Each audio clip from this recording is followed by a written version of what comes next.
A Room with a View. Chapter 1. The Bertolini.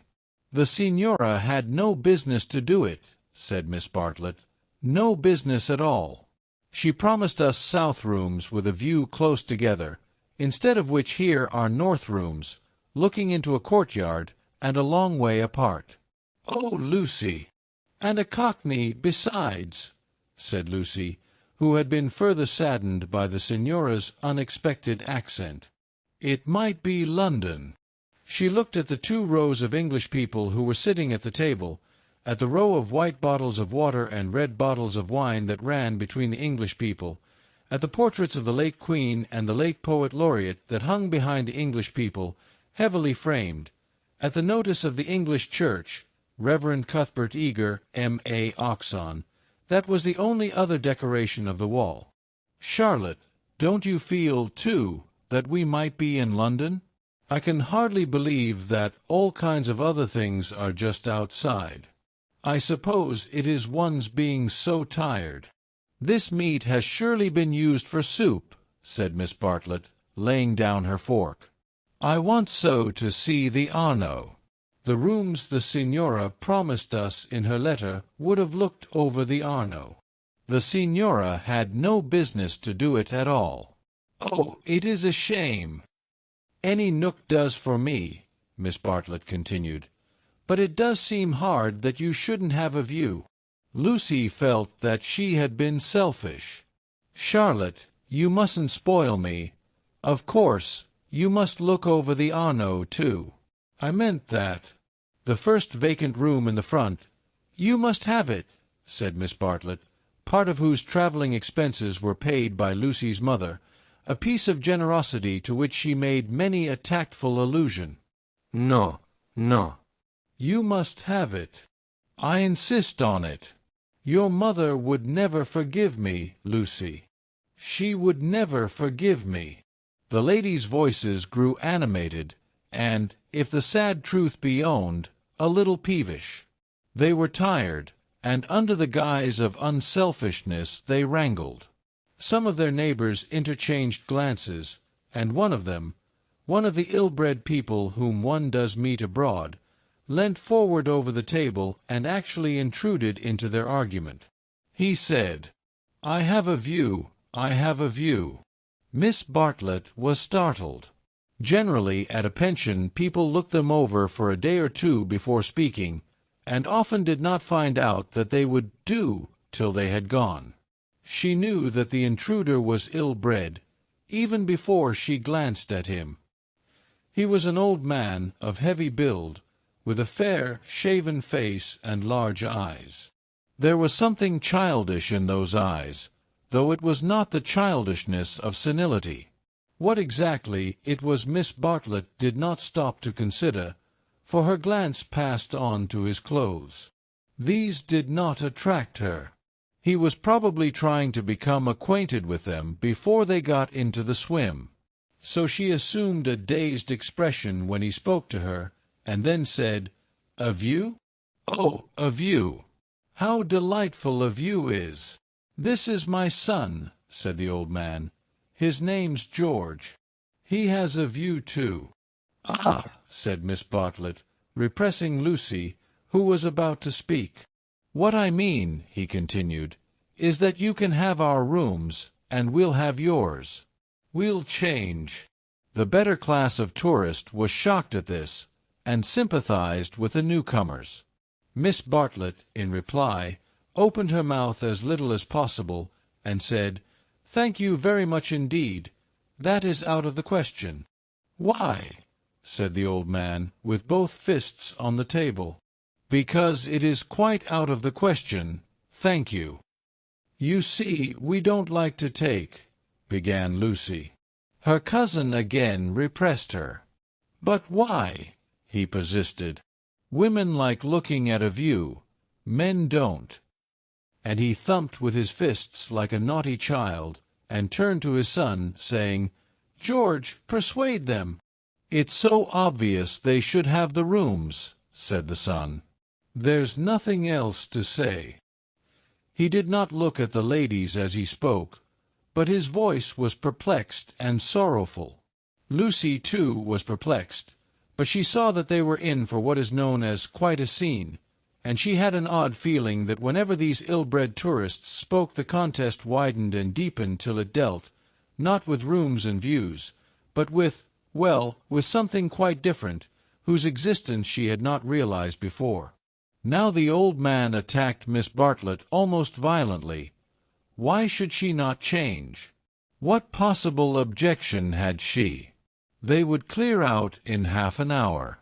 Miss Bartlett, though skilled in the delicacies of conversation, was powerless in the presence of brutality. It was impossible to snub anyone so gross. Her face reddened with displeasure. She looked around as much as to say, "Are you all like this?" And two little old ladies, who were sitting further up the table, with shawls hanging over the backs of the chairs, looked back, clearly indicating, "We are not. We are genteel." "Eat your dinner, dear," she said to Lucy, and began to toy again with the meat that she had once censured. Lucy mumbled that those seemed very odd people opposite. "Eat your dinner, dear. This pension is a failure. Tomorrow we will make a change." Hardly had she announced this fell decision when she reversed it. The curtains at the end of the room parted, and revealed a clergyman, stout but attractive, who hurried forward to take his place at the table, cheerfully apologizing for his lateness. Lucy, who had not yet acquired decency, at once rose to her feet, exclaiming, "Oh, why, it's Mr. Beebe! Oh, how perfectly lovely! Oh, Charlotte, we must stop now, however bad the rooms are." "Oh," Miss Bartlett said, with more restraint. "How do you do, Mr. Beebe? I expect that you have forgotten us, Miss Bartlett and Miss Honeychurch, who were at Tunbridge Wells when you helped the vicar of St. Peter's that very cold Easter." The clergyman, who had the air of one on a holiday, did not remember the ladies quite as clearly as they remembered him, but he came forward pleasantly enough and accepted the chair into which he was beckoned by Lucy. "I am so glad to see you," said the girl, who was in a state of spiritual starvation, and would have been glad to see the waiter if her cousin had permitted it. "Just fancy how small the world is. Summer Street, too, makes it so specially funny." "Miss Honeychurch lives in the parish of Summer Street," said Miss Bartlett, filling up the gap, "and she happened to tell me in the course of conversation that you have just accepted the living." "Yes, I heard from Mother so last week. She didn't know that I knew you at Tunbridge Wells, but I wrote back at once, and I said, 'Mr. Beebe is.'" "Quite right," said the clergyman. "I move into the rectory at Summer Street next June. I am lucky to be appointed to such a charming neighborhood. Oh, how glad I am! The name of our house is Windy Corner." Mr. Beebe bowed. "There is Mother and me generally, and my brother, though it's not often we get him to see it. The church is rather far off, I mean. Lucy, dearest, let Mr. Beebe eat his dinner." "I am eating it, thank you, and enjoying it." He preferred to talk to Lucy, whose playing he remembered, rather than to Miss Bartlett, who probably remembered his sermons. He asked the girl whether she knew Florence well, and was informed at some length that she had never been there before. It is delightful to advise a newcomer, and he was first in the field. "Don't neglect the country round," his advice concluded. "The first fine afternoon drive up to Fiesole, and round by Settignano, or something of that sort." "No!" cried a voice from the top of the table. "Mr. Beebe, you are wrong. The first fine afternoon your ladies must go to Prato." "That lady looks so clever," whispered Miss Bartlett to her cousin. "We are in luck." And, indeed, a perfect torrent of information burst on them. People told them what to see, when to see it, how to stop the electric trams, how to get rid of the beggars, how much to give for a vellum blotter, how much the place would grow upon them. The pensioned Bertolini had decided, almost enthusiastically, that they would do. Whichever way they looked, kind ladies smiled and shouted at them. And above all rose the voice of the clever lady, crying, "Prato! They must go to Prato. That place is too sweetly squalid for words.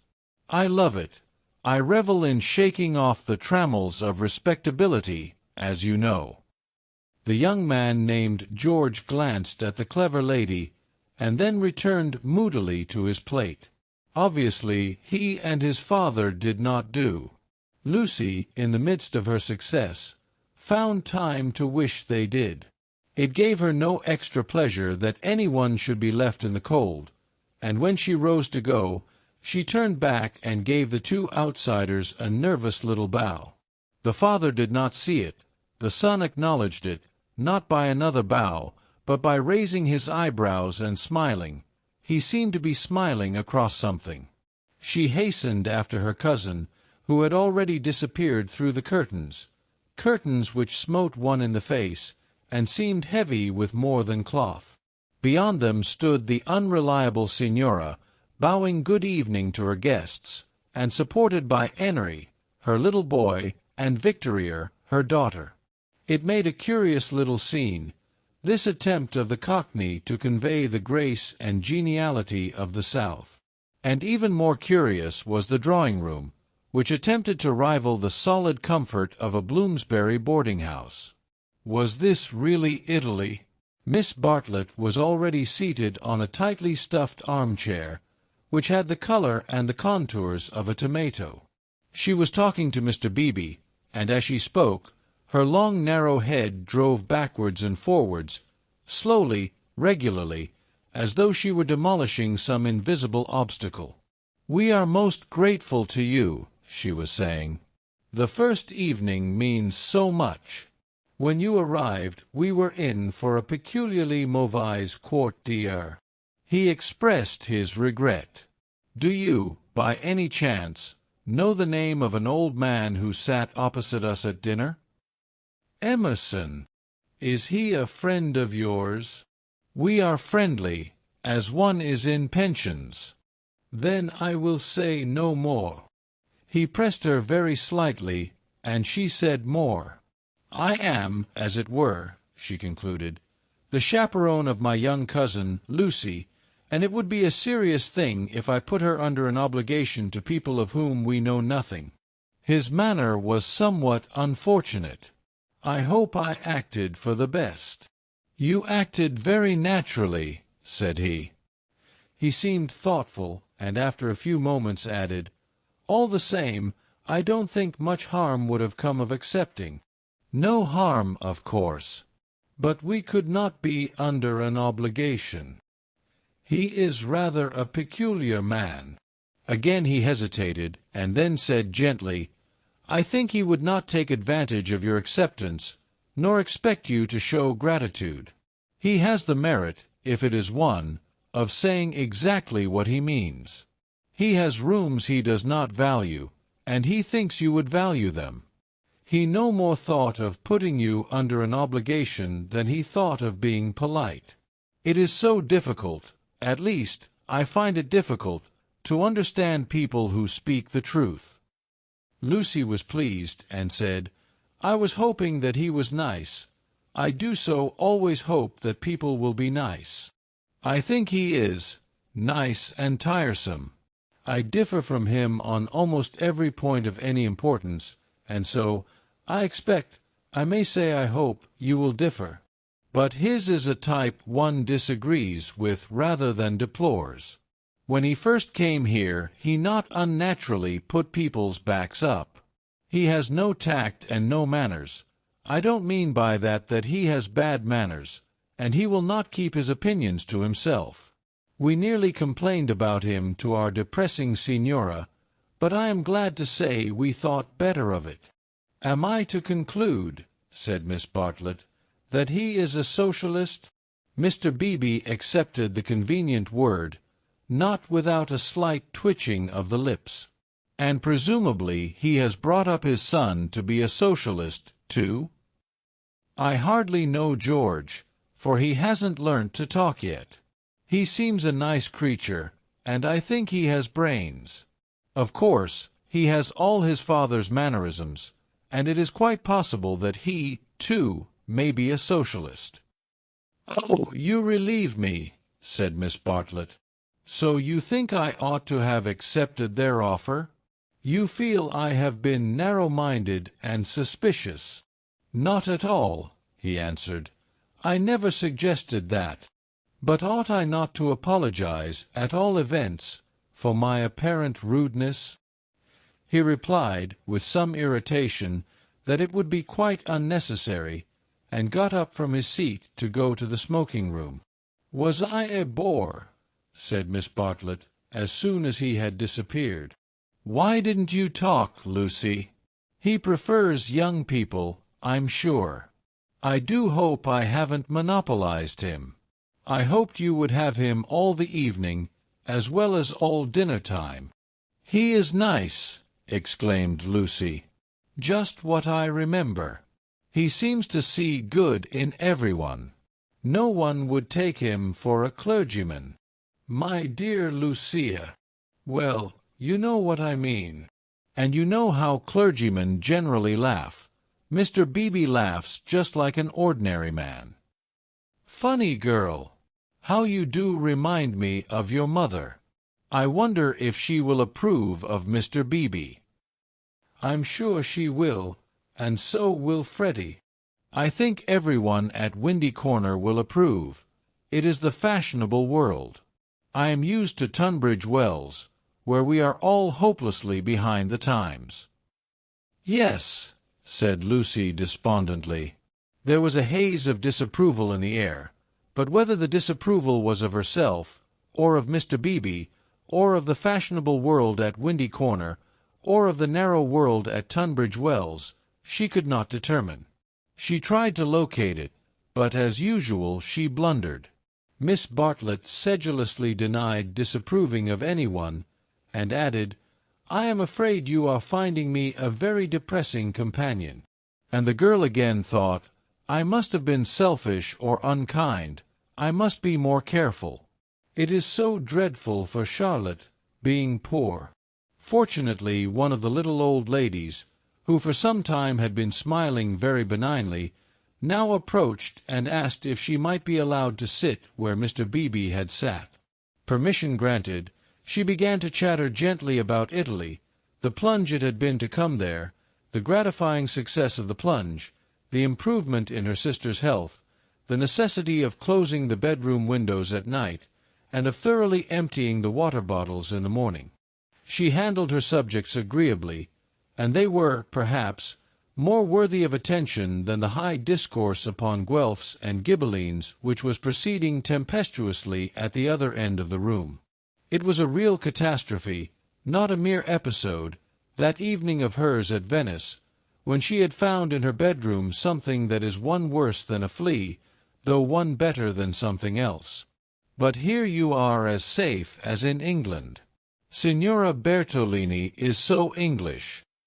"Yet our rooms smell," said poor Lucy. "We dread going to bed." "Ah, then you look into the court." She sighed. "If only Mr. Emerson was more tactful. We were so sorry for you at dinner. I think he was meaning to be kind." "Undoubtedly he was," said Miss Bartlett. "Mr. Beebe has just been scolding me for my suspicious nature. Of course, I was holding back on my cousin's account." "Of course," said the little old lady, and they murmured that one could not be too careful with a young girl. Lucy tried to look demure, but could not help feeling a great fool. No one was careful with her at home, or, at all events, she had not noticed it. About old Mr. Emerson, I hardly know. No, he is not tactful. Yet, have you ever noticed that there are people who do things which are most indelicate, and yet at the same time beautiful? "Beautiful," said Miss Bartlett, puzzled at the word. Are not beauty and delicacy the same? So one would have thought, said the other helplessly. But things are so difficult, I sometimes think. She proceeded no further into things, for Mr. Beebe reappeared, looking extremely pleasant. "Miss Bartlett," he cried, "it's all right about the rooms. I'm so glad. Mr. Emerson was talking about it in the smoking-room, and knowing what I did, I encouraged him to make the offer again. He has let me come and ask you. He would be so pleased." "Oh, Charlotte," cried Lucy to her cousin, "we must have the rooms now. The old man is just as nice and kind as he can be." Miss Bartlett was silent. "I fear," said Mr. Beebe after a pause, "that I have been officious. I must apologize for my interference." Gravely displeased, he turned to go. Not till then did Miss Bartlett reply, "My own wishes, dearest Lucy, are unimportant in comparison with yours. It would be hard indeed if I stopped you doing as you liked at Florence, when I am only here through your kindness. If you wish me to turn these gentlemen out of their rooms, I will do it. Would you then, Mr. Beebe, kindly tell Mr. Emerson that I accept his kind offer, and then conduct him to me, in order that I may thank him personally?" She raised her voice as she spoke. It was heard all over the drawing-room, and silenced the Guelphs and the Ghibellines. The clergyman, inwardly cursing the female sex, bowed, and departed with her message. "Remember, Lucy, I alone am implicated in this. I do not wish the acceptance to come from you. Grant me that, at all events." Mr. Beebe was back, saying rather nervously, "Mr. Emerson is engaged, but here is his son instead." The young man gazed down on the three ladies, who felt seated on the floor, so low were their chairs. "My father," he said, "is in his bath, so you cannot thank him personally. But any message given by you to me will be given by me to him as soon as he comes out." Miss Bartlett was unequal to the bath. All her barbed civilities came forth wrong end first. Young Mr. Emerson scored a notable triumph to the delight of Mr. Beebe and to the secret delight of Lucy. "Poor young man," said Miss Bartlett, as soon as he had gone. "How angry he is with his father about the rooms. It is all he can do to keep polite." "In half an hour or so your rooms will be ready," said Mr. Beebe. Then, looking rather thoughtfully at the two cousins, he retired to his own rooms to write up his philosophic diary. "Oh, dear!"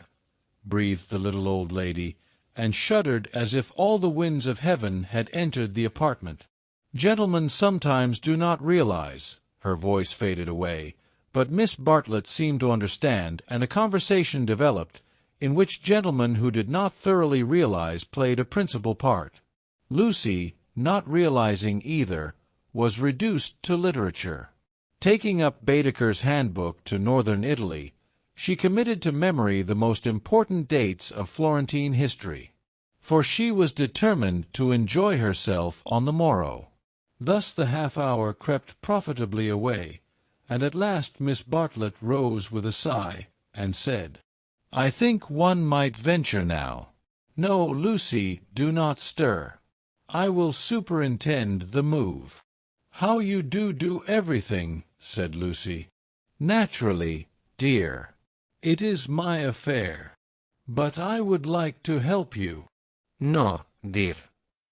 Charlotte's energy, and her unselfishness. She had been thus all her life, but really, on this Italian tour, she was surpassing herself. So Lucy felt, or strove to feel. And yet, there was a rebellious spirit in her which wondered whether the acceptance might not have been less delicate and more beautiful. At all events, she entered her own room without any feeling of joy. "I want to explain," said Miss Bartlett, "why it is that I have taken the largest room. Naturally, of course, I should have given it to you, but I happen to know that it belongs to the young man, and I was sure your mother would not like it." Lucy was bewildered. "If you are to accept a favor, it is more suitable you should be under an obligation to his father than to him. I am a woman of the world, in my small way, and I know where things lead to. However, Mr. Beebe is a guarantee of a sort that they will not presume on this." "Mother wouldn't mind, I'm sure," said Lucy, but again had the sense of larger and unsuspected issues. Miss Bartlett only sighed, and enveloped her in a protecting embrace as she wished her good night. It gave Lucy the sensation of a fog, and when she reached her own room she opened the window and breathed the clean night air, thinking of the kind old man who had enabled her to see the lights dancing in the Arno and the cypresses of San Miniato and the foothills of the Apennines, black against the rising moon. Miss Bartlett, in her room, fastened the window shutters and locked the door, and then made a tour of the apartment to see where the cupboards led, and whether there were any oubliettes or secret entrances. It was then that she saw, pinned up over the washstand, a sheet of paper on which was scrawled an enormous note of interrogation. Nothing more. "What does it mean?" she thought, and she examined it carefully by the light of a candle. Meaningless at first, it gradually became menacing, obnoxious, portentous with evil. She was seized with an impulse to destroy it, but fortunately remembered that she had no right to do so, since it must be the property of young Mr. Emerson. So she unpinned it carefully, and put it between two pieces of blotting paper to keep it clean for him. Then she completed her inspection of the room, sighed heavily according to her habit, and went to bed. Chapter 2. In Santa Croce with no Baedeker. It was pleasant to wake up in Florence, to open the eyes upon a bright bare room, with a floor of red tiles which look clean though they are not, with a painted ceiling whereon pink griffins and blue amorini sport in a forest of yellow violins and bassoons. It was pleasant, too, to fling wide the windows, pinching the fingers in unfamiliar fastenings, to lean out into sunshine with beautiful hills and trees and marble churches opposite, and close below, the Arno, gurgling against the embankment of the road. Over the river men were at work with spades and sieves on the sandy foreshore, and on the river was a boat, also diligently employed for some mysterious end. An electric tram came rushing underneath the window. No one was inside it, except one tourist, but its platforms were overflowing with Italians, who preferred to stand. Children tried to hang on behind, and the conductor, with no malice, spat in their faces to make them let go. Then soldiers appeared, good-looking, undersized men, wearing each a knapsack covered with mangy fur, and a greatcoat which had been cut for some larger soldier. Beside them walked officers, looking foolish and fierce, and before them went little boys, turning somersaults in time with the band. The tramcar became entangled in their ranks, and moved on painfully, like a caterpillar in a swarm of ants. One of the little boys fell down, and some white bullocks came out of an archway. Indeed, if it had not been for the good advice of an old man who was selling button-hooks, the road might never have got clear. Over such trivialities as these many a valuable hour may slip away, and the traveller who has gone to Italy to study the tactile values of Giotto, or the corruption of the papacy, may return remembering nothing but the blue sky and the men and women who live under it. So it was as well that Miss Bartlett should tap and come in, and having commented on Lucy's leaving the door unlocked, and on her leaning out of the window before she was fully dressed, should urge her to hasten herself, or the best of the day would be gone. By the time Lucy was ready, her cousin had done her breakfast, and was listening to the clever lady among the crumbs. A conversation then ensued, on not unfamiliar lines. Miss Bartlett was, after all, a wee bit tired, and thought they had better spend the morning settling in, unless Lucy would at all like to go out? Lucy would rather like to go out, as it was her first day in Florence, but, Of course, she could go alone. Miss Bartlett could not allow this. Of course, she would accompany Lucy everywhere. Oh, certainly not. Lucy would stop with her cousin. Oh, no. That would never do. Oh, yes. At this point, the clever lady broke in. If it is Mrs. Grundy who is troubling you, I do assure you that you can neglect the good person. Being English, Miss Honeychurch will be perfectly safe. Italians understand. A dear friend of mine, Contessa Baroncelli, has 2 daughters, and when she cannot send a maid to school with them, she lets them go in sailor hats instead. Every one takes them for English, you see, especially if their hair is strained tightly behind. Miss Bartlett was unconvinced by the safety of Contessa Baroncelli's daughters. She was determined to take Lucy herself, her head not being so very bad. The clever lady then said that she was going to spend a long morning in Santa Croce, and if Lucy would come too, she would be delighted. I will take you by a dear dirty back way, Miss Honeychurch, and if you bring me luck, we shall have an adventure. Lucy said that this was most kind, and at once opened the Baedeker to see where Santa Croce was. Toot, toot. Miss Lucy, I hope we shall soon emancipate you from Baedeker. He does but touch the surface of things. As to the true Italy, he does not even dream of it. The true Italy is only to be found by patient observation. This sounded very interesting, and Lucy hurried over her breakfast, and started with her new friend in high spirits. Italy was coming at last. The Cockney Signora and her works had vanished like a bad dream. Miss Lavish, for that was the clever lady's name, turned to the right along the sunny Lung Arno. How delightfully warm! But a wind down the side streets cut like a knife, didn't it? Ponte alle Grazie, particularly interesting, mentioned by Dante. San Miniato, beautiful as well as interesting. The crucifix that kissed a murderer. Miss Honeychurch would remember the story. The men on the river were fishing. Untrue, but then so is most information. Then Miss Lavish darted under the archway of the white bullocks, and she stopped, and she cried, "A smell! A true Florentine smell! Every city, let me teach you, has its own smell." "Is it a very nice smell?" said Lucy, who had inherited from her mother a distaste to dirt. "One doesn't come to Italy for niceness," was the retort. "One comes for life." "Buongiorno." "Buongiorno," bowing right and left. "Look at that adorable wine cart.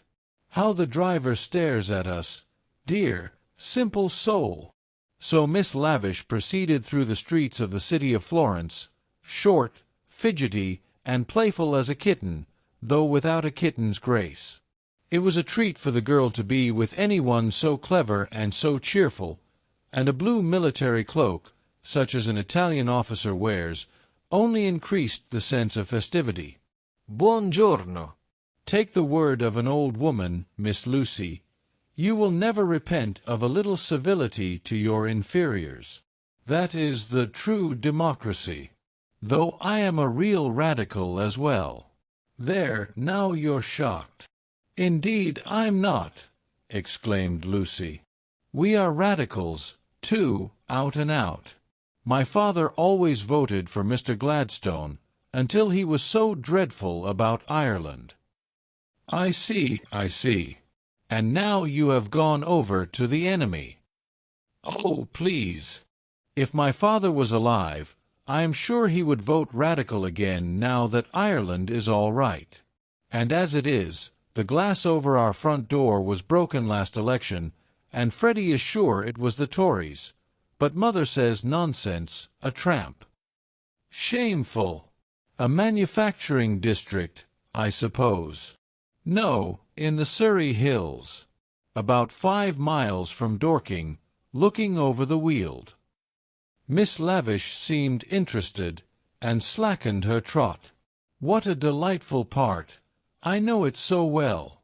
It is full of the very nicest people. Do you know Sir Harry Otway, a radical if ever there was? Very well indeed. And old Mrs. Butterworth, the philanthropist? Why, she rents a field of us. How funny! Miss Lavish looked at the narrow ribbon of sky, and murmured, "Oh, you have property in Surrey?" "Hardly any," said Lucy, fearful of being thought a snob. "Only 30 acres, just the garden, all downhill, and some fields." Miss Lavish was not disgusted, and said it was just the size of her aunt's Suffolk estate. Italy receded. They tried to remember the last name of Lady Louisa someone, who had taken a house near Summer Street the other year, but she had not liked it, which was odd of her. And just as Miss Lavish had got the name, she broke off and exclaimed, "Bless us! Bless us and save us! We've lost the way." Certainly they had seemed a long time in reaching Santa Croce, the tower of which had been plainly visible from the landing window. But Miss Lavish had said so much about knowing her Florence by heart, that Lucy had followed her with no misgivings. Lost!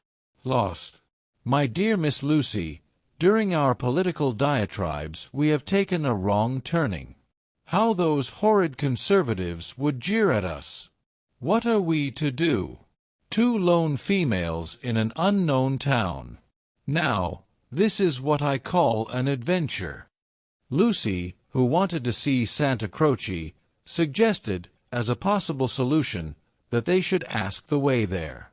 "Oh, but that is the word of a craven. And no, you are not to look at your Baedeker. Give it to me. I shan't let you carry it. We will simply drift." Accordingly, they drifted through a series of those grey-brown streets, neither commodious nor picturesque, in which the eastern quarter of the city abounds. Lucy soon lost interest in the discontent of Lady Louisa, and became discontented herself. For one ravishing moment Italy appeared. She stood in the square of the Annunziata and saw in the living terracotta those divine babies whom no cheap reproduction can ever stale. There they stood, with their shining limbs bursting from the garments of charity, and their strong white arms extended against circlets of heaven. Lucy thought she had never seen anything more beautiful, but Miss Lavish, with a shriek of dismay, dragged her forward, declaring that they were out of their path now by at least a mile. The hour was approaching at which the continental breakfast begins, or rather ceases, to tell, and the ladies bought some hot chestnut paste out of a little shop, because it looked so typical. It tasted partly of the paper in which it was wrapped, partly of hair oil, partly of the great unknown. But it gave them strength to drift into another piazza, large and dusty, on the farther side of which rose a black-and-white facade of surpassing ugliness. Miss Lavish spoke to it dramatically. It was Santa Croce. The adventure was over. Stop a minute. Let those 2 people go on, or I shall have to speak to them. I do detest conventional intercourse. Nasty. They are going into the church, too. Oh, the Britisher abroad. We sat opposite them at dinner last night. They have given us their rooms. They were so very kind. Look at their figures, laughed Miss Lavish. They walk through my Italy like a pair of cows.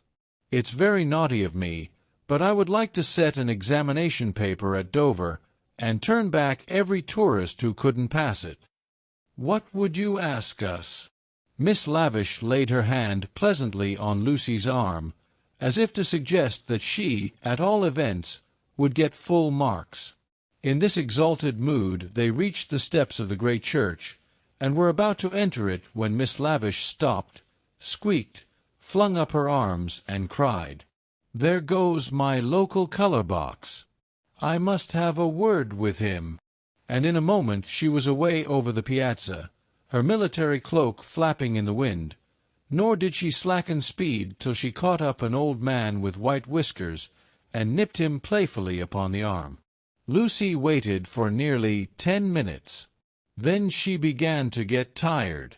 The beggars worried her, the dust blew in her eyes, and she remembered that a young girl ought not to loiter in public places. She descended slowly into the piazza with the intention of rejoining Miss Lavish, who was really almost too original. But at that moment Miss Lavish and her local color box moved also, and disappeared down a side street, both gesticulating largely. Tears of indignation came to Lucy's eyes, partly because Miss Lavish had jilted her, partly because she had taken her Baedeker. How could she find her way home? How could she find her way about in Santa Croce? Her first morning was ruined, and she might never be in Florence again. A few minutes ago she had been all high spirits, talking as a woman of culture, and half persuading herself that she was full of originality. Now she entered the church depressed and humiliated, not even able to remember whether it was built by the Franciscans or the Dominicans. Of course, it must be a wonderful building. But how like a barn! And how very cold! Of course, it contained frescoes by Giotto, in the presence of whose tactile values she was capable of feeling what was proper. But who was to tell her which they were?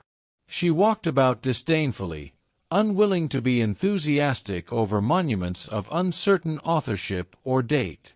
There was no one even to tell her which, of all the sepulchral slabs that paved the nave and transepts, was the one that was really beautiful, the one that had been most praised by Mr. Ruskin. Then the pernicious charm of Italy worked on her, and, instead of acquiring information, she began to be happy. She puzzled out the Italian notices, the notices that forbade people to introduce dogs into the church, the notice that prayed people, in the interest of health and out of respect to the sacred edifice in which they found themselves, not to spit. She watched the tourists. Their noses were as red as their Baedekers, so cold was Santa Croce. She beheld the horrible fate that overtook 3 papists, 2 he-babies and a she-baby, who began their career by sousing each other with the holy water, and then proceeded to the Machiavelli Memorial, dripping but hallowed. Advancing towards it very slowly and from immense distances, they touched the stone with their fingers, with their handkerchiefs, with their heads, and then retreated. What could this mean? They did it again and again. Then Lucy realized that they had mistaken Machiavelli for some saint, hoping to acquire virtue. Punishment followed quickly. The smallest he-baby stumbled over one of the sepulchral slabs so much admired by Mr. Ruskin, and entangled his feet in the features of a recumbent bishop. Protestant as she was, Lucy darted forward. She was too late. He fell heavily upon the prelate's upturned toes. "Hateful bishop!" exclaimed the voice of old Mr. Emerson, who had darted forward also. "Hard in life, hard in death. Go out into the sunshine, little boy, and kiss your hand to the sun, for that is where you ought to be. Intolerable bishop!"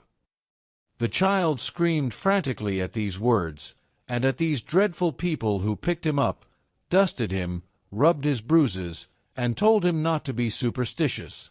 "Look at him," said Mr. Emerson to Lucy. "Here's a mess, a baby hurt, cold, and frightened. But what else can you expect from a church?" The child's legs had become as melting wax. Each time that old Mr. Emerson and Lucy set it erect it collapsed with a roar. Fortunately, an Italian lady, who ought to have been saying her prayers, came to the rescue.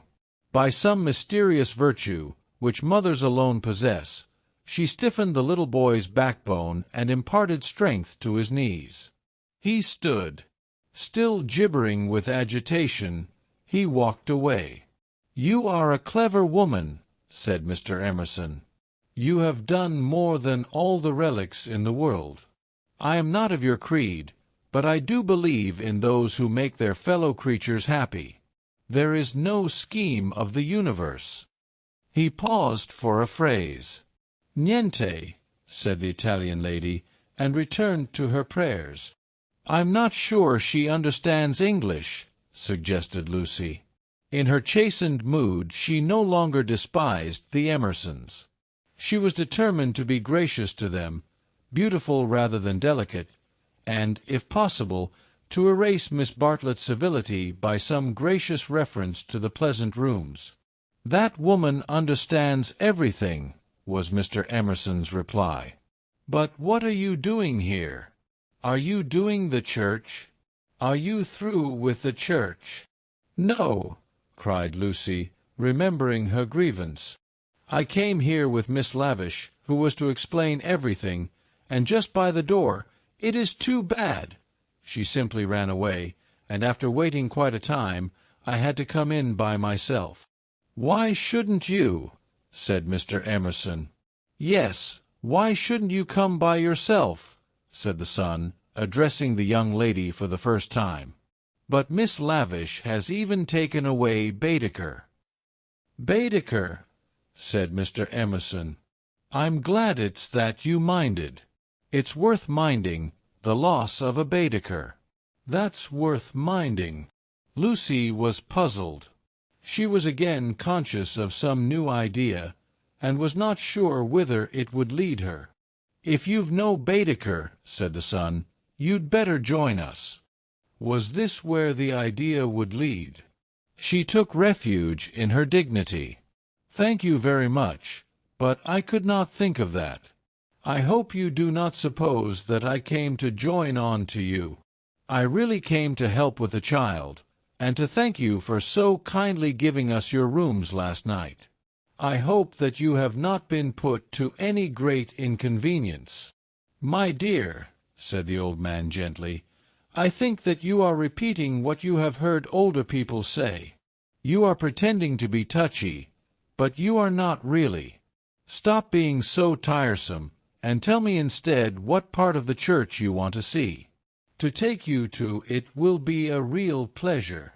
Now, this was abominably impertinent, and she ought to have been furious. But it is sometimes as difficult to lose one's temper as it is difficult at other times to keep it. Lucy could not get cross. Mr. Emerson was an old man, and surely a girl might humor him. On the other hand, his son was a young man, and she felt that a girl ought to be offended with him, or at all events be offended before him. It was at him that she gazed before replying. "I am not touchy, I hope. It is the Giottos that I want to see, if you will kindly tell me which they are." The son nodded. With a look of sombre satisfaction, he led the way to the Peruzzi chapel. There was a hint of the teacher about him. She felt like a child in school who had answered a question rightly. The chapel was already filled with an earnest congregation, and out of them rose the voice of a lecturer, directing them how to worship Giotto, not by tactful valuations, but by the standards of the Spirit. "Remember," he was saying, "the facts about this church of Santa Croce, how it was built by faith in the full fervor of medievalism before any taint of the Renaissance had appeared.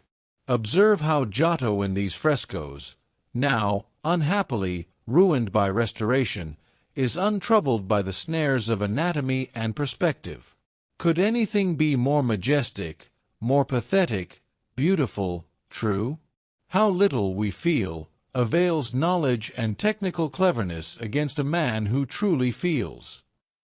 "No!" exclaimed Mr. Emerson, in much too loud a voice for church. "Remember nothing of the sort. Built by faith indeed.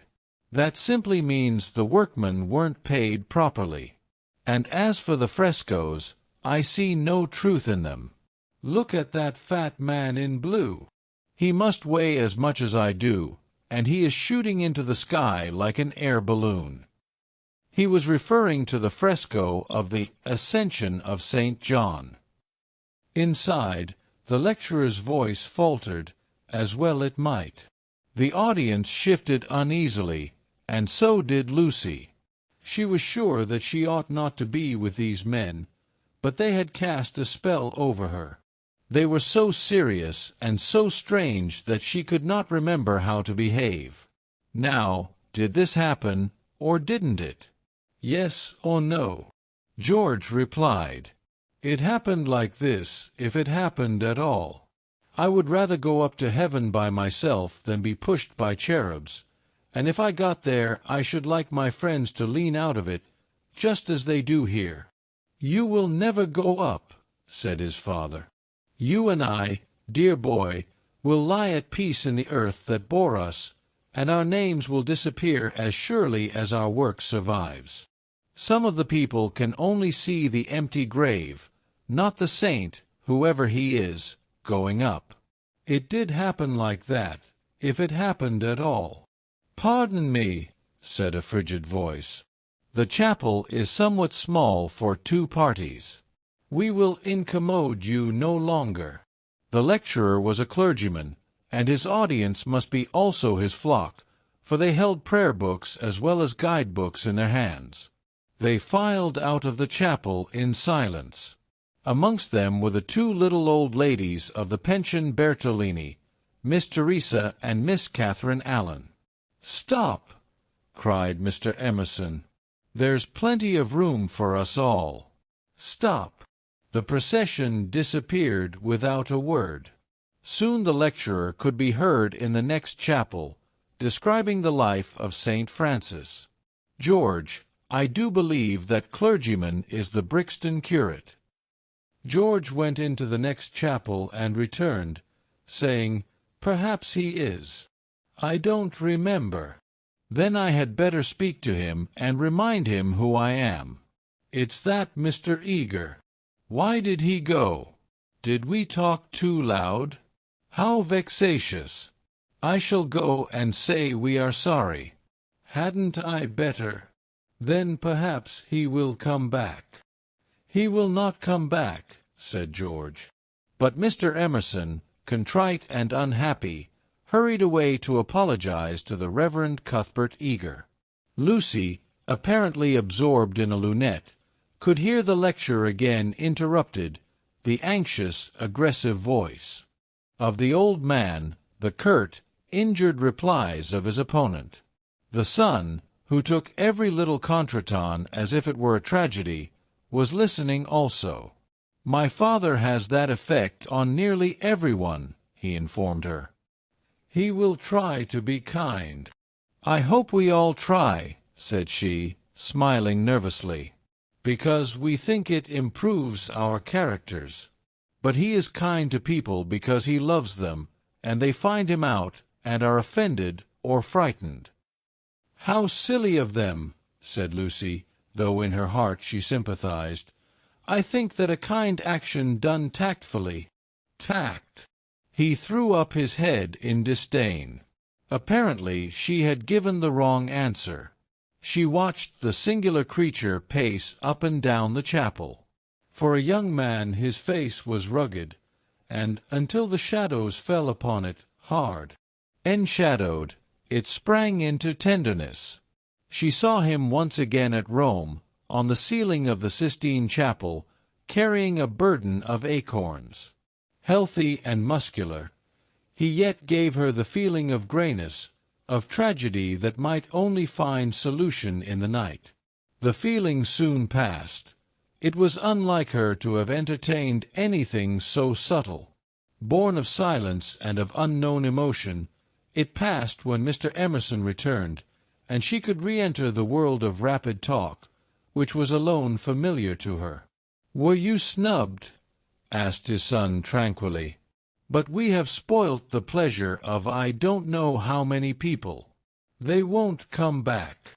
Full of innate sympathy, quickness to perceive good in others, vision of the brotherhood of man, scraps of the lecture on St. Francis came floating round the partition wall. "Don't let us spoil yours," he continued to Lucy. "Have you looked at those saints?" "Yes," said Lucy. "They are lovely." Do you know which is the tombstone that is praised in Ruskin?" He did not know, and suggested that they should try to guess it. George, rather to her relief, refused to move, and she and the old man wandered not unpleasantly about Santa Croce, which, though it is like a barn, has harvested many beautiful things inside its walls. There were also beggars to avoid and guides to dodge round the pillars, and an old lady with her dog, and here and there a priest modestly edging to his mass through the groups of tourists. But Mr. Emerson was only half interested. He watched the lecturer, whose success he believed he had impaired, and then he anxiously watched his son. "Why will he look at that fresco?" he said uneasily. "I saw nothing in it." "I like Giotto," she replied.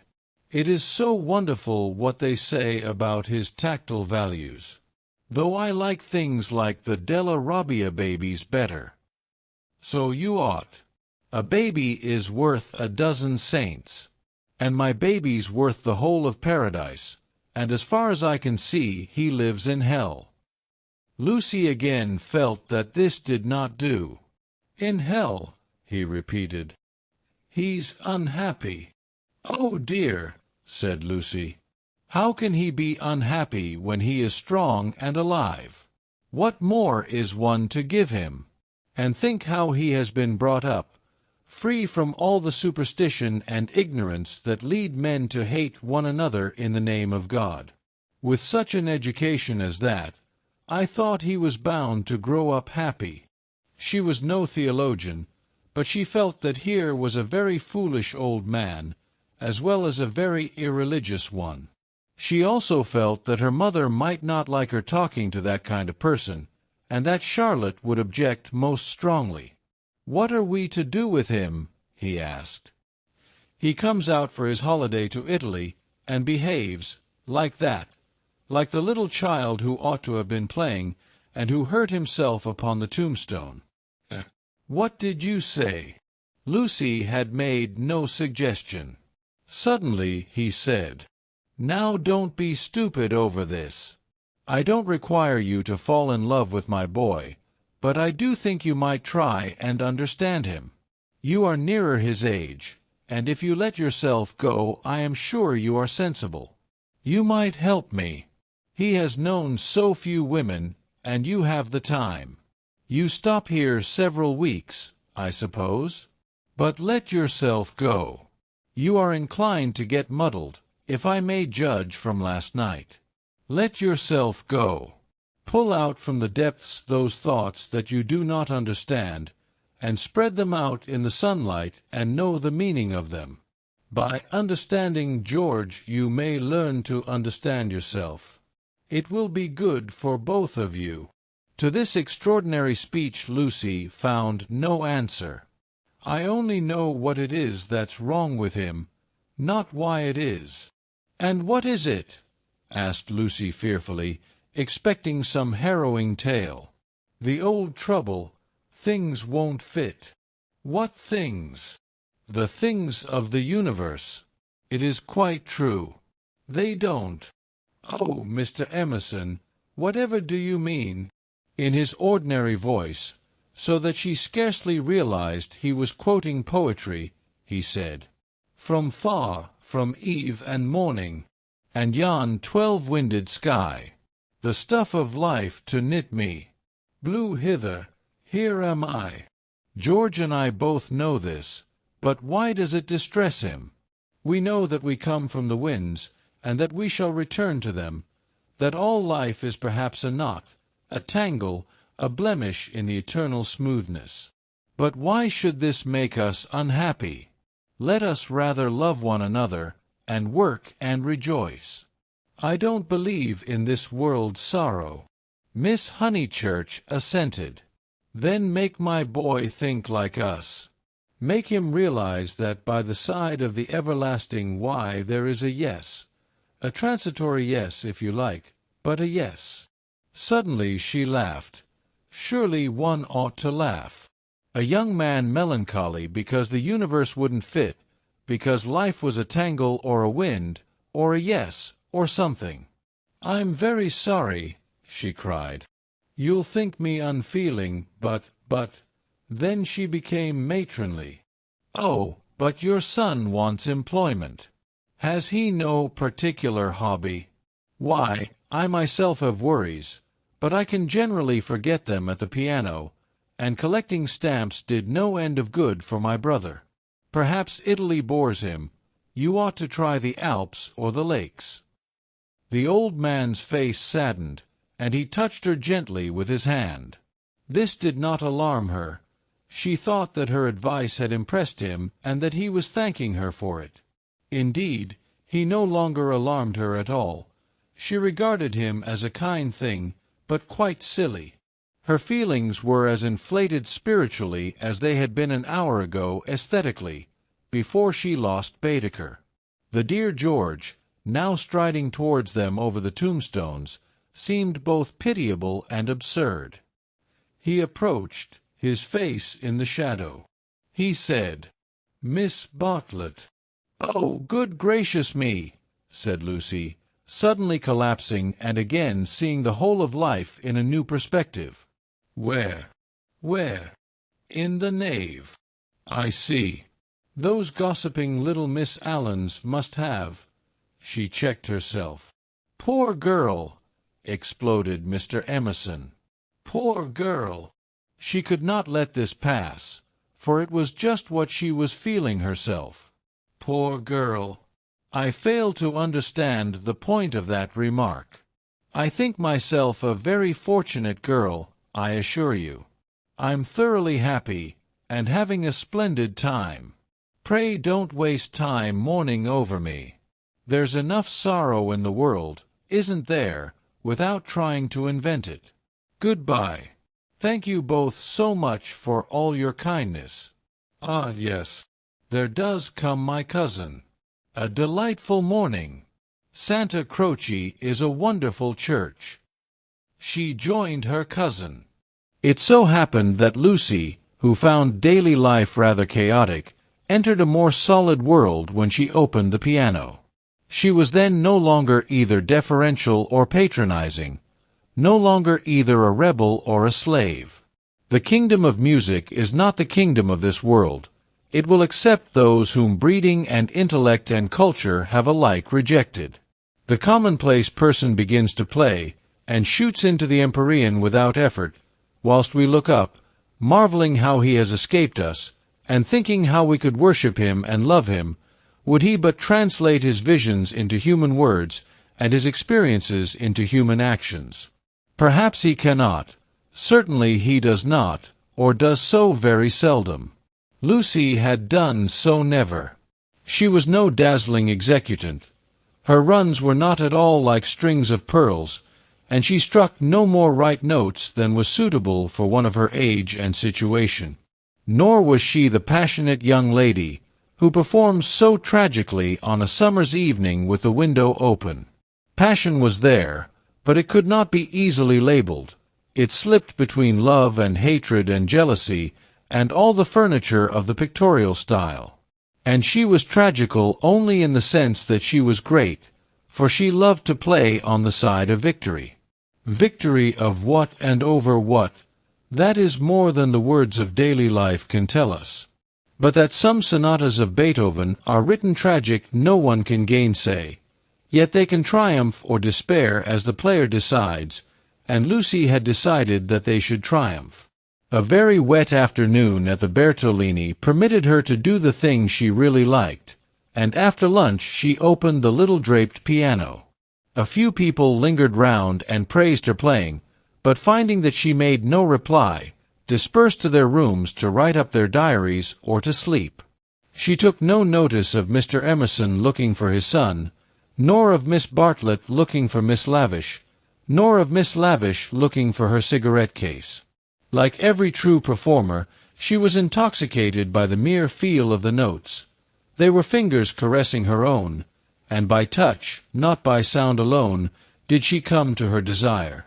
Mr. Beebe, sitting unnoticed in the window, pondered this illogical element in Miss Honeychurch, and recalled the occasion at Tunbridge Wells when he had discovered it. It was at one of those entertainments where the upper classes entertain the lower. The seats were filled with a respectful audience, and the ladies and gentlemen of the parish, under the auspices of their vicar, sang, or recited, or imitated the drawing of a champagne cork. Among the promised items was Miss Honeychurch, piano, Beethoven, and Mr. Beebe was wondering whether it would be Adelaida or the March of the Ruins of Athens, when his composure was disturbed by the opening bars of Opus 3. He was in suspense all through the introduction, for not until the pace quickens does one know what the performer intends. With the roar of the opening theme, he knew that things were going extraordinarily. In the chords that herald the conclusion, he heard the hammer strokes of victory. He was glad that she only played the first movement, for he could have paid no attention to the winding intricacies of the measures of 9/16. The audience clapped, no less respectful. It was Mr. Beebe who started the stamping. It was all that one could do. "Who is she?" he asked the vicar afterwards. "Cousin of one of my parishioners. I do not consider her choice of a piece happy." Beethoven is so usually simple and direct in his appeal that it is sheer perversity to choose a thing like that, which, if anything, disturbs. "Introduce me. She will be delighted. She and Miss Bartlett are full of the praises of your sermon." "My sermon!" cried Mr. Beebe. "Why ever did she listen to it?" When he was introduced he understood why, for Miss Honeychurch, disjoined from her music-stool, was only a young lady with a quantity of dark hair and a very pretty, pale, undeveloped face. She loved going to concerts, she loved stopping with her cousin, she loved iced coffee and meringues. He did not doubt that she loved his sermon also. But before he left Tunbridge Wells, he made a remark to the vicar, which he now made to Lucy herself when she closed the little piano and moved dreamily towards him. "If Miss Honeychurch ever takes to live as she plays, it will be very exciting both for us and for her." Lucy at once re-entered daily life. "Oh, what a funny thing! Someone said just the same to Mother, and she said she trusted I should never live a duet. Doesn't Mrs. Honeychurch like music? She doesn't mind it. But she doesn't like one to get excited over anything. She thinks I am silly about it. She thinks I can't make out. Once, I said that I liked my own playing better than anyone's. She has never got over it. Of course, I didn't mean that I played well.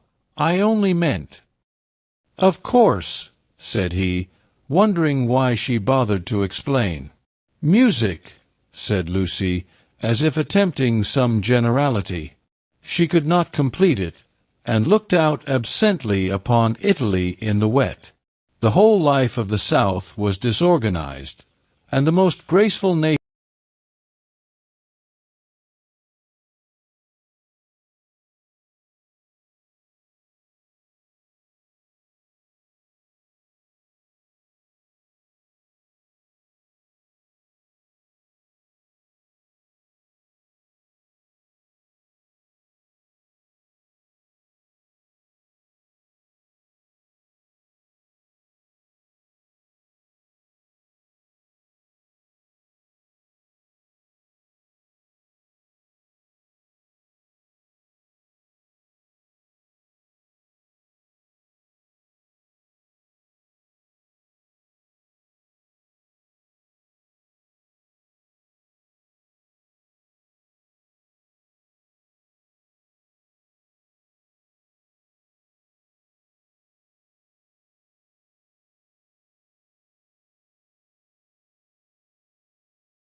What is it about?" "It will be a novel," replied Mr. Beebe, "dealing with modern Italy. Let me refer you for an account to Miss Catherine Allen, who uses words herself more admirably than any one I know. I wish Miss Lavish would tell me herself. We started such friends. But I don't think she ought to have run away with Baedeker that morning in Santa Croce." Charlotte was most annoyed at finding me practically alone, and so I couldn't help being a little annoyed with Miss Lavish. The two ladies, at all events, have made it up. He was interested in the sudden friendship between women so apparently dissimilar as Miss Bartlett and Miss Lavish. They were always in each other's company, with Lucy a slighted third. Miss Lavish he believed he understood, but Miss Bartlett might reveal unknown depths of strangeness, though not perhaps of meaning.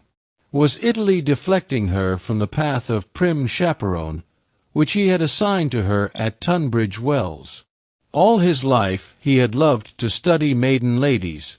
They were his specialty, and his profession had provided him with ample opportunities for the work. Girls like Lucy were charming to look at, but Mr. Beebe was, from rather profound reasons, somewhat chilly in his attitude towards the other sex, and preferred to be interested rather than enthralled. Lucy, for the third time, said that poor Charlotte would be sopped. The Arno was rising in flood, washing away the traces of the little carts upon the foreshore. But in the southwest there had appeared a dull haze of yellow, which might mean better weather if it did not mean worse. She opened the window to inspect, and a cold blast entered the room, drawing a plaintive cry from Miss Catherine Allen, who entered at the same moment by the door. "Oh, dear Miss Honeychurch, you will catch a chill. And Mr. Beebe here besides. Who would suppose this is Italy? There is my sister actually nursing the hot water can. No comforts or proper provisions." She sidled towards them and sat down, self-conscious as she always was on entering a room which contained one man, or a man and one woman. "I could hear your beautiful playing, Miss Honeychurch, though I was in my room with the door shut." Door shut. Indeed, most necessary. No one has the least idea of privacy in this country, and one person catches it from another. Lucy answered suitably. Mr. Beebe was not able to tell the ladies of his adventure at Medina, where the chambermaid burst in upon him in his bath, exclaiming cheerfully, "Effe niente, sono vecchia." He contented himself with saying, "I quite agree with you, Miss Allen. The Italians are a most unpleasant people. They pry everywhere, they see everything, and they know what we want before we know it ourselves. We are at their mercy. They read our thoughts. They foretell our desires. From the cab driver down to Giotto, they turn us inside out, and I resent it. Yet in their heart of hearts they are, how superficial! They have no conception of the intellectual life. How right is Signora Bertolini, who exclaimed to me the other day, 'Oh, Mr. Beebe, if you knew what I suffer over the children's education. I won't ave my little Victorier taught by a ignorant Italian what can't explain nothink.'" Miss Allen did not follow, but gathered that she was being mocked in an agreeable way. Her sister was a little disappointed in Mr. Beebe, having expected better things from a clergyman whose head was bald and who wore a pair of russet whiskers. Indeed, who would have supposed that tolerance, sympathy, and a sense of humor would inhabit that militant form? In the midst of her satisfaction she continued to sidle, and at last the cause was disclosed. From the chair beneath her she extracted a gun-metal cigarette case, on which were powdered in turquoise the initials E.L. "That belongs to Lavish," said the clergyman. "A good fellow, Lavish, but I wish she'd start a pipe." "Oh, Mr. Beebe," said Miss Allen, divided between awe and mirth. Indeed, Though it is dreadful for her to smoke, it is not quite as dreadful as you suppose. She took to it, practically in despair, after her life's work was carried away in a landslip. Surely that makes it more excusable." "What was that?" asked Lucy. Mr. Beebe sat back complacently, and Miss Allen began as follows. "It was a novel, and I am afraid, from what I can gather, not a very nice novel. It is so sad when people who have abilities misuse them, and I must say they nearly always do. Anyhow, she left it almost finished in the Grotto of the Calvary at the Cappuccini Hotel at Amalfi while she went for a little ink. She said, 'Can I have a little ink, please?' But you know what Italians are, and meanwhile the grotto fell roaring on to the beach, and the saddest thing of all is that she cannot remember what she has written. The poor thing was very ill after it, and so got tempted into cigarettes. It is a great secret, but I am glad to say that she is writing another novel. She told Teresa and Miss Pole the other day that she had got up all the local color. This novel is to be about modern Italy, the other was historical, but that she could not start till she had an idea. First she tried Perugia for an inspiration, then she came here. This must on no account get round. And so cheerful through it all. I cannot help thinking that there is something to admire in everyone, even if you do not approve of them." Miss Allen was always thus being charitable against her better judgment. A delicate pathos perfumed her disconnected remarks, giving them unexpected beauty, just as in the decaying autumn woods there sometimes rise odors reminiscent of spring. She felt she had made almost too many allowances, and apologized hurriedly for her toleration. All the same, she is a little too, I hardly like to say unwomanly, but she behaved most strangely when the Emersons arrived. Mr. Beebe smiled as Miss Allen plunged into an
our dear Queen.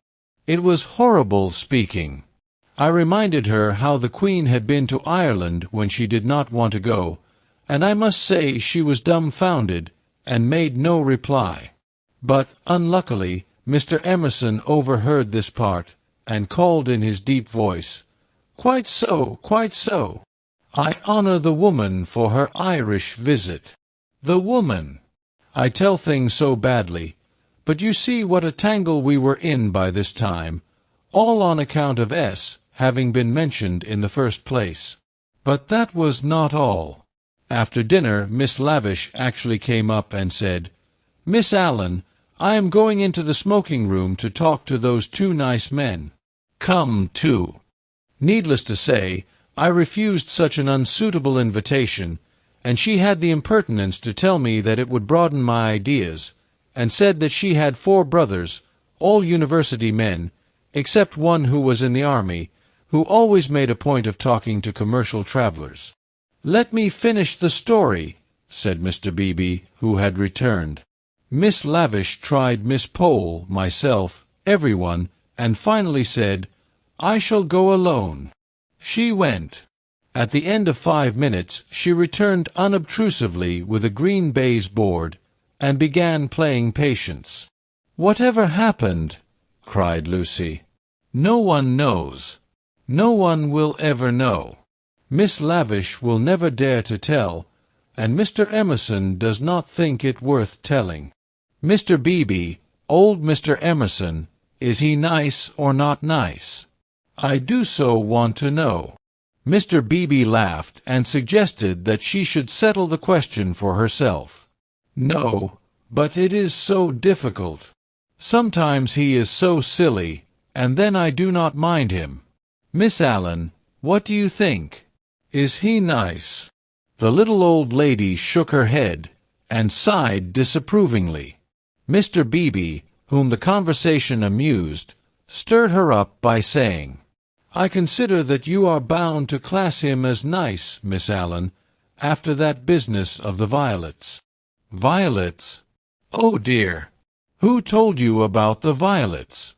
How do things get round? A pension is a bad place for gossips.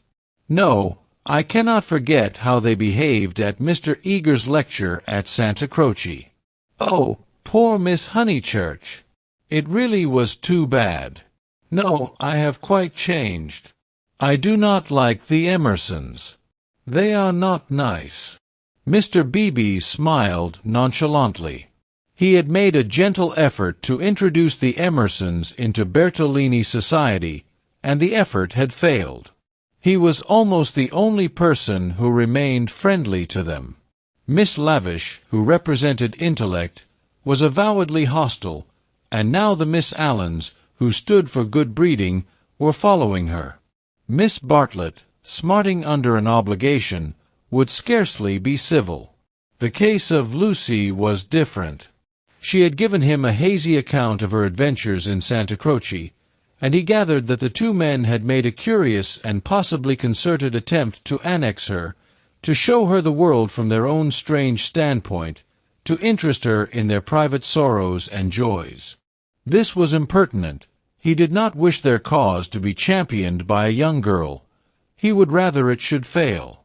After all, he knew nothing about them, and pension joys, pension sorrows, are flimsy things, whereas Lucy would be his parishioner.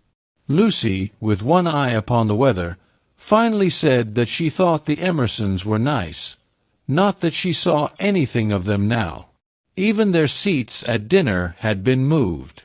"But aren't they always waylaying you to go out with them, dear?" said the little lady inquisitively. "Only once. Charlotte didn't like it, and said something, quite politely, of course. Most right of her. They don't understand our ways. They must find their level." Mr. Beebe rather felt that they had gone under. They had given up their attempt, if it was one, to conquer society, and now the father was almost as silent as the son. He wondered whether he would not plan a pleasant day for these folk before they left. Some expedition, perhaps, with Lucy well chaperoned to be nice to them. It was one of Mr. Beebe's chief pleasures to provide people with happy memories. Evening approached while they chatted. The air became brighter, the colors on the trees and hills were purified, and the Arno lost its muddy solidity and began to twinkle. There were a few streaks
Mr. Beebe was right.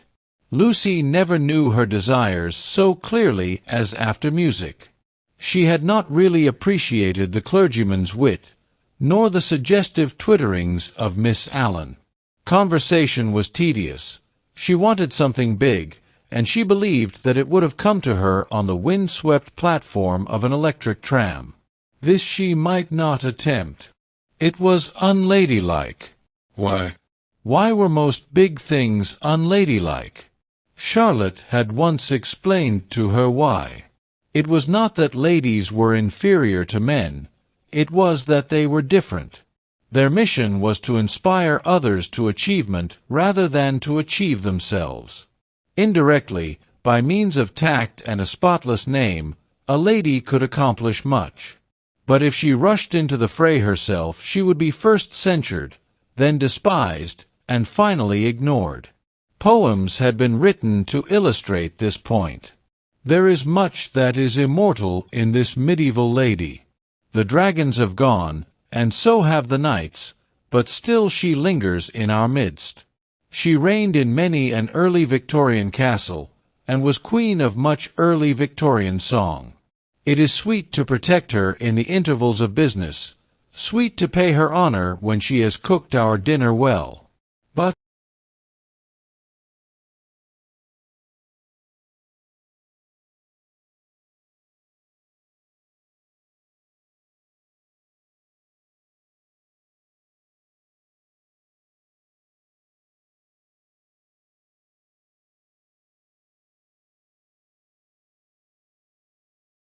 war, a radiant crust, built around the central fires, spinning towards the receding heavens.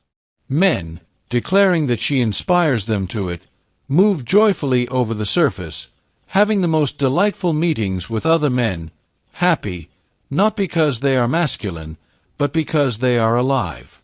Before the show breaks up, she would like to drop the august title of the Eternal Woman, and go there as her transitory self. Lucy does not stand for the medieval lady, who was rather an ideal to which she was bidden to lift her eyes when feeling serious. Nor has she any system of revolt. Here and there a restriction annoyed her particularly, and she would transgress it, and perhaps be sorry that she had done so. This afternoon she was peculiarly restive. She would really like to do something of which her well-wishers disapproved. As she might not go on the electric tram, she went to Alinari's shop. There she bought a photograph of Botticelli's Birth of Venus. Venus, being a pity, spoilt the picture, otherwise so charming, and Miss Bartlett had persuaded her to do without it. A pity in art of course signified the nude. Giorgione's Tempesta, the Idolino, some of the Sistine frescoes, and the Apoxiomenos were added to it.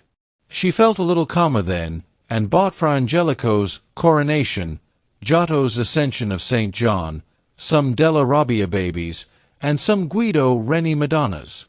For her taste was Catholic, and she extended uncritical approval to every well-known name. But though she spent nearly 7 lire, the gates of liberty seemed still unopened. She was conscious of her discontent. It was new to her to be conscious of it. The world, she thought, is certainly full of beautiful things, if only I could come across them.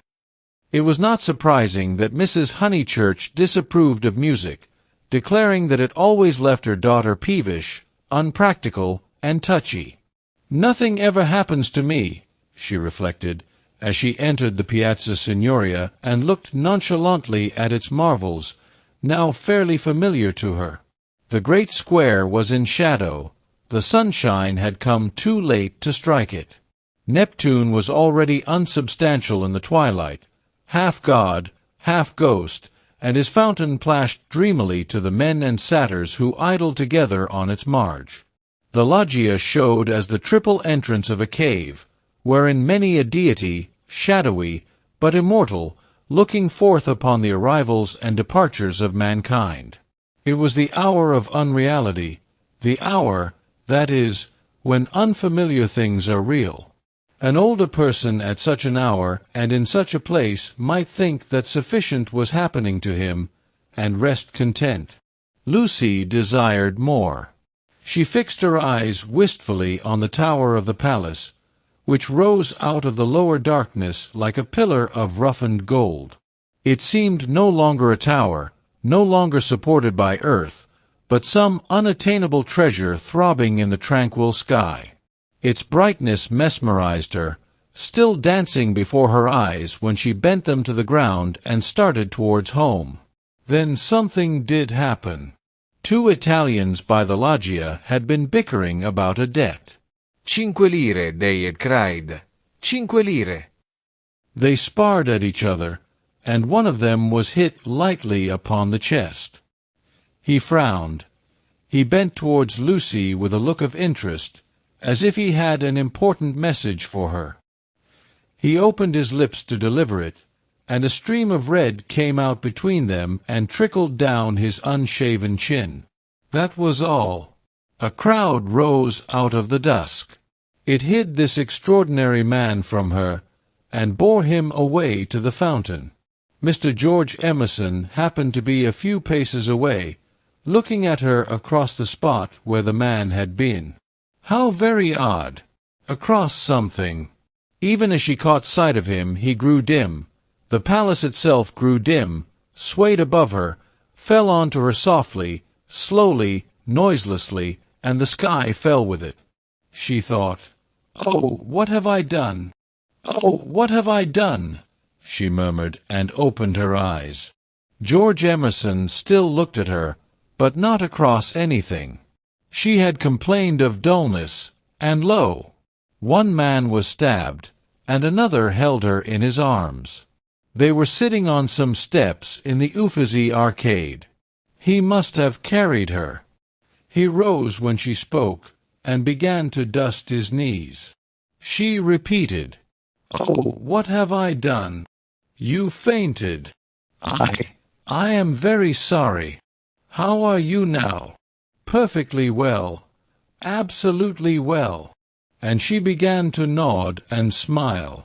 "Then let us come home. There's no point in our stopping." He held out his hand to pull her up. She pretended not to see it. The cries from the fountain, they had never ceased, rang emptily. The whole world seemed pale and void of its original meaning. "How very kind you have been! I might have hurt myself falling. But now I am well. I can go alone, thank you." His hand was still extended. "Oh, my photographs!" she exclaimed suddenly. "What photographs?" "I bought some photographs at Alinari's. I must have dropped them out there in the square." She looked at him cautiously. "Would you add to your kindness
Being strong physically, she soon overcame the horror of blood. She rose without his assistance, and though wings seemed to flutter inside her, she walked firmly enough towards the Arno. There a cabman signalled to them. They refused him. And the murderer tried to kiss him, you say, how very odd Italians are, and gave himself up to the police. Mr. Beebe was saying that Italians know everything, but I think they are rather childish. When my cousin and I were at the Pity yesterday, what was that? He had thrown something into the stream. What did you throw in? Things I didn't want, he said crossly. Mr. Emerson. Well, where are the photographs?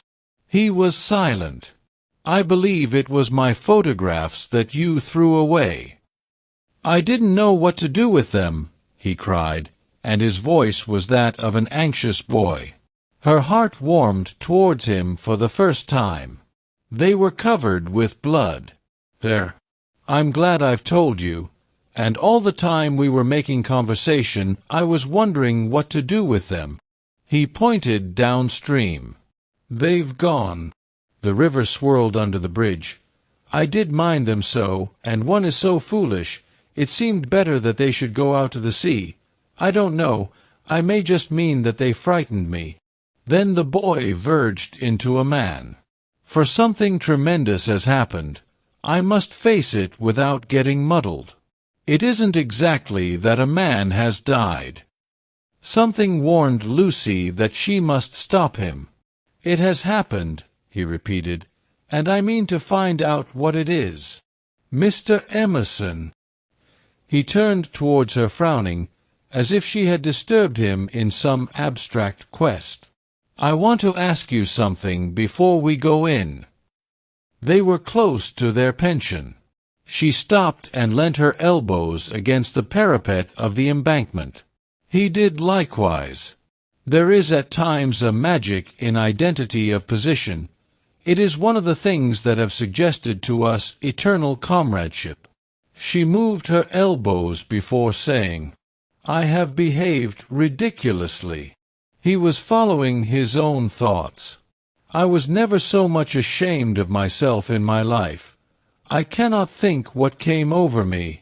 I nearly fainted myself, he said, but she felt that her attitude repelled him. Well, I owe you 1,000 apologies. Oh, all right. And this is the real point.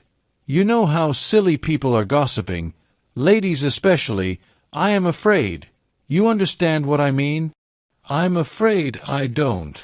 I mean, would you not mention it to anyone, my foolish behavior? Your behavior. Oh, yes, all right, all right. Thank you so much. And would you? She could not carry her request any further. The river was rushing below them, almost black in the advancing night. He had thrown her photographs into it, and then he had told her the reason. It struck her that it was hopeless to look for chivalry in such a man. He would do her no harm by idle gossip. He was trustworthy, intelligent, and even kind. He might even have a high opinion of her. But he lacked chivalry. His thoughts, like his behavior, would not be modified by awe. It was useless to say to him, "And would you?" and hope that he would complete the sentence for himself, avert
Chapter 5. Possibilities of a Pleasant Outing. It was a family saying that you never knew which way Charlotte Bartlett would turn.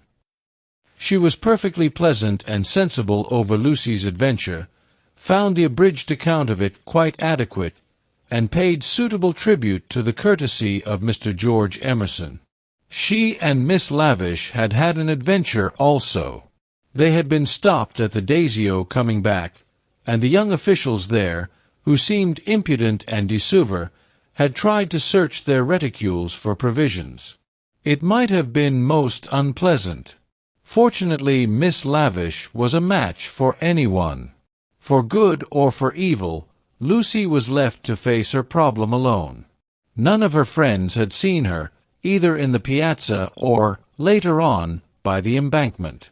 Mr. Beebe, indeed, noticing her startled eyes at dinner-time, had again passed to himself the remark of too much Beethoven.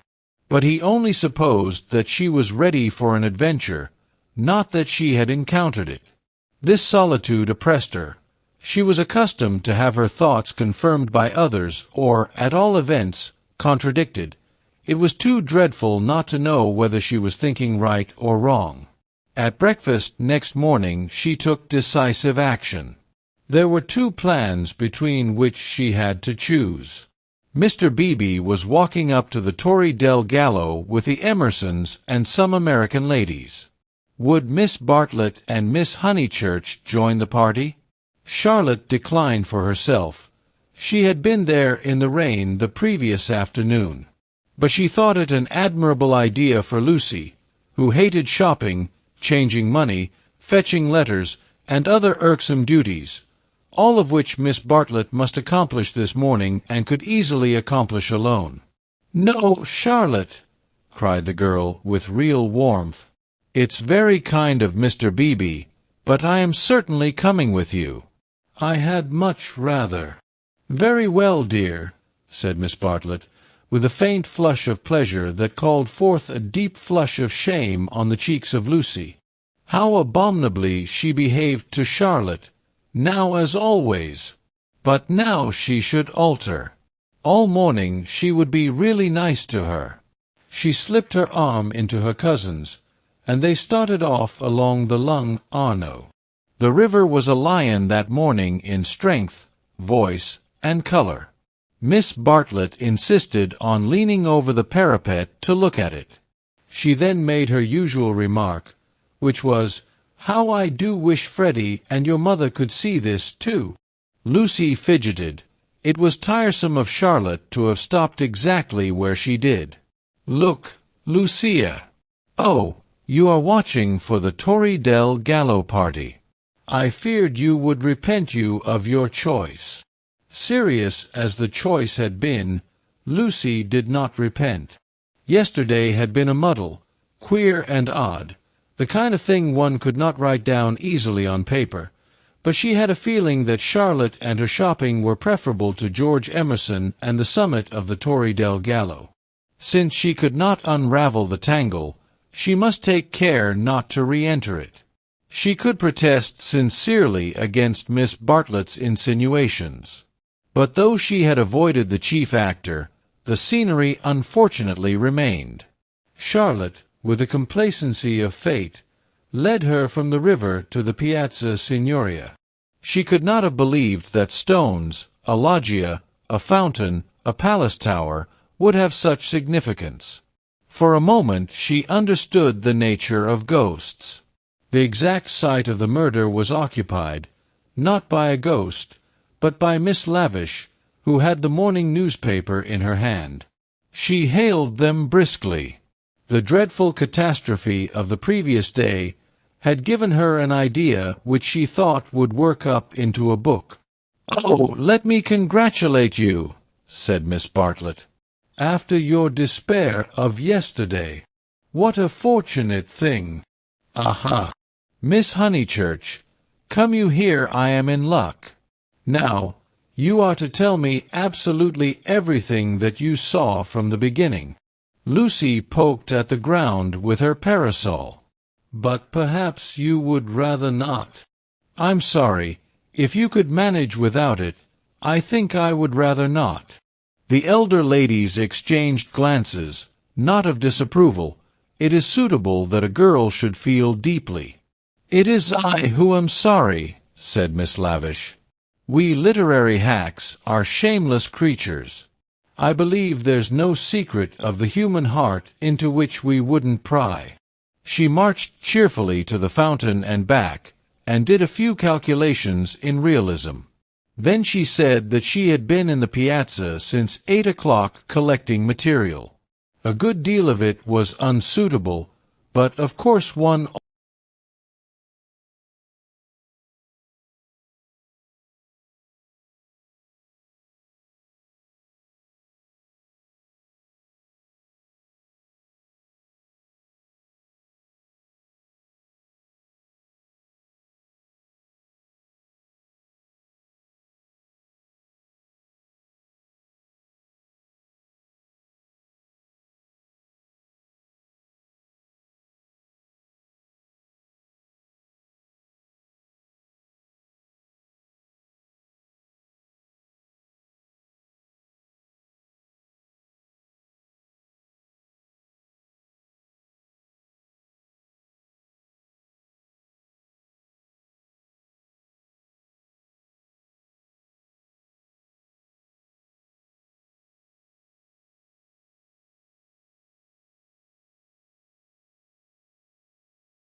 I confess that in Italy my sympathies are not with my own countrymen.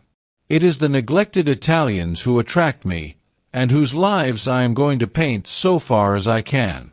For I repeat and I insist, and I have always held most strongly, that a tragedy such as yesterday's is not the less tragic because it happened in humble life. There was a fitting silence when Miss Lavish had concluded. Then the cousins wished success to her labors, and walked slowly away across the square. "She is my idea of a really clever woman," said Miss Bartlett. That last remark struck me as so particularly true. It should be a most pathetic novel. Lucy assented. At present her great aim was not to get put into it. Her perceptions this morning were curiously keen, and she believed that Miss Lavish had her on trial for an ingenue. "She is emancipated, but only in the very best sense of the word," continued Miss Bartlett slowly. "None but the superficial would be shocked at her. We had a long talk yesterday. She believes in justice and truth and human interest. She told me also that she has a high opinion of the destiny of woman. Mr. Eager." "Why, how nice! What a pleasant surprise!" "Ah, not for me," said the chaplain blandly, "for I have been watching you and Miss Honeychurch for quite a little time. We were chatting to Miss Lavish." His brow contracted. "So I saw. Were you indeed?" Andate via. Sono occupato." The last remark was made to a vendor of panoramic photographs who was approaching with a courteous smile. "I am about to venture a suggestion. Would you and Miss Honeychurch be disposed to join me in a drive some day this week, a drive in the hills? We might go up by Fiesole and back by Settignano. There is a point on that road where we could get down and have an hour's ramble on the hillside. The view thence of Florence is most beautiful, far better than the hackneyed view of Fiesole. It is the view that Alessio Baldovinetti is fond of introducing into his pictures. That man had a decided feeling for landscape. Decidedly. But who looks at it today? Ah, the world is too much for us." Miss Bartlett had not heard of Alessio Baldovinetti, but she knew that Mr. Eager was no commonplace chaplain. He was a member of the residential colony who had made Florence their home. He knew the people who never walked about with Baedekers, who had learned to take a siesta after lunch, who took drives the pension tourists had never heard of, and saw by private influence galleries which were closed to them. Living in delicate seclusion, some in furnished flats, others in Renaissance villas on Fiesola's slope, they read, wrote, studied, and exchanged ideas, thus attaining to that intimate knowledge, or rather perception, of Florence which is denied to all who carry in their pockets the coupons of Cook. Therefore an invitation from the chaplain was something to be proud of. Between the two sections of his flock, he was often the only link, and it was his avowed custom to select those of his migratory sheep who seemed worthy, and give them a few hours in the pastures of the permanent.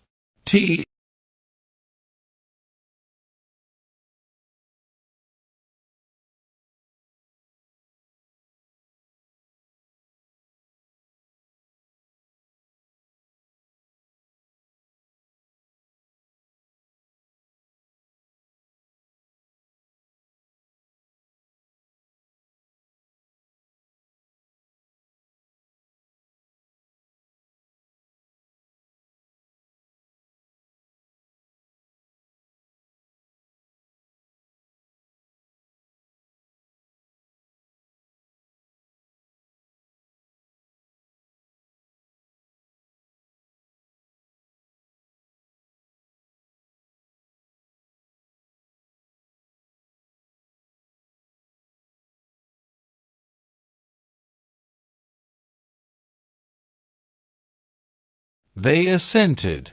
This very square, so I am told, witnessed yesterday the most sordid of tragedies. To one who loves the Florence of Dante and Savonarola, there is something portentous in such desecration, portentous and humiliating. Humiliating indeed, said Miss Bartlett. Miss Honeychurch happened to be passing through as it happened. She can hardly bear to speak of it. She glanced at Lucy proudly. "And how came we to have you here?" asked the chaplain paternally. Miss Bartlett's recent liberalism oozed away at the question. "Do not blame her, please, Mr. Eager. The fault is mine. I left her unchaperoned." "So you were here alone, Miss Honeychurch?" His voice suggested sympathetic reproof, but at the same time indicated that a few harrowing details would not be unacceptable. His dark, handsome face drooped mournfully towards her to catch her reply. "Practically. One of our pension acquaintances kindly brought her home," said Miss Bartlett, adroitly concealing the sex of the preserver. "For her also it must have been a terrible experience. I trust that neither of you was at all, that it was not in your immediate proximity."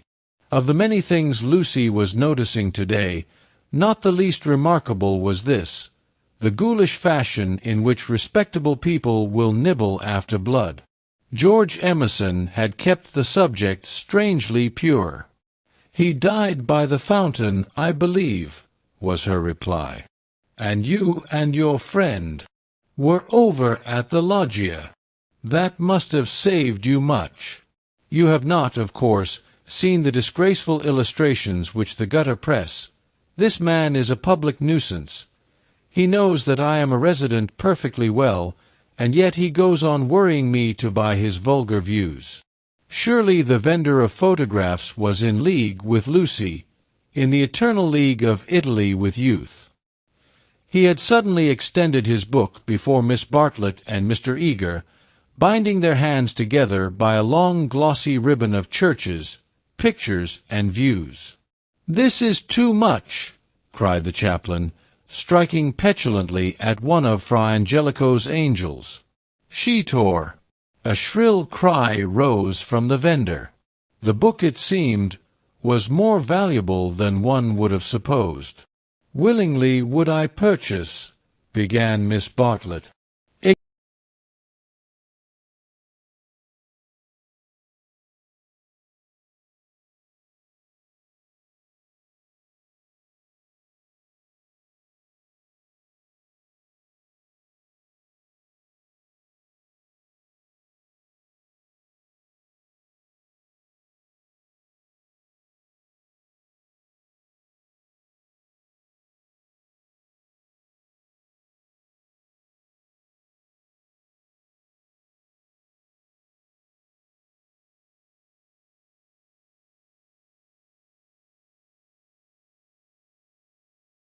Shopping was the topic that now ensued.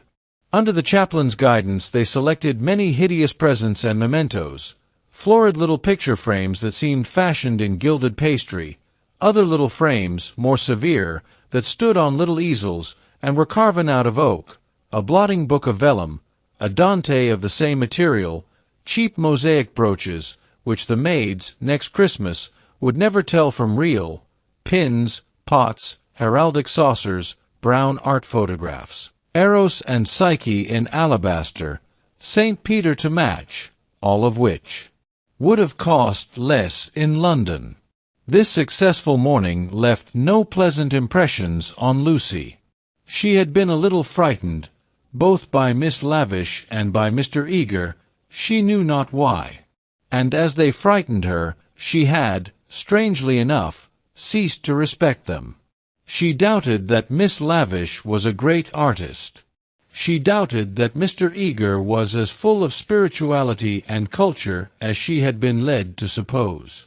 They were tried by some new test, and they were found wanting. As for Charlotte, she was exactly the same. It might be possible to be nice to her. It was impossible to love her. The son of a laborer, I happen to know it for a fact.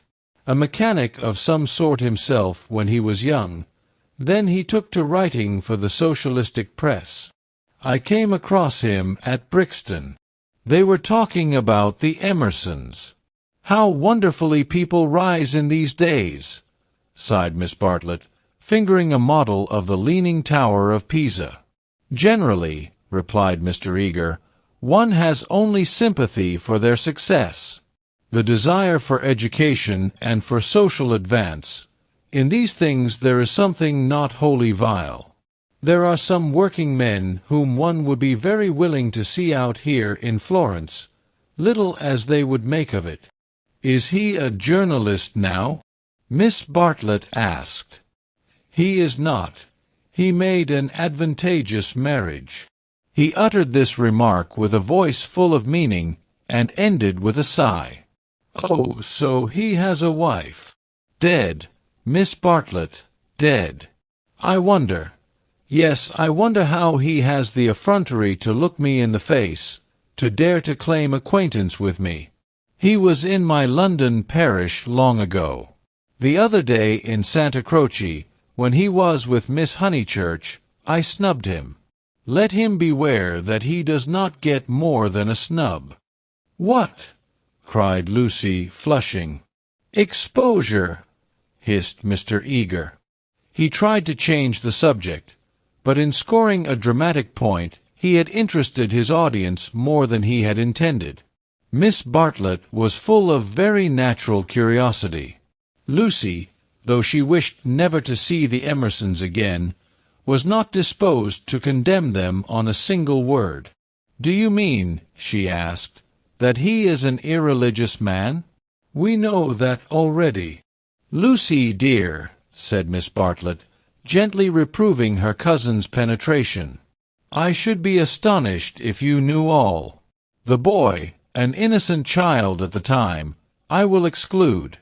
God knows what his education and his inherited qualities may have made him. Perhaps, said Miss Bartlett, it is something that we had better not hear. To speak plainly, said Mr. Eager, it is. I will say no more. For the first time Lucy's rebellious thoughts swept out in words, for the first time in her life. You have said very little. It was my intention to say very little, was his frigid reply. He gazed indignantly at the girl, who met him with equal indignation. She turned towards him from the shop counter. Her breast heaved quickly. He observed her brow, and the sudden strength of her lips. It was intolerable that she should disbelieve him. Murder, if you want to know, he cried angrily. That man murdered his wife. How? She retorted. To all intents and purposes he murdered her. That day in Santa Croce. Did they say anything against me?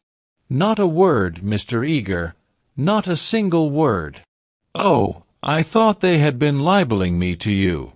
But I suppose it is only their personal charms that makes you defend them." "I'm not defending them," said Lucy, losing her courage, and relapsing into the old chaotic methods. "They're nothing to me." "How could you think she was defending them?" said Miss Bartlett, much discomfited by the unpleasant scene. The shopman was possibly listening. "She will find it difficult, for that man has murdered his wife in the sight of God." The addition of God was striking, but the chaplain was really trying to qualify a rash remark. A silence followed which might have been impressive, but was merely awkward. Then Miss Bartlett hastily purchased the leaning tower and led the way into the street.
They were now in the newspaper room at the English Bank.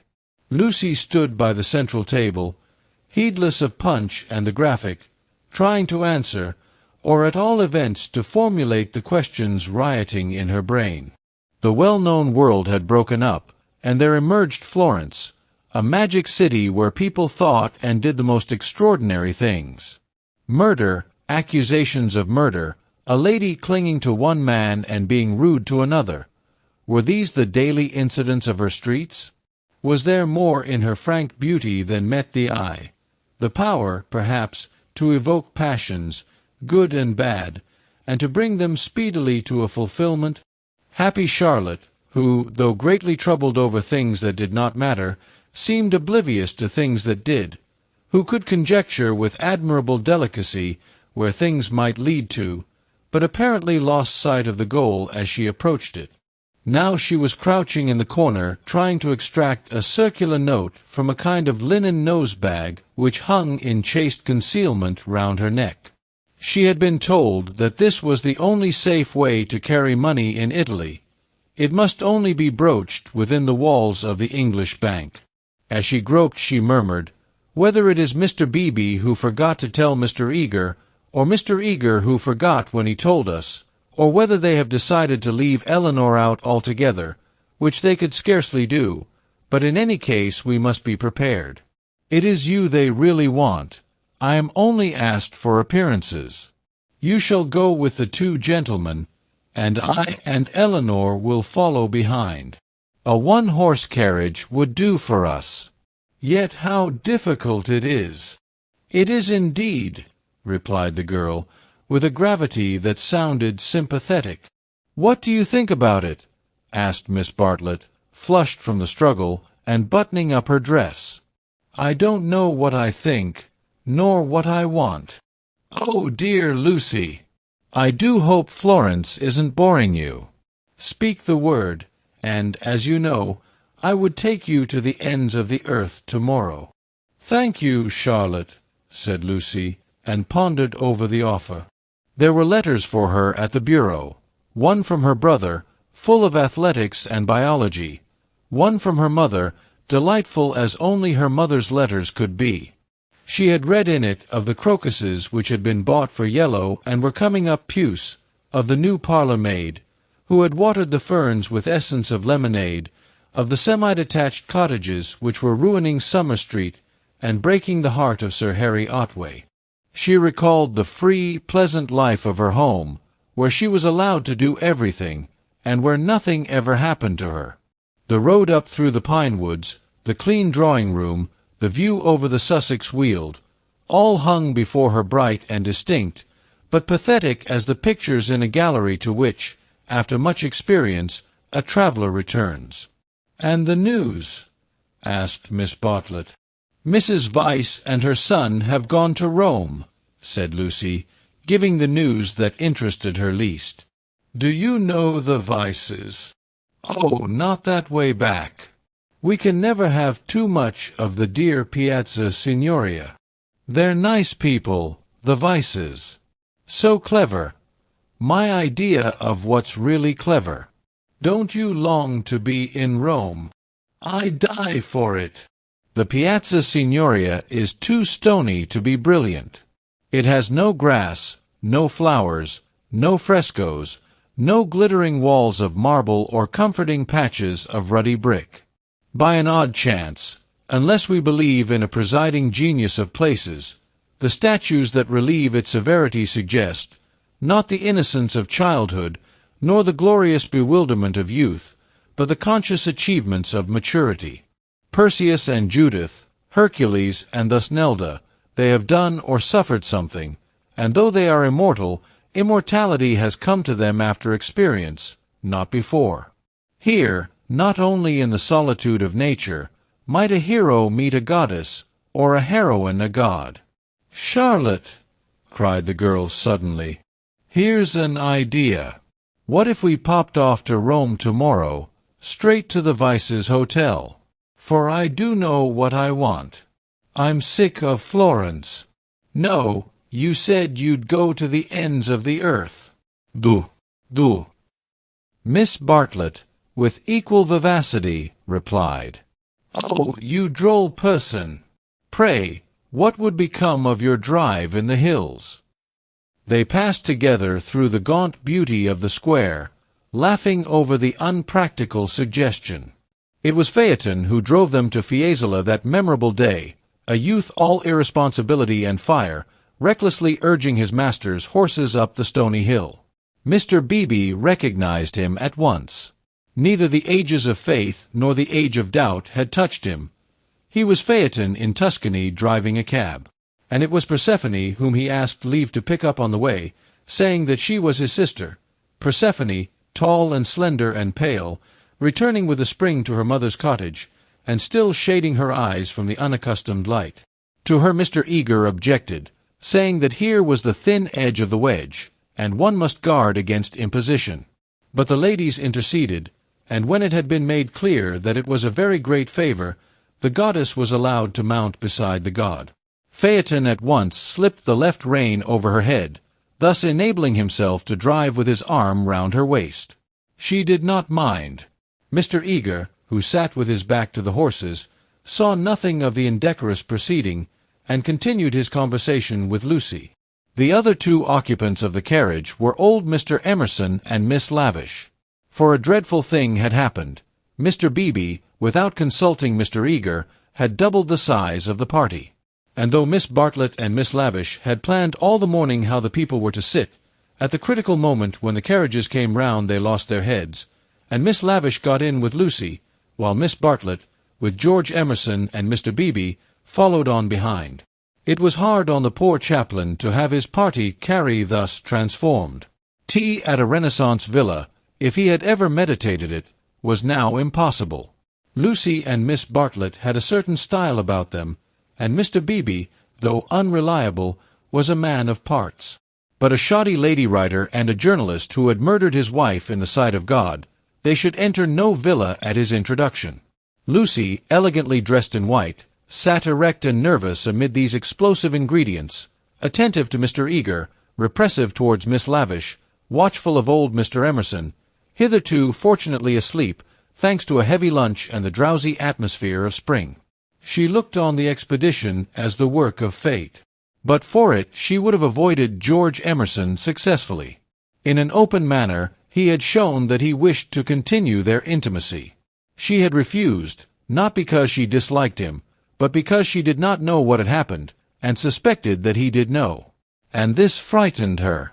For the real event, whatever it was, had taken place, not in the loggia, but by the river. To behave wildly at the sight of death is pardonable, but to discuss it afterwards, to pass from discussion into silence, and through silence into sympathy, that is an error, not of a startled emotion, but of the whole fabric. There was really something blameworthy, she thought, in their joint contemplation of the shadowy stream, in the common impulse which had turned them to the house without the passing of a look or word. This sense of wickedness had been slight at first.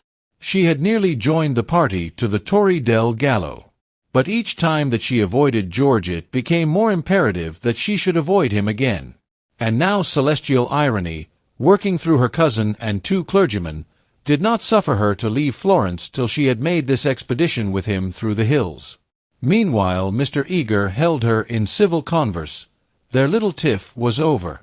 "So, Miss Honeychurch, you are travelling? As a student of art?" "Oh, dear me, no, oh, no." "Perhaps as a student of human nature," interposed Miss Lavish, "like myself." "Oh, no. I am here as a tourist." "Oh, indeed," said Mr. Eager. "Are you indeed? If you will not think me rude, we residents sometimes pity you poor tourists not a little, handed about like a parcel of goods from Venice to Florence, from Florence to Rome, living herded together in pensions or hotels, quite unconscious of anything that is outside Baedeker, their one anxiety to get done or through and go on somewhere else. The result is, they mix up towns, rivers, palaces in one inextricable whirl. You know the American girl in Punch who says, "Say, Papa, what did we see at Rome?" And the father replies, "Why, guess Rome was the place where we saw the yaller dog." There's travelling for you. Ah. "I quite agree," said Miss Lavish, who had several times tried to interrupt his mordant wit. "The narrowness and superficiality of the Anglo-Saxon tourist is nothing less than a menace." "Quite so. Now, the English colony at Florence, Miss Honeychurch, and it is of considerable size, though, of course, not all equally. A few are here for trade, for example. But the greater part are students. Lady Helen Laverstock is at present busy over Fra Angelico. I mention her name because we are passing her villa on the left. No, you can only see it if you stand. No, do not stand. You will fall. She is very proud of that thick hedge. Inside, perfect seclusion. One might have gone back 600 years.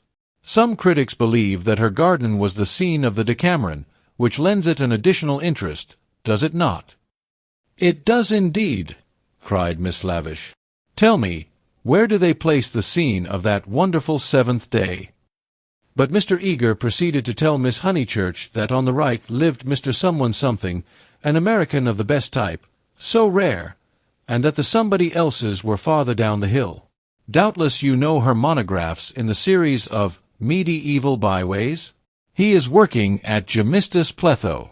Sometimes as I take tea in their beautiful grounds I hear, over the wall, the electric tram squealing up the new road with its loads of hot, dusty, unintelligent tourists who are going to do Fiesole in an hour in order that they may say they have been there, and I think how little they think what lies so near them. During this speech, the 2 figures on the box were sporting with each other disgracefully. Lucy had a spasm of envy. Granted that they wished to misbehave, it was pleasant for them to be able to do so. They were probably the only people enjoying the expedition.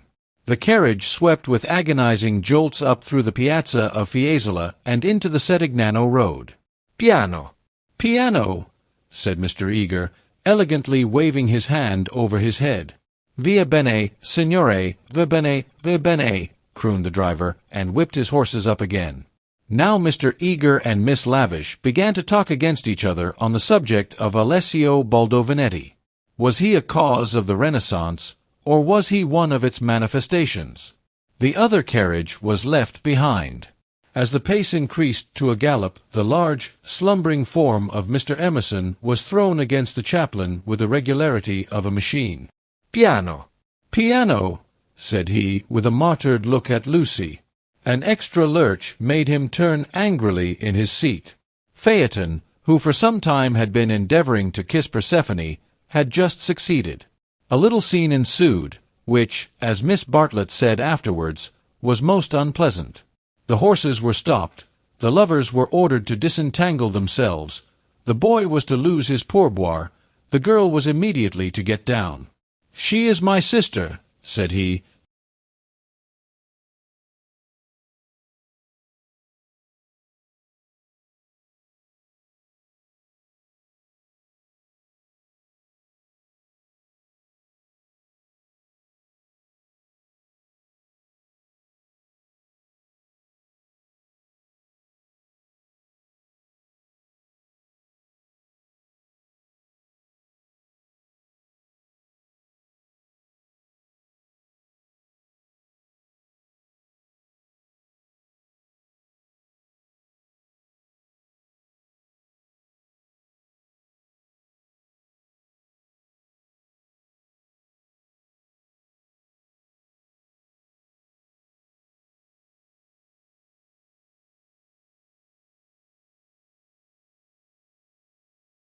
"Surely no," said Miss Lavish, her ardour visibly decreasing.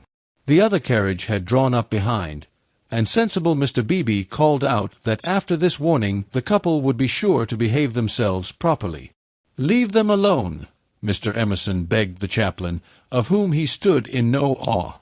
"Do we find happiness so often that we should turn it off the box when it happens to sit there? To be driven by lovers. A king might envy us, and if we part them it's more like sacrilege than anything I know." Here the voice of Miss Bartlett was heard saying that a crowd had begun to collect. Mr. Eager, who suffered from an overfluent tongue rather than a resolute will, was determined to make himself heard. He addressed the driver again. Italian in the mouth of Italians is a deep-voiced stream, with unexpected cataracts and boulders to preserve it from monotony. In Mr. Eager's mouth it resembled nothing so much as an acid whistling fountain which played ever higher and quicker, and more shrilly, till abruptly it was turned off with a click. "Signorina," said the man to Lucy, when the display had ceased. Why should he appeal to Lucy? "Signorina," echoed Persephone in her glorious contralto. She pointed at the other carriage. "Why?" For a moment the two girls looked at each other. Then Persephone got down from the box. "Victory at last," said Mr. Eager, smiting his hands together as the carriages started again. "It is not victory," said Mr. Emerson. "It is defeat. You have parted two people who were happy." Mr. Eager shut his eyes. He was obliged to sit next to Mr. Emerson, but he would not speak to him. The old man was refreshed by sleep, and took up the matter warmly. He commanded Lucy to agree with him. He shouted for support to his son. "We have tried to buy what cannot be bought with money. He has bargained to drive us, and he is doing it. We have no rights over his soul." Miss Lavish frowned. It is hard when a person you have classed as typically British speaks out of his character. "He was not driving us well," she said. "He jolted us. That I deny. It was as restful as sleeping. He is jolting us now. Can you wonder? He would like to throw us out, and most certainly he is justified. And if I were superstitious, I'd be frightened of the girl, too. It doesn't do to injure young people. Have you ever heard of Lorenzo de Medici?" Miss Lavish bristled. "Most certainly I have. Do you refer to Lorenzo il Magnifico, or to Lorenzo, Duke of Urbino, or to Lorenzo surnamed Lorenzino on account of his diminutive stature?" "The Lord knows. Possibly he does know, for I refer to Lorenzo the poet. He wrote a line, so I heard yesterday, which runs like this: 'Don't go fighting against the spring.'" Mr. Eager could not resist the opportunity for erudition. Non fate guerra al maggio, I murmured. War not with the May would render a correct meaning. The point is, we have warred with it. Look. He pointed to the Val di Arno, which was visible far below them, through the budding trees. 50 miles of spring, and we've come up to admire them. Do you suppose there's any difference between spring in nature and spring in man? But there we go, praising the one and condemning the other as improper, ashamed that the same laws work eternally through both. No one encouraged him to talk. Presently Mr. Eager gave a signal for the carriages to stop and marshaled the party for their ramble on the hill. A hollow like a great amphitheatre, full of terraced steps and misty olives, now lay between them and the heights of Fiesole, and the road, still following its curve, was about to sweep on to a promontory which stood out in the plain. It was this promontory, uncultivated, wet, covered with bushes and occasional trees, which had caught the fancy of Alessio Baldovinetti nearly 500 years before. He had ascended it, that diligent and rather obscure master, possibly with an eye to business, possibly for the joy of ascending. Standing there, he had seen that view of the Val di Arno and distant Florence, which he afterwards had introduced not very effectively into his work. But where exactly had he stood? That was the question which Mr. Eager hoped to solve now. And Miss Lavish, whose nature was attracted by anything problematical, had become equally enthusiastic. But it is not easy to carry the pictures of Alessio Baldovinetti in your head, even if you have remembered to look at them before starting. And the haze in the valley increased the difficulty of the quest. The party sprang about from tuft to tuft of grass, their anxiety to keep together being only equaled by their desire to go different directions. Finally they split into groups. Lucy clung to Miss Bartlett and Miss Lavish. The Emersons returned to hold laborious converse with the drivers, while the two clergymen, who were expected to have topics in common, were left to each other. The two elder ladies soon threw off the mask. In the audible whisper that was now so familiar to Lucy they began to discuss, not Alessio Baldovinetti, but the drive. Miss Bartlett had asked Mr. George Emerson what his profession was, and he had answered, the railway. She was very sorry that she had asked him. She had no idea that it would be such a dreadful answer, or she would not have asked him.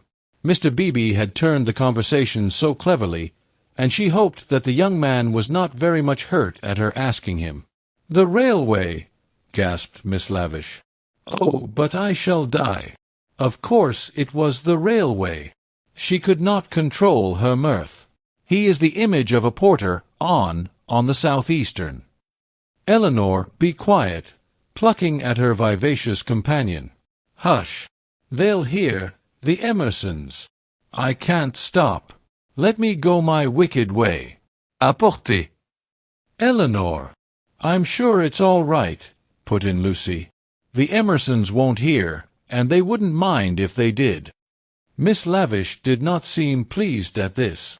Miss Honeychurch listening, she said rather crossly. Poof. Woof.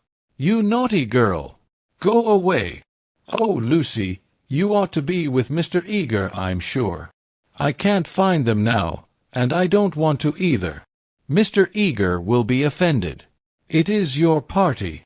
Please, I'd rather stop here with you. No, I agree, said Miss Lavish. It's like a school feast. The boys have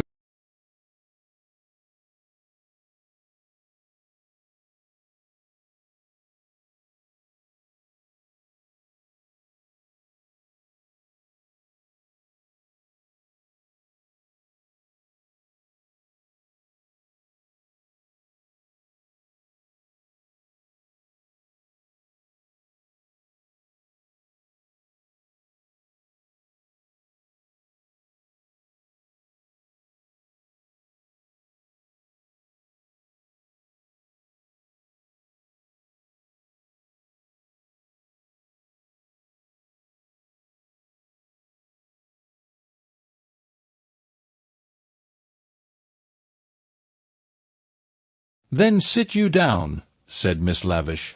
Observe my foresight. With many a smile, she produced 2 of those mackintosh squares that protect the frame of the tourist from damp grass or cold marble steps. She sat on one. Who was to sit on the other? Lucy. Without a moment's doubt, Lucy. The ground will do for me. Really, I have not had rheumatism for years. If I do feel it coming on, I shall stand.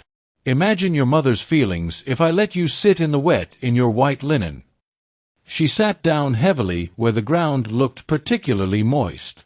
Here we are, all settled delightfully. Even if my dress is thinner, it will not show so much, being brown. Sit down, dear. You are too unselfish. You don't assert yourself enough. She cleared her throat. Now don't be alarmed. This isn't a cold.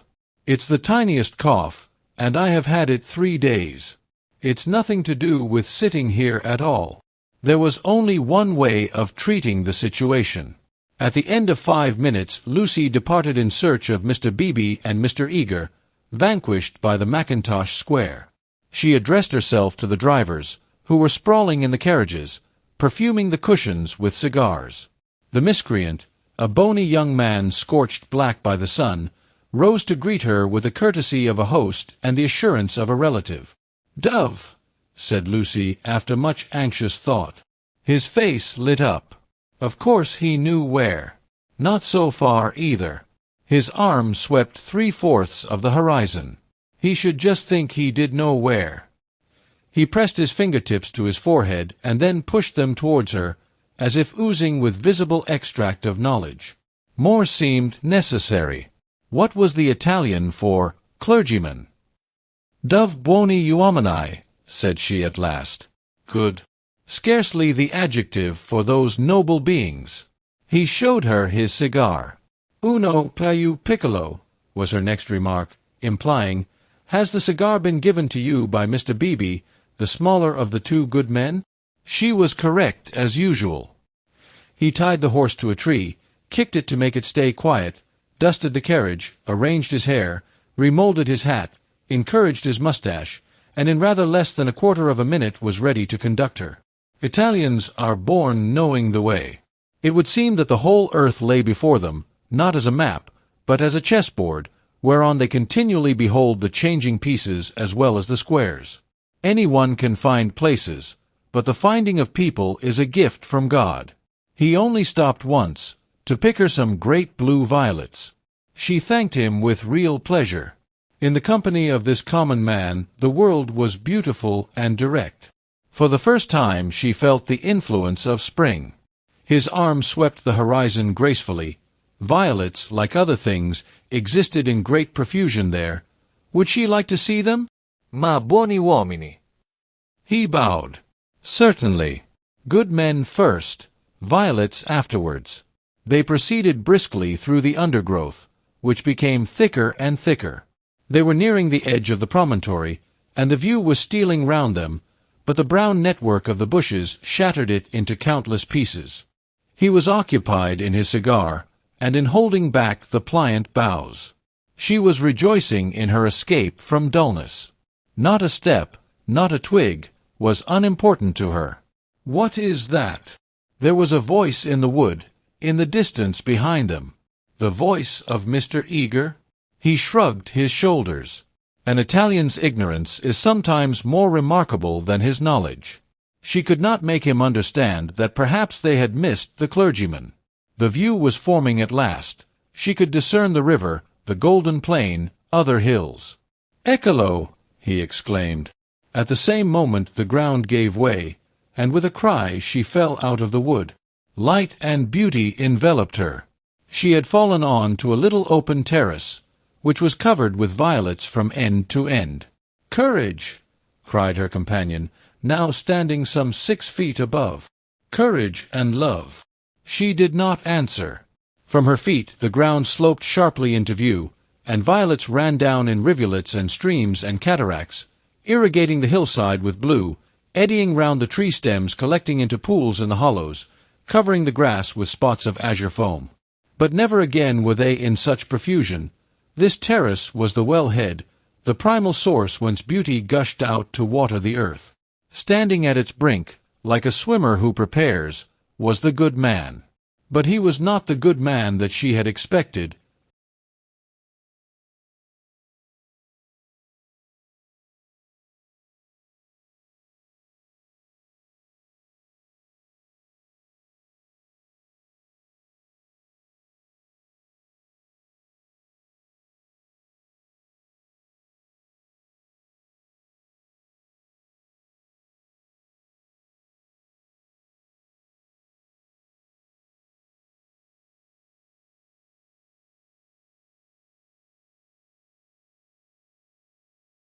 Chapter 7. They Return. Some complicated game had been playing up and down the hillside all the afternoon. What it was, and exactly how the players had sided, Lucy was slow to discover. Mr. Eager had met them with a questioning eye. Charlotte had repulsed him with much small talk. Mr. Emerson, seeking his son, was told whereabouts to find him. Mr. Beebe, who wore the heated aspect of a neutral, was bidden to collect the factions for the return home. There was a general sense of groping and bewilderment. Pan had been amongst them, not the great god Pan, who has been buried these 2,000 years, but the little god Pan, who presides over social contretemps and unsuccessful picnics. Mr. Beebe had lost everyone, and had consumed in solitude the tea-basket which he had brought up as a pleasant surprise. Miss Lavish had lost Miss Bartlett. Lucy had lost Mr. Eager. Mr. Emerson had lost George. Miss Bartlett had lost a Mackintosh square. Phaeton had lost the game. That last fact was undeniable. He climbed on to the box shivering, with his collar up, prophesying the swift approach of bad weather. "Let us go immediately," he told them.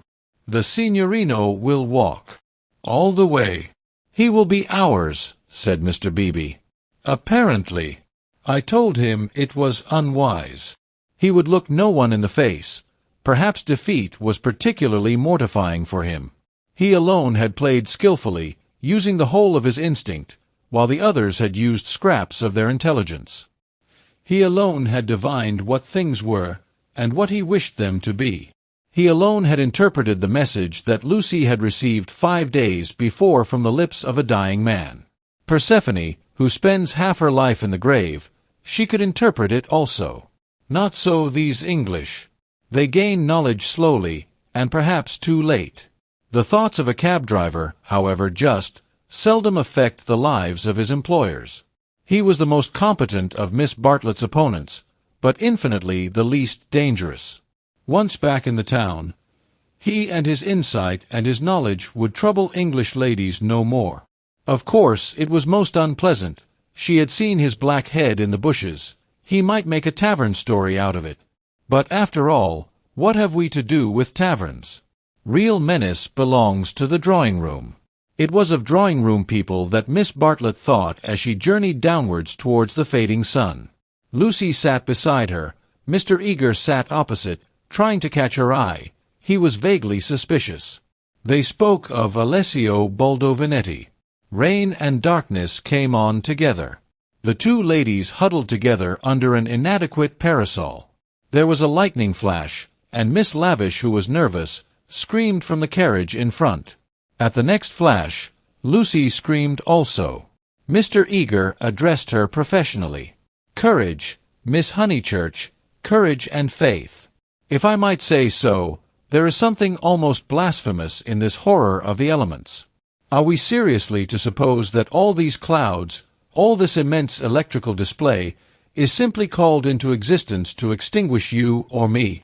No, of course. Even from the scientific standpoint, the chances against our being struck are enormous. The steel knives, the only articles which might attract the current, are in the other carriage. And, in any case, we are infinitely safer than if we were walking. Courage, courage and faith." Under the rug, Lucy felt the kindly pressure of her cousin's hand. At times our need for a sympathetic gesture is so great that we care not what exactly it signifies or how much we may have to pay for it afterwards.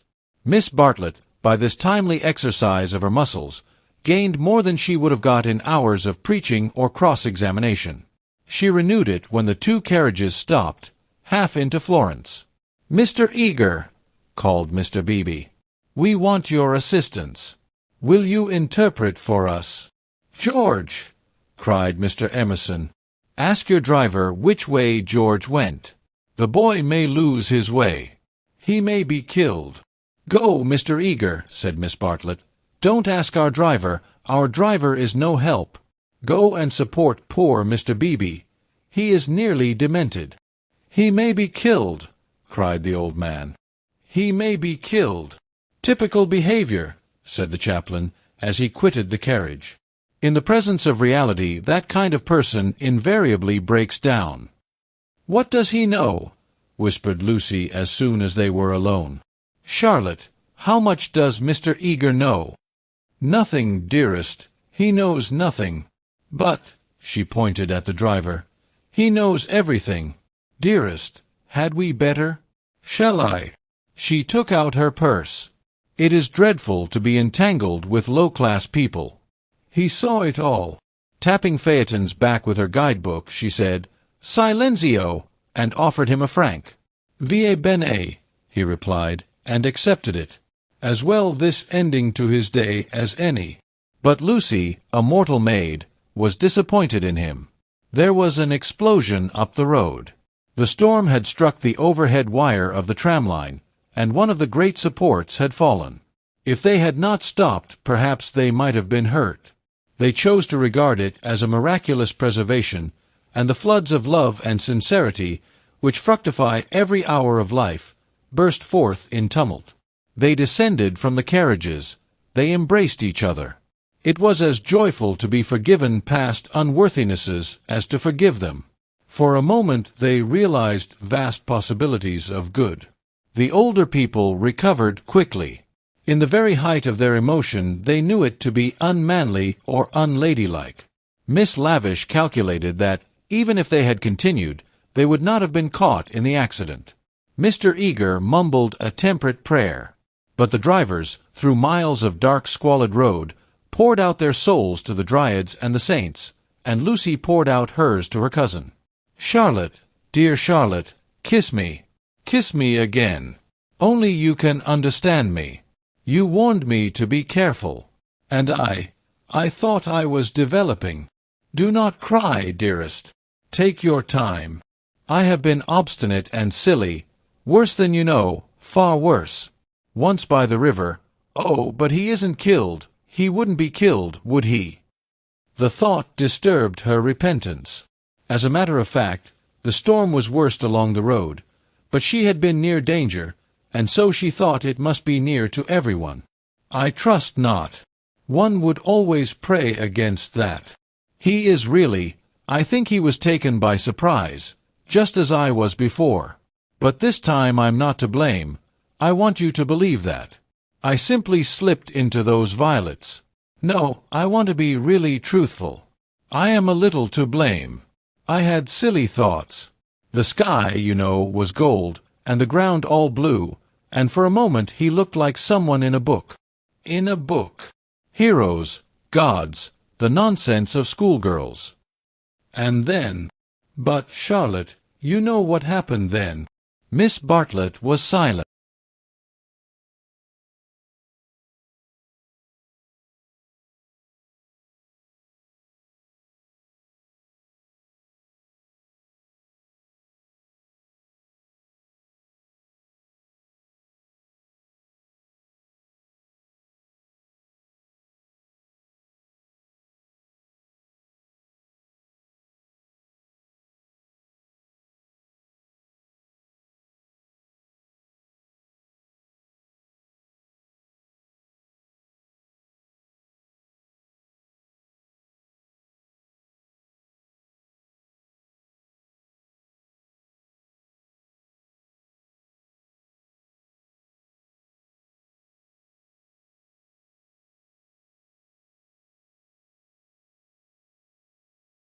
The luxury of self-exposure kept her almost happy through the long evening.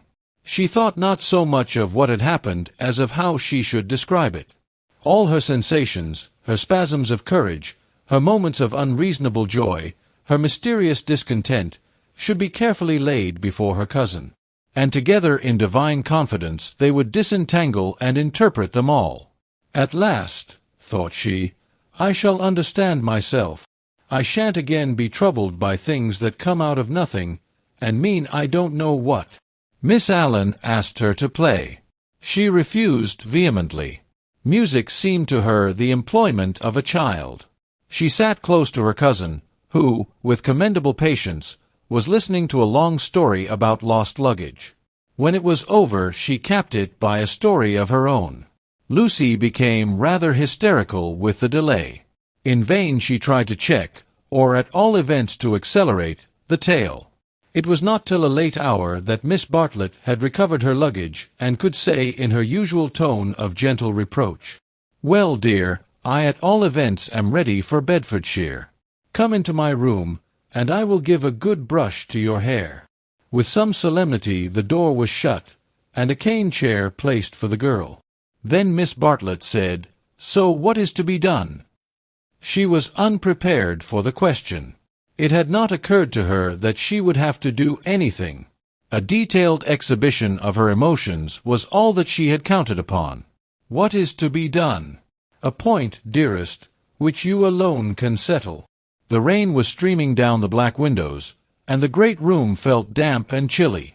One candle burnt trembling on the chest of drawers close to Miss Bartlett's toque, which cast monstrous and fantastic shadows on the bolted door. A tram roared by in the dark, and Lucy felt unaccountably sad, though she had long since dried her eyes. She lifted them to the ceiling, where the griffins and bassoons were colorless and vague, the very ghosts of joy. "It has been raining for nearly 4 hours," she said at last. Miss Bartlett ignored the remark. "How do you propose to silence him?" "The driver." "My dear girl, no, Mr. George Emerson." Lucy began to pace up and down the room. "I don't understand," she said at last. She understood very well, but she no longer wished to be absolutely truthful. "How are you going to stop him talking about it?" "I have a feeling that talk is a thing he will never do. I, too, intend to judge him charitably. But unfortunately I have met the type before. They seldom keep their exploits to themselves." "Exploits!" cried Lucy, wincing under the horrible plural. "My poor dear, did you suppose that this was his first? Come here and listen to me. I am only gathering it from his own remarks. Do you remember that day at lunch when he argued with Miss Allen that liking one person is an extra reason for liking another?" "Yes," said Lucy, whom at the time the argument had pleased. "Well, I am no prude. There is no need to call him a wicked young man, but obviously he is thoroughly unrefined. Let us put it down to his deplorable antecedents and education, if you wish. But we are no farther on with our question. What do you propose to do?" An idea rushed across Lucy's brain, which, had she thought of it sooner and made it part of her, might have proved victorious. "I propose to speak to him," said she. Miss Bartlett uttered a cry of genuine alarm. "You see, Charlotte, your kindness, I shall never forget it. But, as you said, it is my affair. Mine and his. And you are going to implore him, to beg him to keep silence?" "Certainly not. There would be no difficulty. Whatever you ask him he answers, yes or no, then it is over. I have been frightened of him. But now I am not one little bit. But we fear him for you, dear. You are so young and inexperienced, you have lived among such nice people, that you cannot realize what men can be, how they can take a brutal pleasure in insulting a woman whom her sex does not protect and rally round. This afternoon, for example, if I had not arrived, what would have happened?" "I can't think," said Lucy gravely.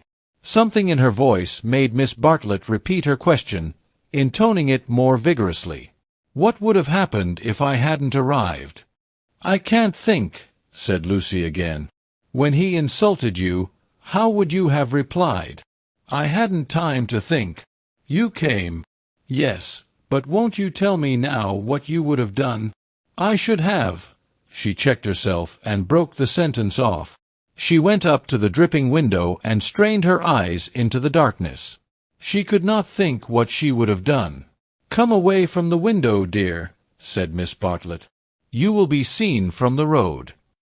Lucy obeyed. She was in her cousin's power. She could not modulate out the key of self-abasement in which she had started. Neither of them referred again to her suggestion that she should speak to George and settle the matter, whatever it was, with him. Miss Bartlett became plaintive. "Oh, for a real man! We are only two women, you and I. Mr. Beebe is hopeless. There is Mr. Eager, but you do not trust him.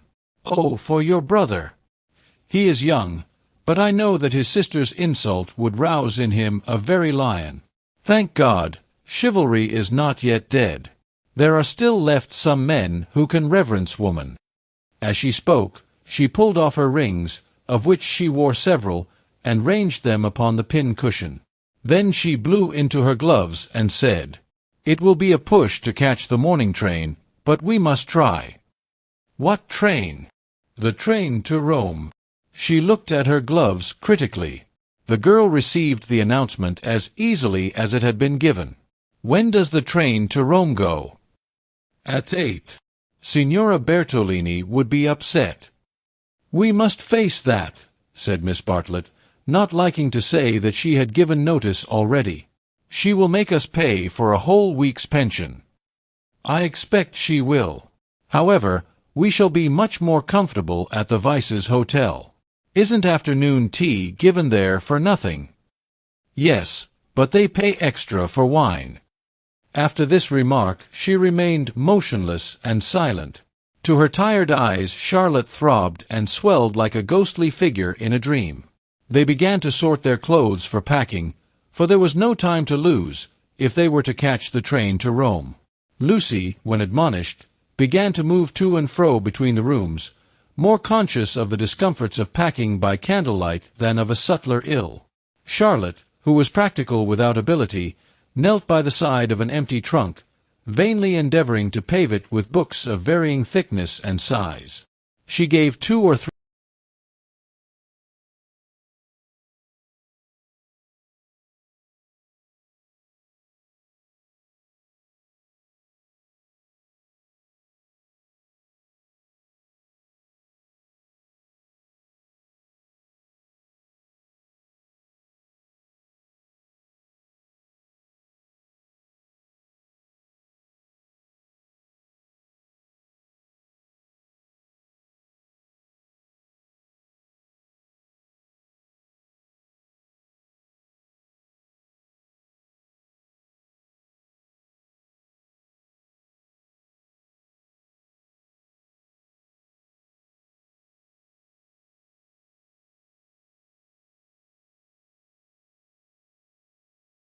Lucy was on her guard at once, knowing by bitter experience what forgiving Miss Bartlett meant.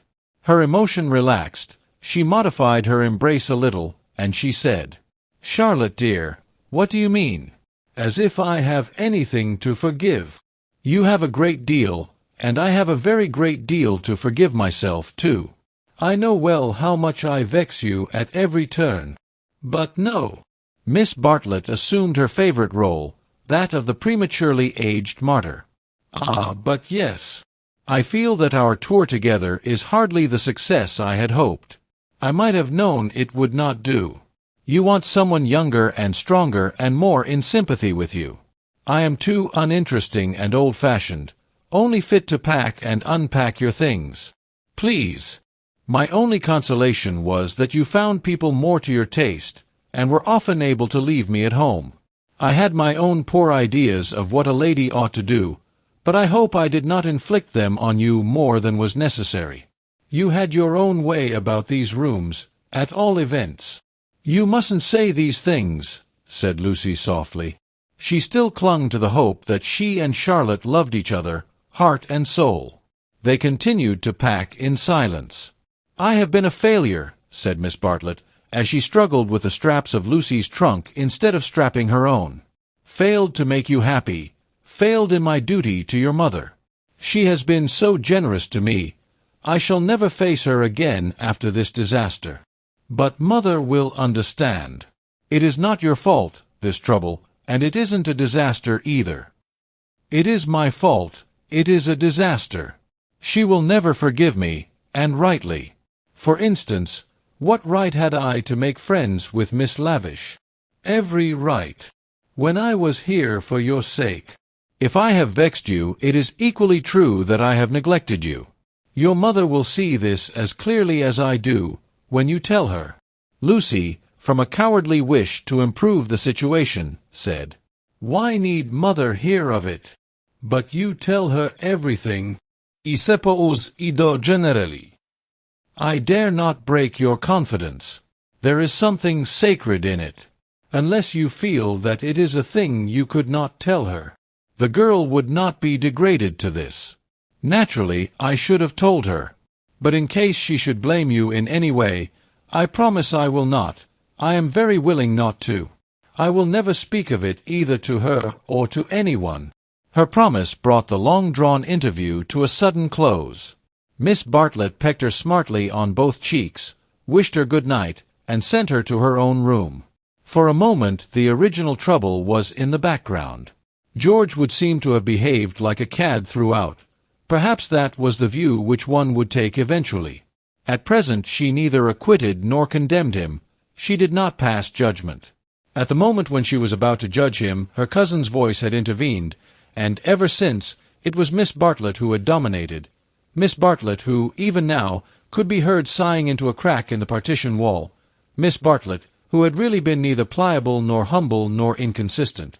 She had worked like a great artist. For a time, indeed, for years, she had been meaningless, but at the end there was presented to the girl the complete picture of a cheerless, loveless world in which the young rush to destruction until they learn better, a shamefaced world of precautions and barriers which may avert evil, but which do not seem to bring good, if we may judge from those who have used them most. Lucy was suffering from the most grievous wrong which this world has yet discovered. Diplomatic advantage had been taken of her sincerity, of her craving for sympathy and love. Such a wrong is not easily forgotten. Never again did she expose herself without due consideration and precaution against rebuff. And such a wrong may react disastrously upon the soul. The doorbell rang, and she started to the shutters. Before she reached them she hesitated, turned, and blew out the candle. Thus it was that, though she saw someone standing in the wet below, he, though he looked up, did not see her. To reach his room he had to go by hers. She was still dressed. It struck her that she might slip into the passage and just say that she would be gone before he was up, and that their extraordinary intercourse was over.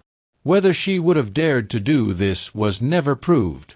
At the critical moment Miss Bartlett opened her own door, and her voice said, "I wish one word with you in the drawing-room, Mr. Emerson, please." Soon their footsteps returned, and Miss Bartlett said, "Good night, Mr. Emerson." His heavy, tired breathing was the only reply. The chaperone had done her work. Lucy cried aloud, "It isn't true. It can't all be true. I want not to be muddled. I want to grow older quickly." Miss Bartlett tapped on the wall. "Go to bed at once, dear. You need all the rest you can get." In the morning they left for Rome. Chapter 8. Medieval. The drawing-room curtains at Windy Corner had been pulled to meet, for the carpet was new and deserved protection from the August sun. They were heavy curtains, reaching almost to the ground, and the light that filtered through them was subdued and varied. A poet, none was present, might have quoted, "Life like a dome of many-colored glass," or might have compared the curtains to sluice gates, lowered against the intolerable tides of heaven. Without was poured a sea of radiance. Within, the glory, though visible, was tempered to the capacities of man. Two pleasant people sat in the room. One, a boy of 19, was studying a small manual of anatomy, and peering occasionally at a bone which lay upon the piano. From time to time he bounced in his chair and puffed and groaned, for the day was hot and the print small, and the human frame fearfully made, and his mother, who was writing a letter, did continually read out to him what she had written. And continually did she rise from her seat and part the curtains so that a rivulet of light fell across the carpet, and make the remark that they were still there. "Where aren't they?" said the boy, who was Freddie, Lucy's brother. "I tell you I'm getting fairly sick." "For goodness sake, go out of my drawing-room, then," cried Mrs. Honeychurch, who hoped to cure her children of slang by taking it literally. Freddie did not move or reply. "I think things are coming to a head," she observed, rather wanting her son's opinion on the situation if she could obtain it without undue supplication. Time they did. "I am glad that Cecil is asking."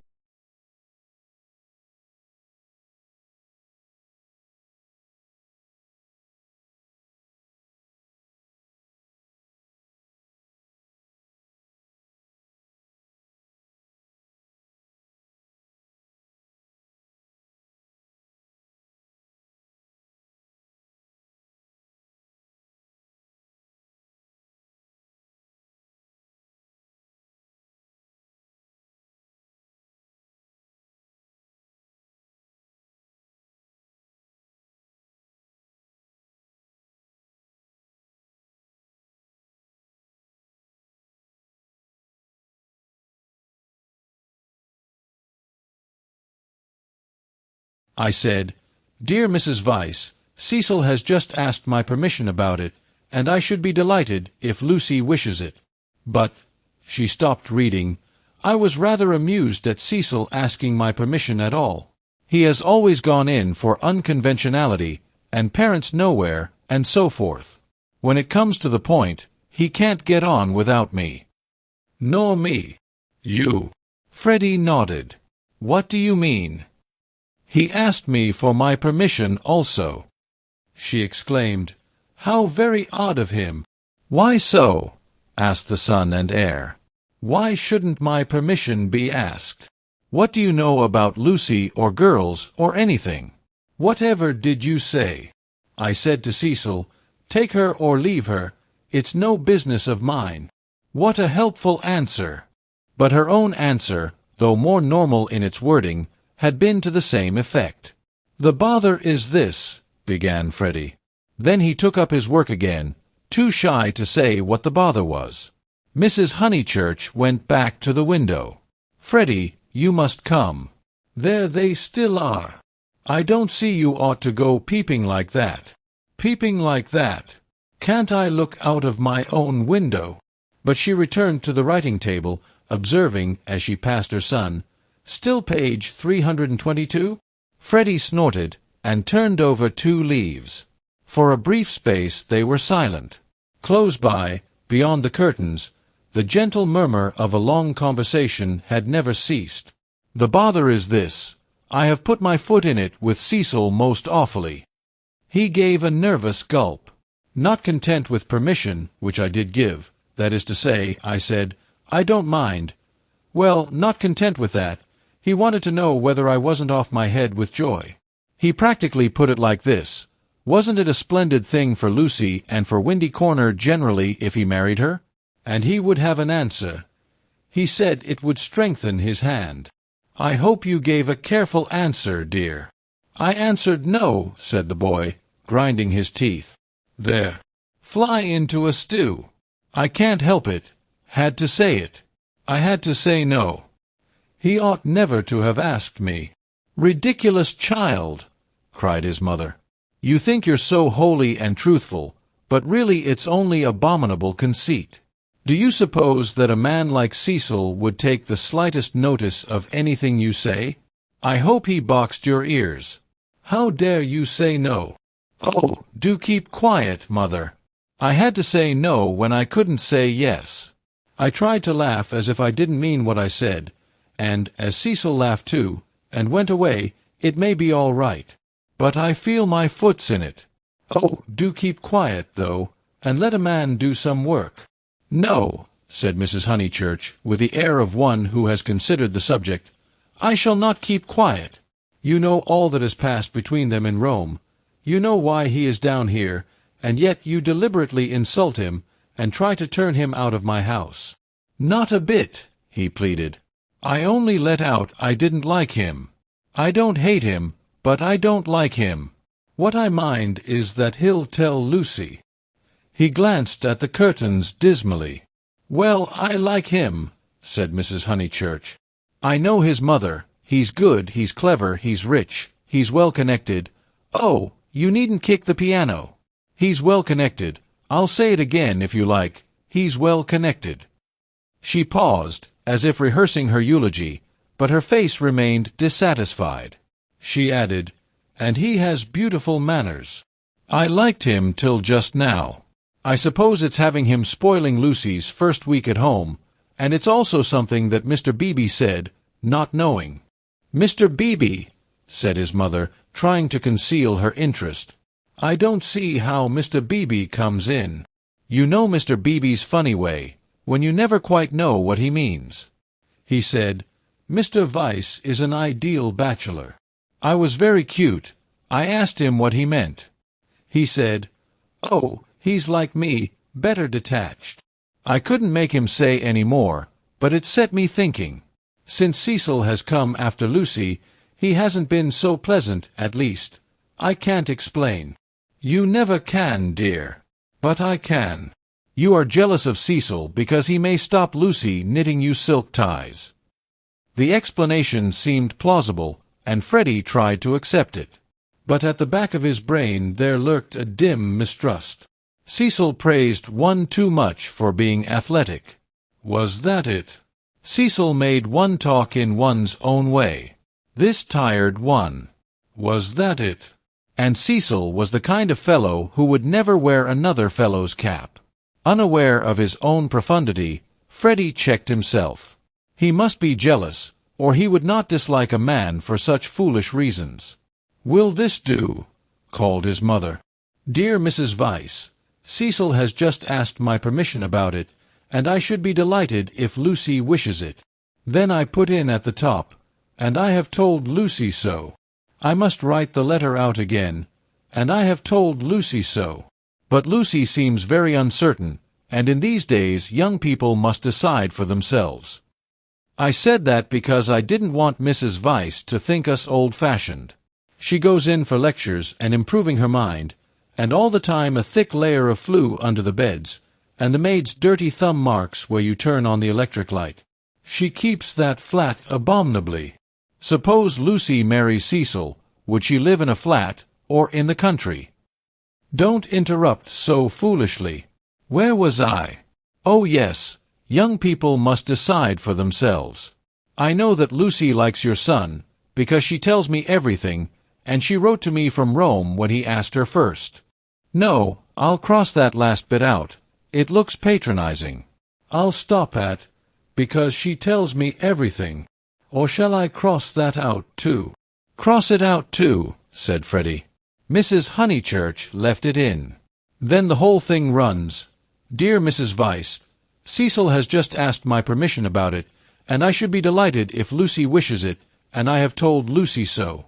But Lucy seems very uncertain, and in these days young people must decide for themselves. I know that Lucy likes your son, because she tells me everything. But I do not know. Look out! Cried Freddie. The curtains parted. Cecil's first movement was one of irritation. He couldn't bear the Honeychurch habit of sitting in the dark to save the furniture. Instinctively he gave the curtains a twitch, and sent them swinging down their poles. Light entered. There was revealed a terrace, such as is owned by many villas with trees each side of it, and on it a little rustic seat, and 2 flower-beds. But it was transfigured by the view beyond, for Windy Corner was built on the range that overlooks the Sussex Weald. Lucy, who was in the little seat, seemed on the edge of a green magic carpet which hovered in the air above the tremulous world. Cecil entered. Appearing thus late in the story, Cecil must be at once described. He was medieval, like a Gothic statue, tall and refined, with shoulders that seemed braced square by an effort of the will, and a head that was tilted a little higher than the usual level of vision. He resembled those fastidious saints who guard the portals of a French cathedral. Well educated, well endowed, and not deficient physically, he remained in the grip of a certain devil whom the modern world knows as self-consciousness, and whom the medieval, with dimmer vision, worshipped as asceticism. A Gothic statue implies celibacy, just as a Greek statue implies fruition, and perhaps this was what Mr. Beebe meant. And Freddie, who ignored history and art, perhaps meant the same when he failed to imagine Cecil wearing another fellow's cap. Mrs. Honeychurch left her letter on the writing table and moved towards her young acquaintance. "Oh, Cecil!" she exclaimed. "Oh, Cecil, do tell me!" "I promise I sposy," said he. They stared at him anxiously.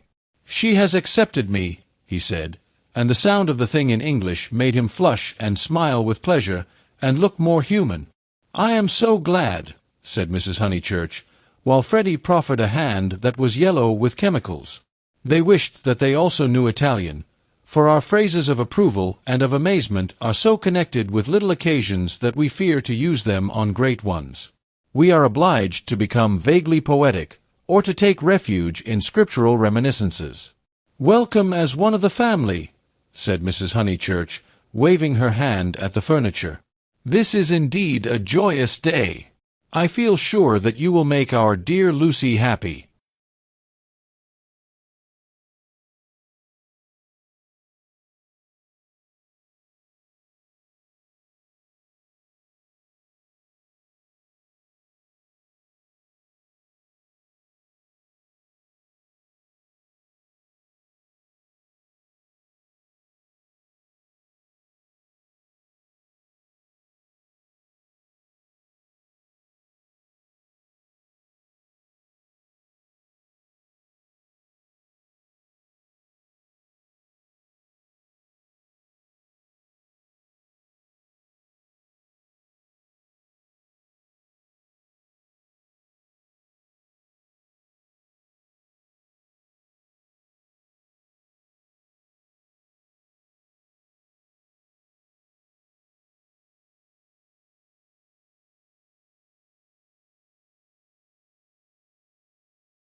They passed into the sunlight.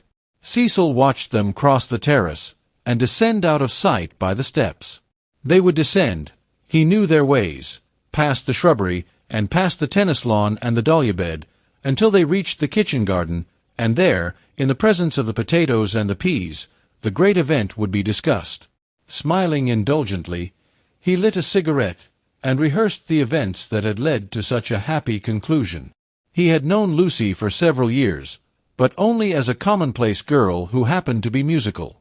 He could still remember his depression that afternoon at Rome, when she and her terrible cousin fell on him out of the blue and demanded to be taken to St. Peter's.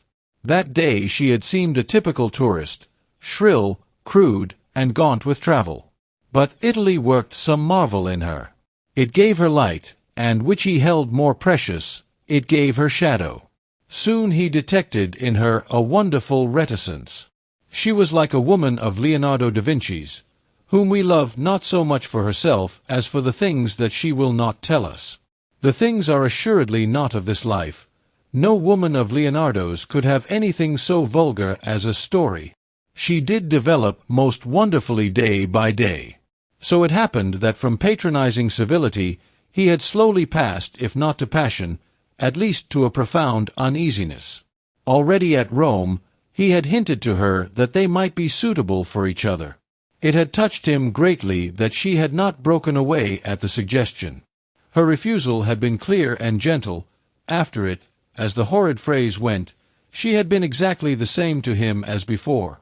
3 months later, on the margin of Italy, among the flower-clad Alps, he had asked her again in bald, traditional language. She reminded him of a Leonardo more than ever. Her sunburnt features were shadowed by fantastic rock. At his words she had turned and stood between him and the light with immeasurable plains behind her.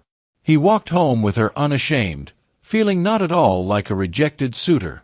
The things that really mattered were unshaken. So now he had asked her once more, and clear and gentle as ever, she had accepted him, giving no coy reasons for her delay, but simply saying that she loved him and would do her best to make him happy.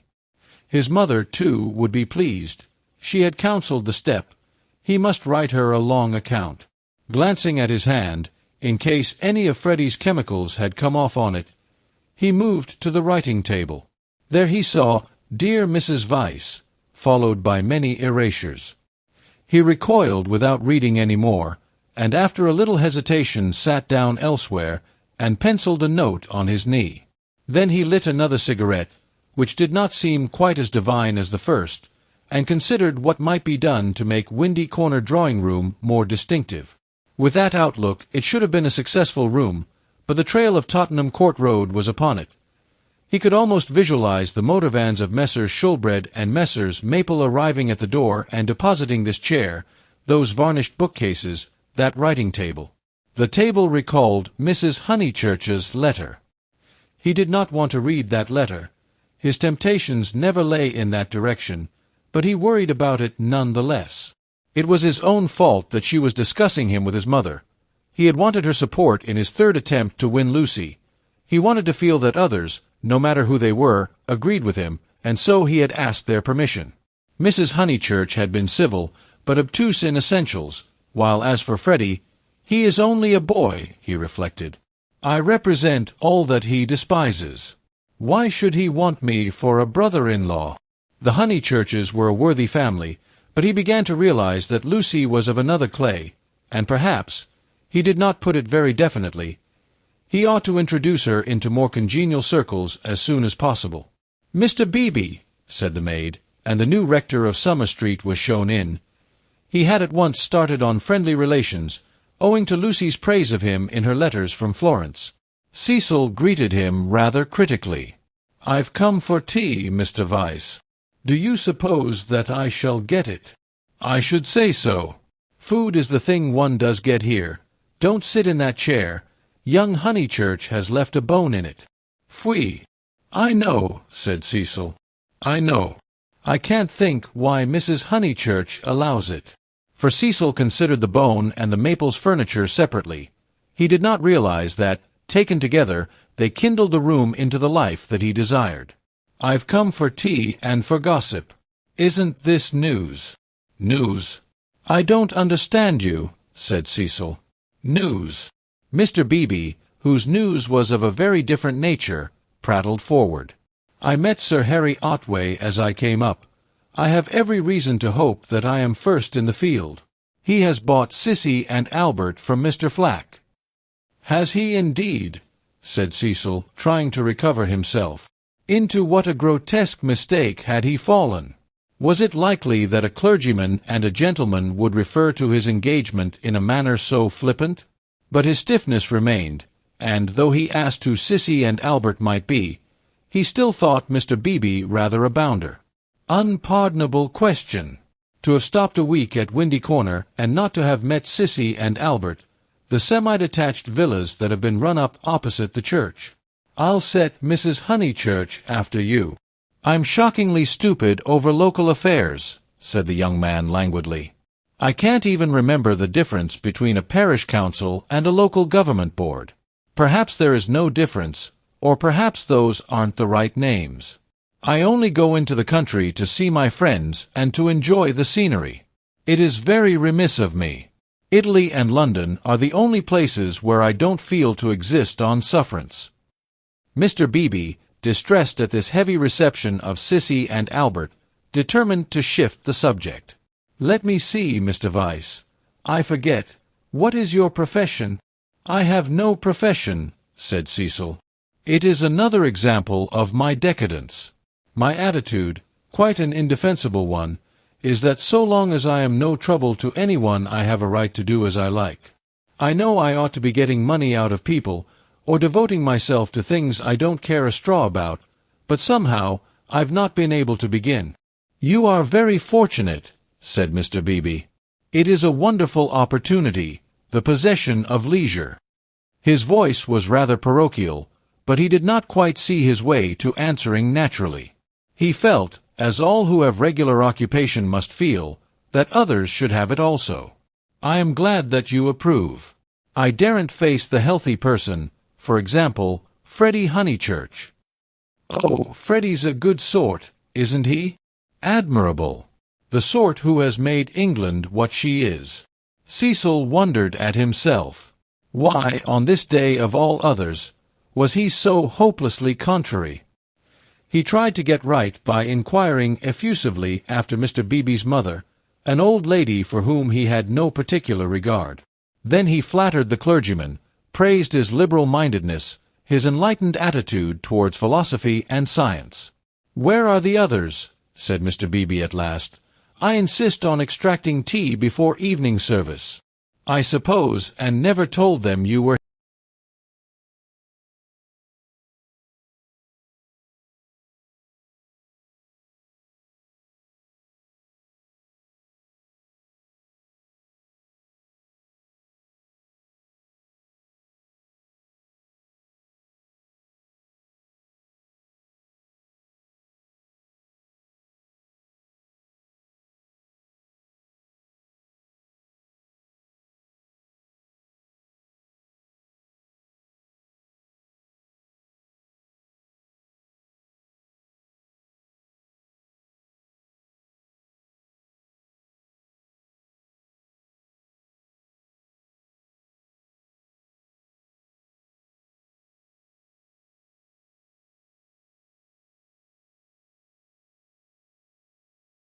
"I quite agree.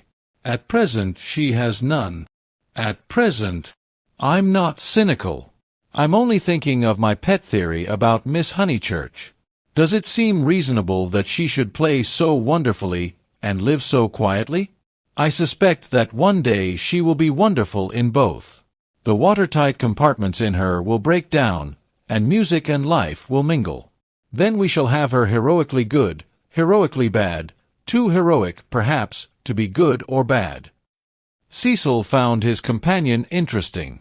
"And at present you think her not wonderful as far as life goes?" "Well, I must say I've only seen her at Tunbridge Wells, where she was not wonderful, and at Florence. Since I came to Summer Street she has been away. You saw her, didn't you, at Rome and in the Alps? Oh, I forgot. Of course, you knew her before." "No, she wasn't wonderful in Florence either, but I kept on expecting that she would be." "In what way?" Conversation had become agreeable to them, and they were pacing up and down the terrace. "I could as easily tell you what tune she'll play next." There was simply the sense that she had found wings, and meant to use them. "I can show you a beautiful picture in my Italian diary. Miss Honeychurch as a kite, Miss Bartlett holding the string. Picture number 2, the string breaks."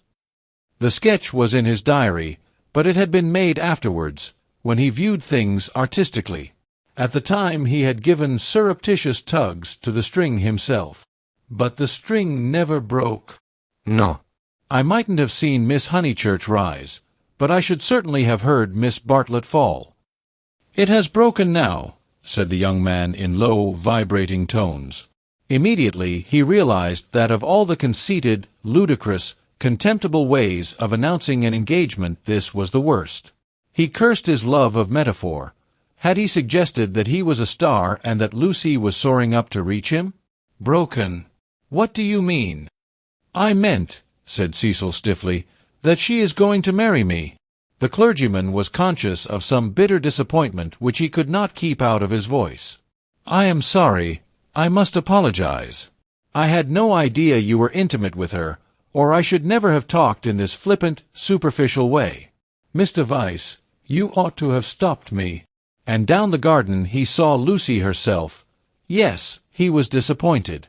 Cecil, who naturally preferred congratulations to apologies, drew down his mouth at the corners.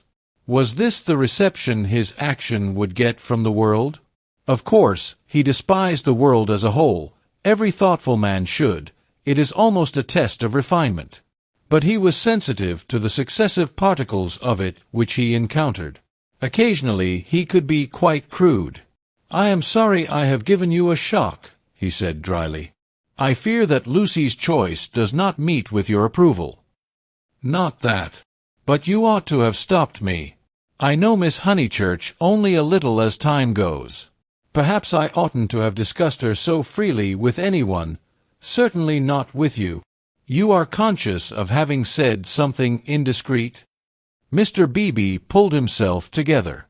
Really, Mr. Vyse had the art of placing one in the most tiresome positions. He was driven to use the prerogatives of his profession. "No, I have said nothing indiscreet. I foresaw at Florence that her quiet, uneventful childhood must end, and it has ended. I realized dimly enough that she might take some momentous step. She has taken it. She has learnt. You will let me talk freely, as I have begun freely. She has learnt what it is to love, the greatest lesson, some people will tell you, that our earthly life provides. It was now time for him to wave his hat at the approaching trio. He did not omit to do so. She has learnt through you, and if his voice was still clerical, it was now also sincere. Let it be your care that her knowledge is profitable to her. Grazie tante, said Cecil, who did not like parsons. Have you heard? Shouted Mrs. Honeychurch as she toiled up the sloping garden. Oh, Mr. Beebe, have you heard the news? Freddie, now full of geniality, whistled the wedding march. Youth seldom criticizes the accomplished fact. Indeed I have, he cried. He looked at Lucy.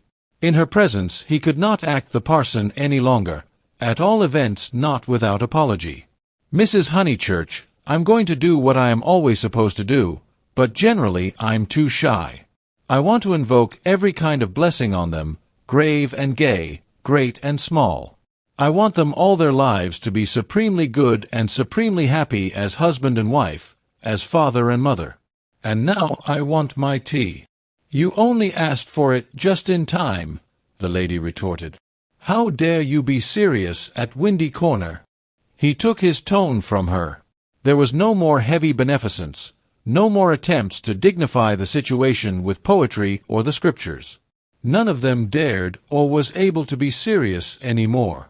An engagement is so potent a thing that sooner or later it reduces all who speak of it to this state of cheerful awe. Away from it, in the solitude of their rooms, Mr. Beebe, and even Freddie, might again be critical. But in its presence, and in the presence of each other, they were sincerely hilarious. It has a strange power, for it compels not only the lips, but the very heart. The chief parallel to compare one great thing with another is the power over us of a temple of some alien creed. Standing outside, we deride or oppose it, or at the most feel sentimental. Inside, though the saints and gods are not ours, we become true believers, in case any true believer should be present. So it was that after the gropings and the misgivings of the afternoon, they pulled themselves together and settled down to a very pleasant tea-party. If they were hypocrites, they did not know it, and their hypocrisy had every chance of setting and of becoming true. And, putting down each plate as if it were a wedding present, stimulated them greatly. They could not lag behind that smile of hers which she gave them ere she kicked the drawing-room door. Mr. Beebe chirruped. Freddie was at his wittiest, referring to Cecil as the fiasco, family-honored pun on fiancé. Mrs. Honeychurch, amusing and portly, promised well as a mother-in-law. As for Lucy and Cecil, for whom the temple had been built, they also joined in the merry ritual, but waited, as earnest worshippers should, for the disclosure of some holier shrine of joy. A few days after the engagement was announced, Mrs. Honeychurch made Lucy and her fiasco come to a little garden party in the neighborhood, for naturally she wanted to show people that her daughter was marrying a presentable man. Cecil was more than presentable. He looked distinguished, and it was very pleasant to see his slim figure keeping step with Lucy, and his long, fair face responding when Lucy spoke to him. People congratulated Mrs. Honeychurch, which is, I believe, a social blunder, but it pleased her, and she introduced Cecil rather indiscriminately to some stuffy dowagers. At tea a misfortune took place. A cup of coffee was upset over Lucy's figured silk, and though Lucy feigned indifference, her mother feigned nothing of the sort, but dragged her indoors to have the frock treated by a sympathetic maid. They were gone some time, and Cecil was left with the dowagers. When they returned, he was not as pleasant as he had been. "Do you go to much of this sort of thing?" he asked when they were driving home. "Oh, now and then," said Lucy, who had rather enjoyed herself. Is it typical of country society? I suppose so. Mother, would it be? Plenty of society, said Mrs. Honeychurch, who was trying to remember the hang of one of the dresses. Seeing that her thoughts were elsewhere, Cecil bent towards Lucy and said, "To me it seemed perfectly appalling, disastrous, portentous. I am so sorry that you were stranded. Not that, but the congratulations. It is so disgusting, the way an engagement is regarded as public property, a kind of waste place where every outsider may shoot his vulgar sentiment. All those old women smirking. One has to go through it, I suppose. They won't notice us so much next time. But my point is that their whole attitude is wrong. An engagement, horrid word in the first place, is a private matter and should be treated as such. Yet the smirking old women, however wrong individually, were racially correct. The spirit of the generations had smiled through them, rejoicing in the engagement of Cecil and Lucy because it promised the continuance of life on earth. To Cecil and Lucy it promised something quite different, personal love. Hence Cecil's irritation and Lucy's belief that his irritation was just. "How tiresome," she said. "Couldn't you have escaped to tennis?" "I don't play tennis, at least, not in public. The neighborhood is deprived of the romance of me being athletic. Such romance as I have is that of the inglese italianato." Inglese italianato. È un diavolo incarnato. You know the proverb. She did not. Nor did it seem applicable to a young man who had spent a quiet winter in Rome with his mother. But Cecil, since his engagement, had taken to effect a cosmopolitan naughtiness which he was far from possessing. "Well," said he, "I cannot help it if they do disapprove of me. There are certain irremovable barriers between myself and them, and I must accept them." "We all have our limitations, I suppose," said wise Lucy. "Sometimes they are forced on us, though," said Cecil, who saw from her remark that she did not quite understand his position. "How?" "It makes a difference, doesn't it, whether we fully fence ourselves in, or whether we are fenced out by the barriers of others?" She thought a moment, and agreed that it did make a difference. "Difference!" cried Mrs. Honeychurch, suddenly alert. "I don't see any difference. Fences are fences, especially when they are in the same place." "We were speaking of motives," said Cecil, on whom the interruption jarred. "My dear Cecil, look here." She spread out her knees and perched her card-case on her lap. "This is me. That's Windy Corner. The rest of the pattern is the other people. Motives are all very well, but the fence comes here." "We weren't talking of real fences," said Lucy, laughing. "Oh, I see, dear, poetry." She leant placidly back. Cecil wondered why Lucy had been amused. "I tell you who has no fences, as you call them," she said, "and that's Mr. Beebe. A parson fenceless would mean a parson defenseless." Lucy was slow to follow what people said, but quick enough to detect what they meant. She missed Cecil's epigram, but grasped the feeling that prompted it. "Don't you like Mr. Beebe?" she asked thoughtfully. "I never said so," he cried. "I consider him far above the average." I only denied. And he swept off on the subject of fences again, and was brilliant. Now, a clergyman that I do hate, said she, wanting to say something sympathetic, a clergyman that does have fences, and the most dreadful ones, is Mr. Eager, the English chaplain at Florence. He was truly insincere, not merely the manner unfortunate. He was a snob, and so conceited, and he did say such unkind things. What sort of things? There was an old man at the Bertolini whom he said had murdered his wife. Perhaps he had. No. Why no? He was such a nice old man, I'm sure.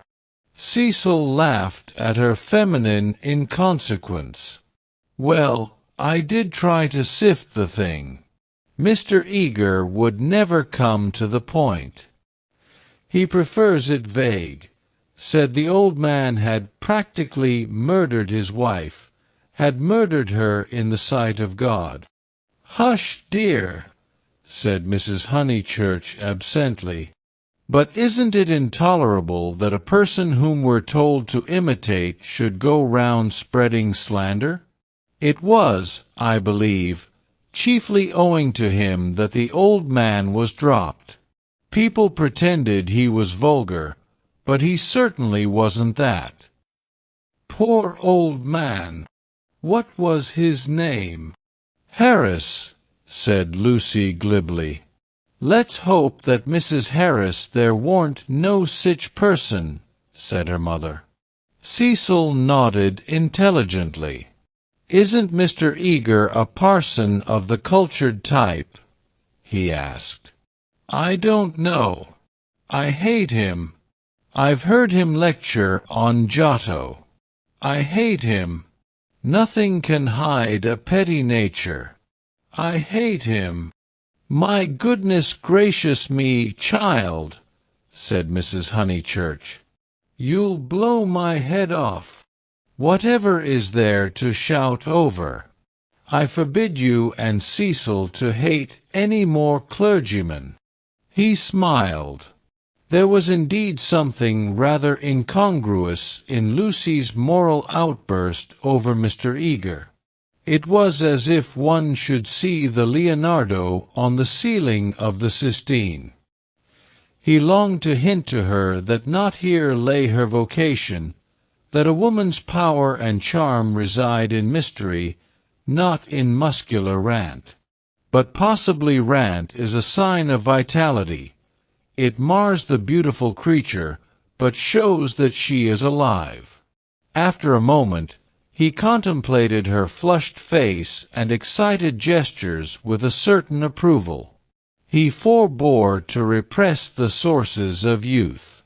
Nature, simplest of topics, he thought, lay around them. He praised the pine woods, the deep lasts of bracken, the crimson leaves that spotted the hurt bushes, the serviceable beauty of the turnpike road. The outdoor world was not very familiar to him, and occasionally he went wrong in a question of fact. Mrs. Honeychurch's mouth twitched when he spoke of the perpetual green of the larch. I count myself a lucky person, he concluded. When I'm in London, I feel I could never live out of it. When I'm in the country, I feel the same about the country. After all, I do believe that birds and trees and the sky are the most wonderful things in life, and that the people who live amongst them must be the best. It's true that in 9 cases out of 10 they don't seem to notice anything. The country gentleman and the country laborer are each in their way the most depressing of companions. Yet they may have a tacit sympathy with the workings of nature which is denied to us of the town. Do you feel that, Mrs. Honeychurch? Mrs. Honeychurch started and smiled. She had not been attending. Cecil, who was rather crushed on the front seat of the Victoria, felt irritable, and determined not to say anything interesting again. Lucy had not attended either. Her brow was wrinkled, and she still looked furiously cross, the result, he concluded, of too much moral gymnastics. It was sad to see her thus blind to the beauties of an August wood. "Come down, O maid, from yonder mountain height," he quoted, and touched her knee with his own. She flushed again and said, "What height?" "Come down, O maid, from yonder mountain height." "What pleasure lives in height?" the shepherd sang. "In height and in the splendor of the hills." Let us take Mrs. Honeychurch's advice and hate clergymen no more. "What's this place?" "Summer Street, of course," said Lucy, and roused herself. The woods had opened to leave space for a sloping triangular meadow. Pretty cottages lined it on two sides, and the upper and third side was occupied by a new stone church, expensively simple, a charming shingled spire. Mr. Beebe's house was near the church.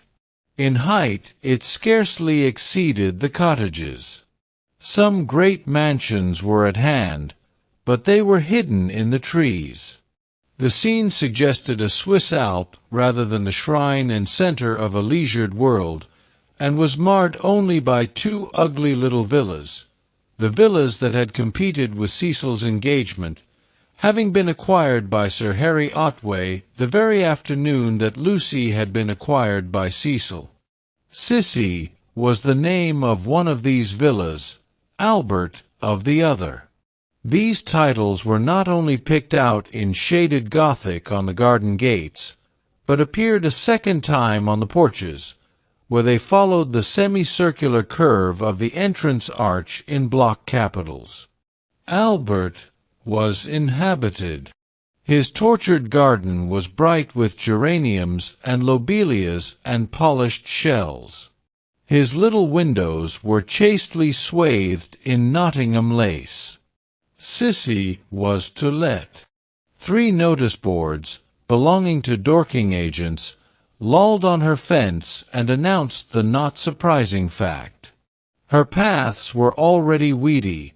Her pocket handkerchief of a lawn was yellow with dandelions. "The place is ruined," said the ladies mechanically. "Summer Street will never be the same again." As the carriage passed, Sissy's door opened, and a gentleman came out of her. "Stop!" cried Mrs. Honeychurch, touching the coachman with her parasol. "Here's Sir Harry. Now we shall know. Sir Harry, pull those things down at once." Sir Harry Otway, who need not be described, came to the carriage and said, "Mrs. Honeychurch, I meant to. I can't. I really can't turn out Miss Flack. Am I not always right? She ought to have gone before the contract was signed. Does she still live rent-free, as she did in her nephew's time? But what can I do?" He lowered his voice. "An old lady, so very vulgar, and almost bedridden." "Turn her out," said Cecil bravely. Sir Harry sighed, and looked at the villas mournfully. He had had full warning of Mr. Flack's intentions, and might have bought the plot before building commenced, but he was apathetic and dilatory. He had known Summer Street for so many years that he could not imagine it being spoilt. Not till Mrs. Flack had laid the foundation stone, and the apparition of red and cream brick began to rise, did he take alarm. He called on Mr. Flack, the local builder, a most reasonable and respectful man, who agreed that tiles would have made more artistic roof, but pointed out that slates were cheaper. He ventured to differ, however, about the Corinthian columns which were to cling like leeches to the frames of the bow windows, saying that, for his part, he liked to relieve the facade by a bit of decoration. Sir Harry hinted that a column, if possible, should be structural as well as decorative. Mr. Flack replied that all the columns had been ordered, adding, "and all the capitals different, one with dragons in the foliage, another approaching to the Ionian style, another introducing Mrs. Flack's initials, every one different." For he had read his Ruskin. He built his villas according to his desire, and not until he had inserted an immovable ant into one of them did Sir Harry buy. This futile and unprofitable transaction filled the knight with sadness as he leant on Mrs. Honeychurch's carriage. He had failed in his duties to the countryside, and the countryside was laughing at him as well. He had spent money, and yet Summer Street was spoilt as much as ever.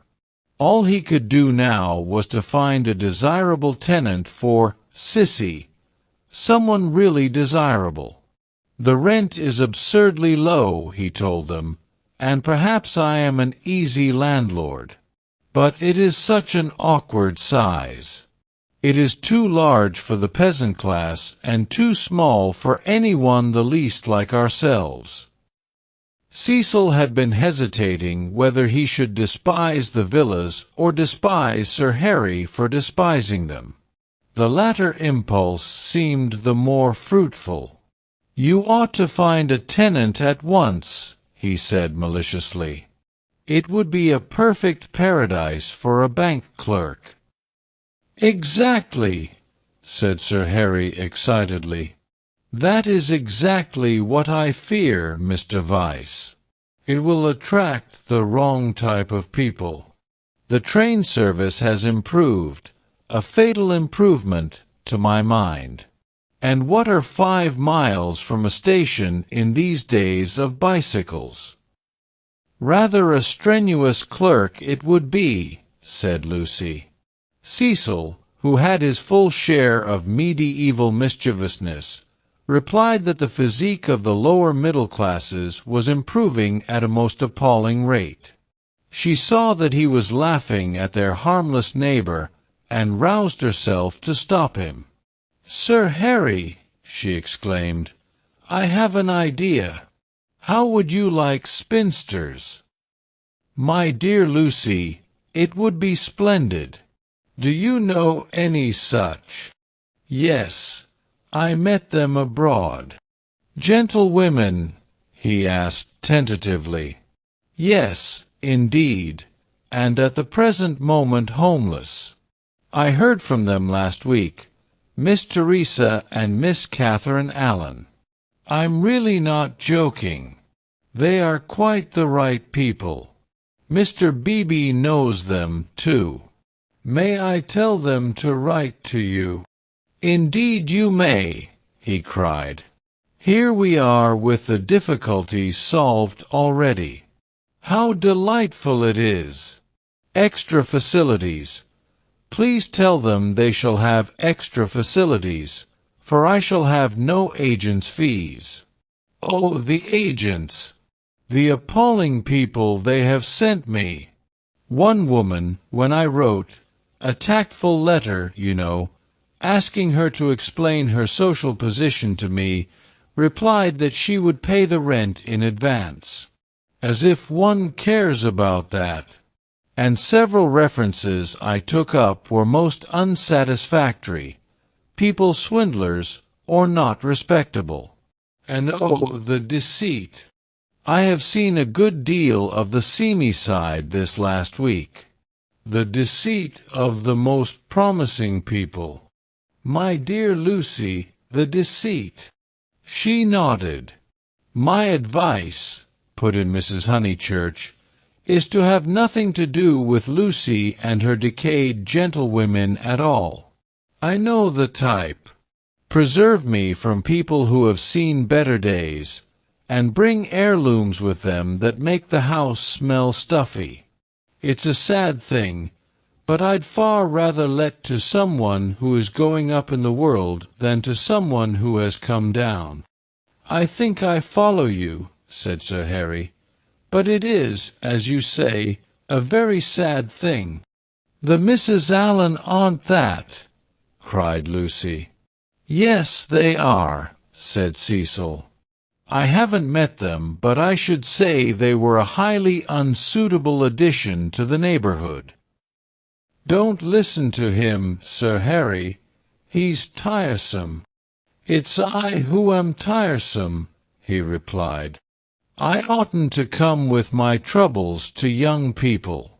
But really I am so worried, and Lady Otway will only say that I cannot be too careful, which is quite true, but no real help." "Then may I write to my Mrs. Allen?" "Please." But his eye wavered when Mrs. Honeychurch exclaimed, "Beware! They are certain to have canaries. Sir Harry, beware of canaries. They spit the seed out through the bars of the cages, and then the mice come. Beware of women altogether. Only let to a man." "Really," he murmured gallantly, though he saw the wisdom of her remark, "men don't gossip over teacups. If they get drunk, there's an end of them. They lie down comfortably and sleep it off. If they're vulgar, they somehow keep it to themselves. It doesn't spread so. Give me a man, of course, provided he's clean." Sir Harry blushed. Neither he nor Cecil enjoyed these open compliments to their sex. Even the exclusion of the dirty did not leave them much distinction. He suggested that Mrs. Honeychurch, if she had time, should descend from the carriage and inspect Sissy for herself. She was delighted. Nature had intended her to be poor and to live in such a house. Domestic arrangements always attracted her, especially when they were on a small scale. Cecil pulled Lucy back as she followed her mother. "Mrs. Honeychurch," he said, "what if we two walk home and leave you?" "Certainly," was her cordial reply. Sir Harry likewise seemed almost too glad to get rid of them. He beamed at them knowingly, said, "Aha! Young people, and then hastened to unlock the house. "Hopeless vulgarian!" exclaimed Cecil, almost before they were out of earshot. "Oh, Cecil, I can't help it. It would be wrong not to loathe that man. He isn't clever, but really he is nice." "No, Lucy, he stands for all that is bad in country life. In London he would keep his place. He would belong to a brainless club, and his wife would give brainless dinner parties. But down here he acts the little god with his gentility, and his patronage, and his sham aesthetics, and every one, even your mother, is taken in." "All that you say is quite true," said Lucy, though she felt discouraged. "I wonder whether it matters so very much." "It matters supremely. Sir Harry is the essence of that garden party. Oh, goodness, how cross I feel! How I do hope he'll get some vulgar tenant in that villa, some woman so really vulgar that he'll notice it. Gentlefolks, with his bald head and retreating chin. But let's forget him." This Lucy was glad enough to do. If Cecil disliked Sir Harry Otway and Mr. Beebe, what guarantee was there that the people who really mattered to her would escape? For instance, Freddie.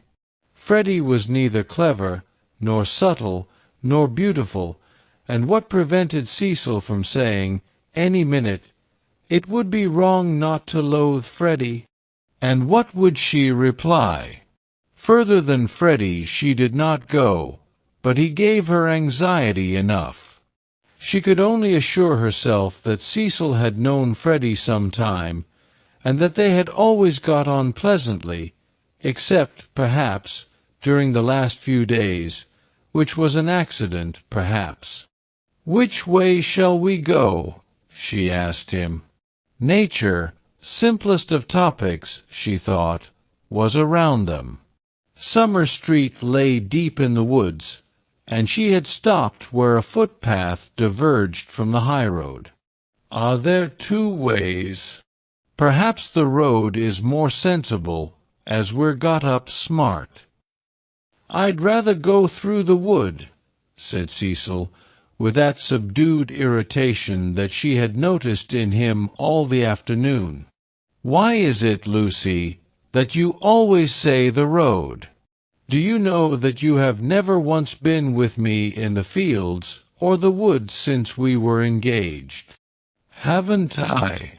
"The wood, then," said Lucy, startled at his queerness, but pretty sure that he would explain later. It was not his habit to leave her in doubt as to his meaning. She led the way into the whispering pines, and sure enough he did explain before they had gone a dozen yards. "I had got an idea, I dare say wrongly, that you feel more at home with me in a room." "A room?" she echoed, hopelessly bewildered. "Yes. Or, at the most, in a garden or on a road. Never in the real country like this." "Oh, Cecil, whatever do you mean? I have never felt anything of the sort. You talk as if I was a kind of poetess sort of person. I don't know that you aren't. I connect you with a view, a certain type of view. Why shouldn't you connect me with a room?" She reflected a moment, and then said, laughing, "Do you know that you're right?" "I do. I must be a poetess after all. When I think of you, it's always as in a room." "How funny!" To her surprise, he seemed annoyed. "A drawing-room, pray?" "With no view." "Yes, with no view, I fancy." "Why not?" "I'd rather," he said reproachfully, "that you connected me with the open air." She said again, "Oh, Cecil, whatever do you mean?" As no explanation was forthcoming, she shook off the subject as too difficult for a girl, and led him further into the wood, pausing every now and then at some particularly beautiful or familiar combination of the trees. She had known the wood between Summer Street and Windy Corner ever since she could walk alone. She had played at losing Freddie in it, when Freddie was a purple-faced baby, and though she had been to Italy, it had lost none of its charm. Presently they came to a little clearing among the pines, another tiny green alp, solitary this time, and holding in its bosom a shallow pool. She exclaimed, "The sacred lake! Why do you call it that?" "I can't remember why. I suppose it comes out of some book. It's only a puddle now, but you see that stream going through it? Well, a good deal of water comes down after heavy rains, and can't get away at once, and the pool becomes quite large and beautiful. Then Freddie used to bathe there. He is very fond of it. And you?" He meant, "Are you fond of it?" But she answered dreamily, "I bathed here, too, till I was found out." Then there was a row. At another time he might have been shocked, for he had depths of prudishness within him. But now, with his momentary cult of the fresh air, he was delighted at her admirable simplicity. He looked at her as she stood by the pool's edge. She was got up smart, as she phrased it, and she reminded him of some brilliant flower that has no leaves of its own, but blooms abruptly out of a world of green. "Who found you out?" "Charlotte," she murmured. "She was stopping with us. Charlotte, Charlotte. Poor girl." She smiled gravely. A certain scheme, from which hitherto he had shrunk, now appeared practical. "Lucy." "Yes, I suppose we ought to be going," was her reply. "Lucy, I want to ask something of you that I have never asked before." At the serious note in his voice, she stepped frankly and kindly towards him. "What, Cecil?" "Hitherto never. Not even that day on the lawn when you agreed to marry me." He became self-conscious and kept glancing round to see if they were observed. His courage had gone. "Yes. Up to now I have never kissed you." She was as scarlet as if he had put the thing most indelicately. "No, more you have," she stammered. "Then I ask you, may I now?" "Of course you may, Cecil. You might before. I can't run at you, you know." At that supreme moment he was conscious of nothing but absurdities. Her reply was inadequate. She gave such a business-like lift to her veil. As he approached her, he found time to wish that he could recoil. As he touched her, his gold pince-nez became dislodged and was flattened between them. Such was the embrace. He considered, with truth, that it had been a failure. Passion should believe itself irresistible. It should forget civility and consideration and all the other curses of a refined nature. Above all, it should never ask for leave where there is a right of way.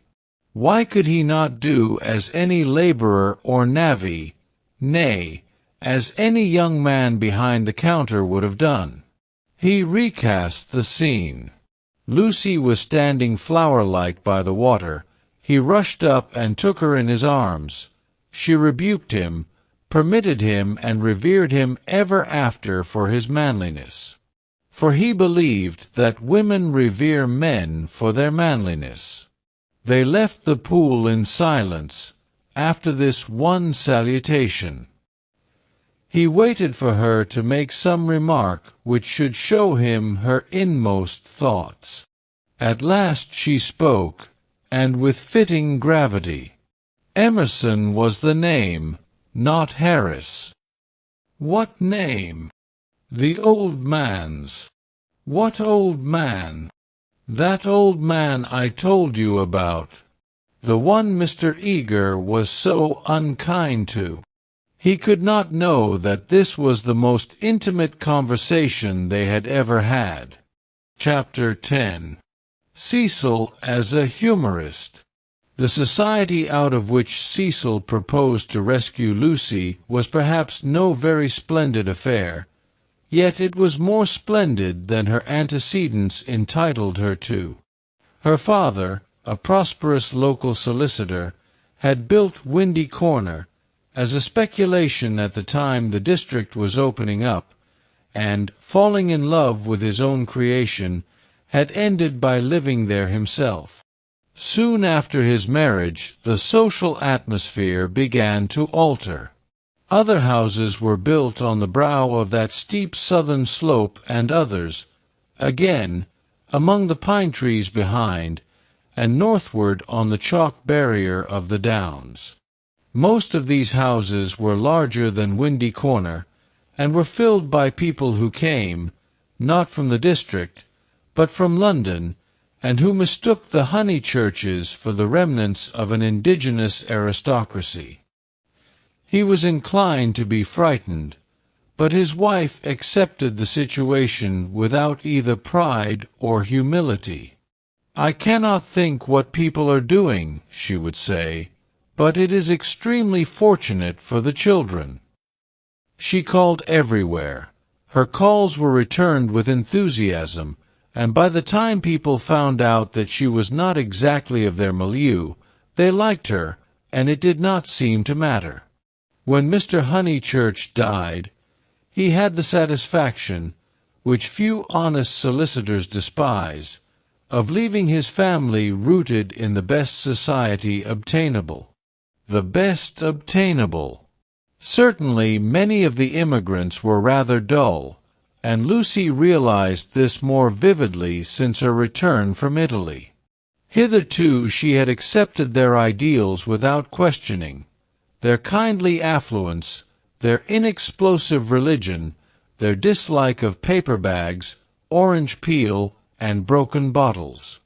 A radical out and out, she learnt to speak with horror of suburbia.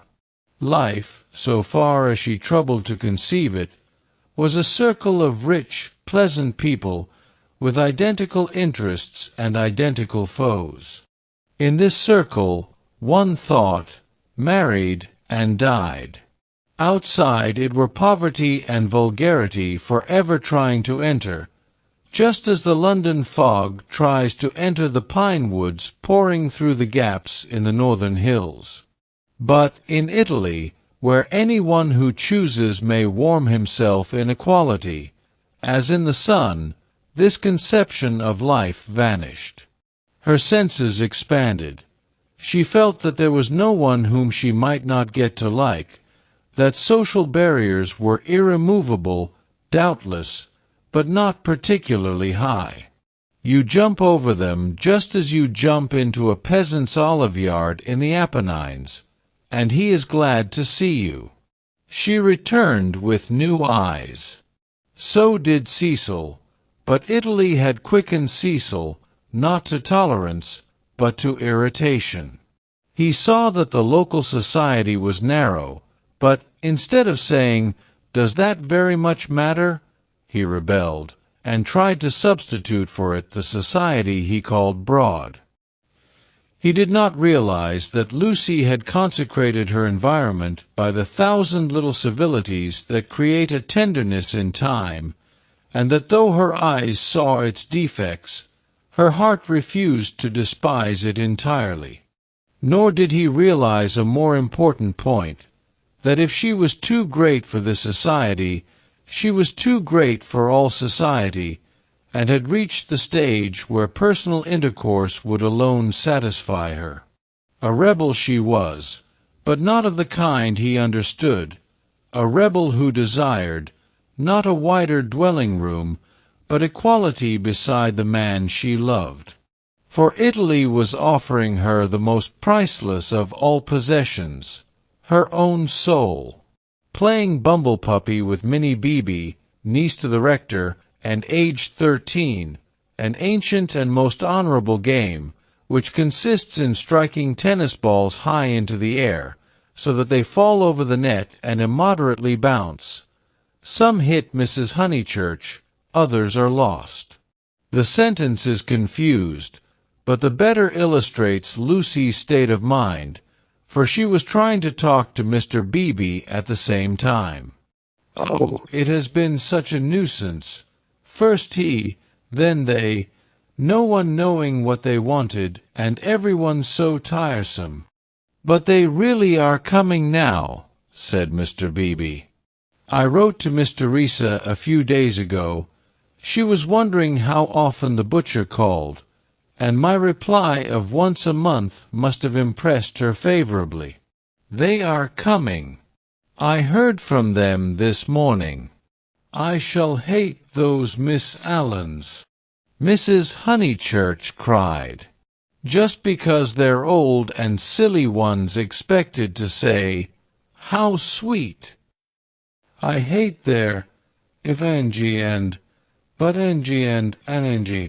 And poor Lucy, serve her right, worn to a shadow." Mr. Beebe watched the shadow springing and shouting over the tennis court. Cecil was absent. One did not play Bumblepuppy when he was there.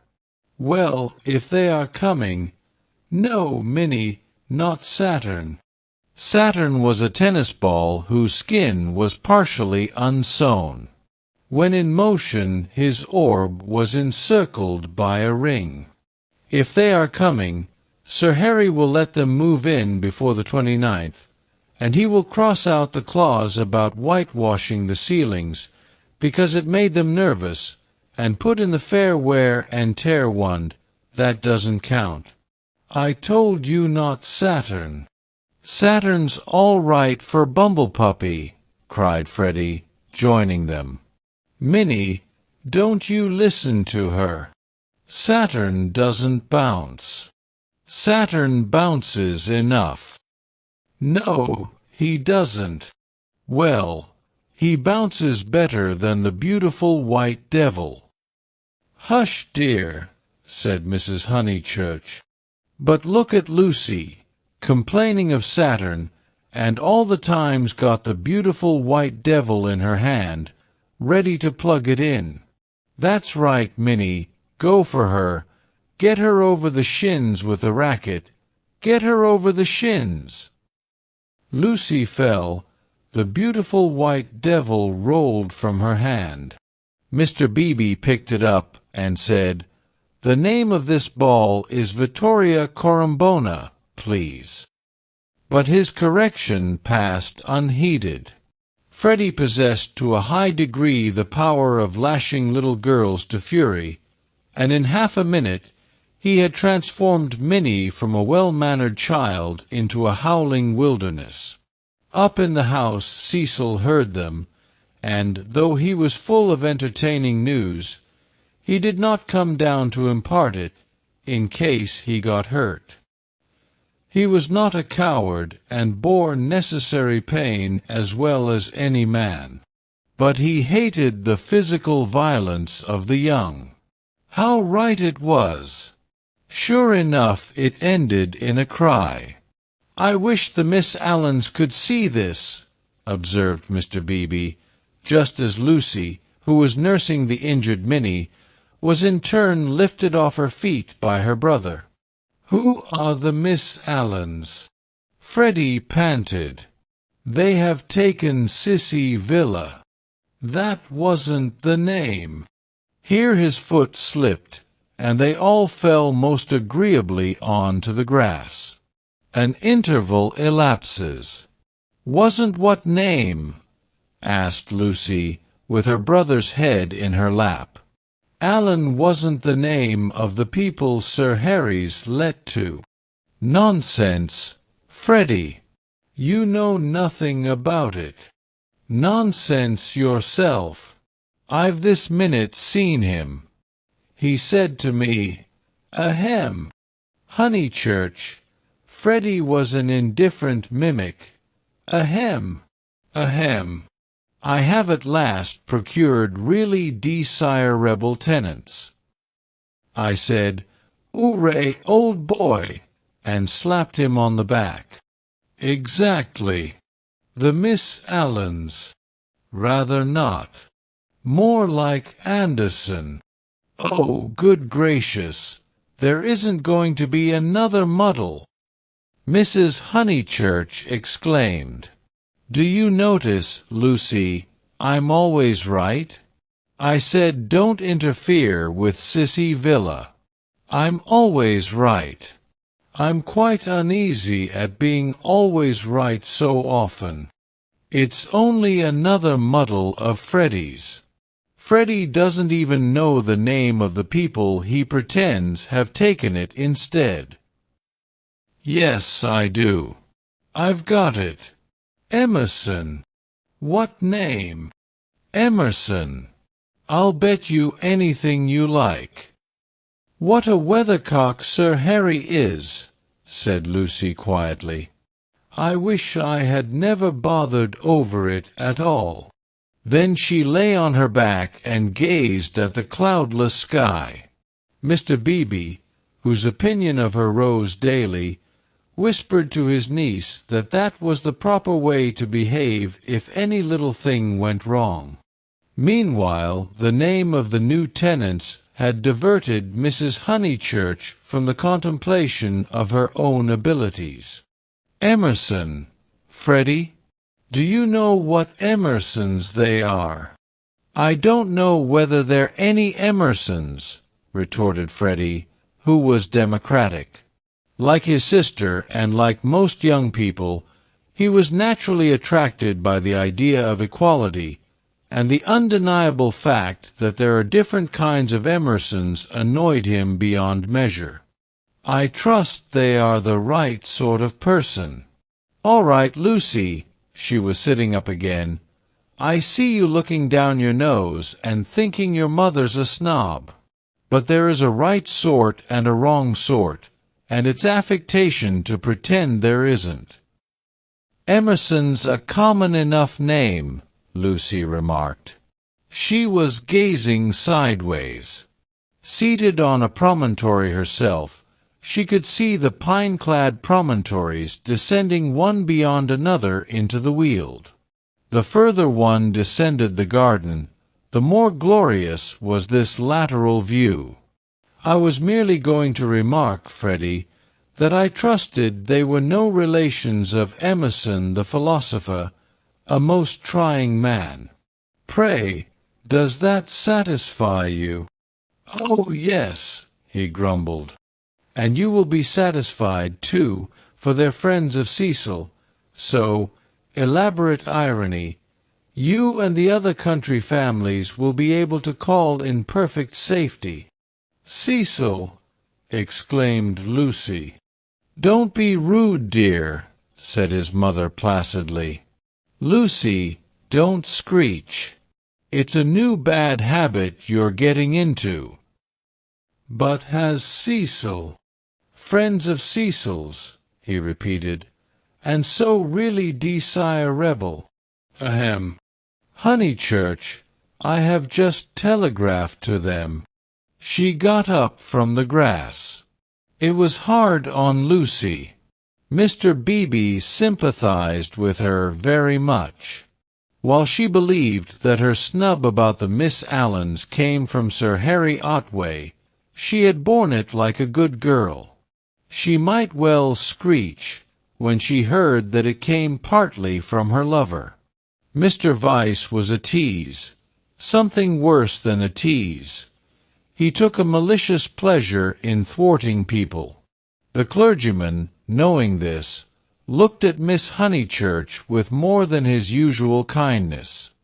When she exclaimed, "But Cecil's Emersons, they can't possibly be the same ones. There is that." He did not consider that the exclamation was strange, but saw in it an opportunity of diverting the conversation while she recovered her composure. He diverted it as follows. "The Emersons who were at Florence, do you mean?" "No, I don't suppose it will prove to be them. It is probably a long cry from them to friends of Mr. Vyse." "Oh, Mrs. Honeychurch, the oddest people, the queerest people. For our part we liked them, didn't we?" He appealed to Lucy. There was a great scene over some violets. They picked violets and filled all the vases in the room of these very Miss Allens who have failed to come to Sissy Villa. Poor little ladies! So shocked and so pleased. It used to be one of Miss Catherine's great stories. "My dear sister loves flowers," it began. They found the whole room a mass of blue, vases and jugs, and the story ends with, "So ungentlemanly and yet so beautiful." It is all very difficult. Yes, I always connect those Florentine Emersons with violets. "Fiasco's done you this time," remarked Freddie, not seeing that his sister's face was very red. She could not recover herself. Mr. Beebe saw it, and continued to divert the conversation. These particular Emersons consisted of a father and a son, the son a goodly, if not a good young man, not a fool, I fancy, but very immature, pessimism, etc. Our special joy was the father, such a sentimental darling, and people declared he had murdered his wife. In his normal state, Mr. Beebe would never have repeated such gossip, but he was trying to shelter Lucy in her little trouble. He repeated any rubbish that came into his head. "Murdered his wife," said Mrs. Honeychurch. "Lucy, don't desert us. Go on playing bumble-puppy. Really, the Pension Bertolini must have been the oddest place.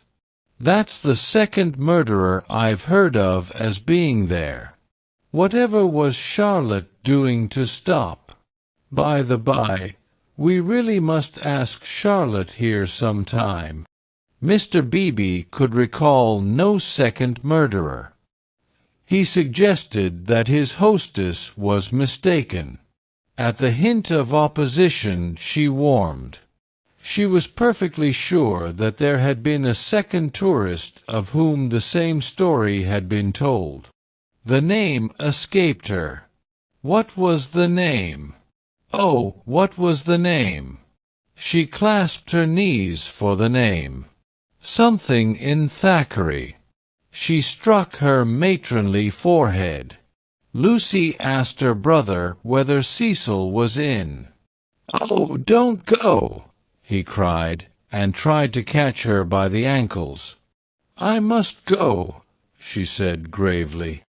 "Don't be silly. You always overdo it when you play." As she left them, her mother's shout of "Harris!" shivered the tranquil air, and reminded her that she had told a lie and had never put it right. Such a senseless lie, too, yet it shattered her nerves and made her connect these Emersons, friends of Cecil's, with a pair of nondescript tourists. Hitherto truth had come to her naturally. She saw that for the future she must be more vigilant and be absolutely truthful.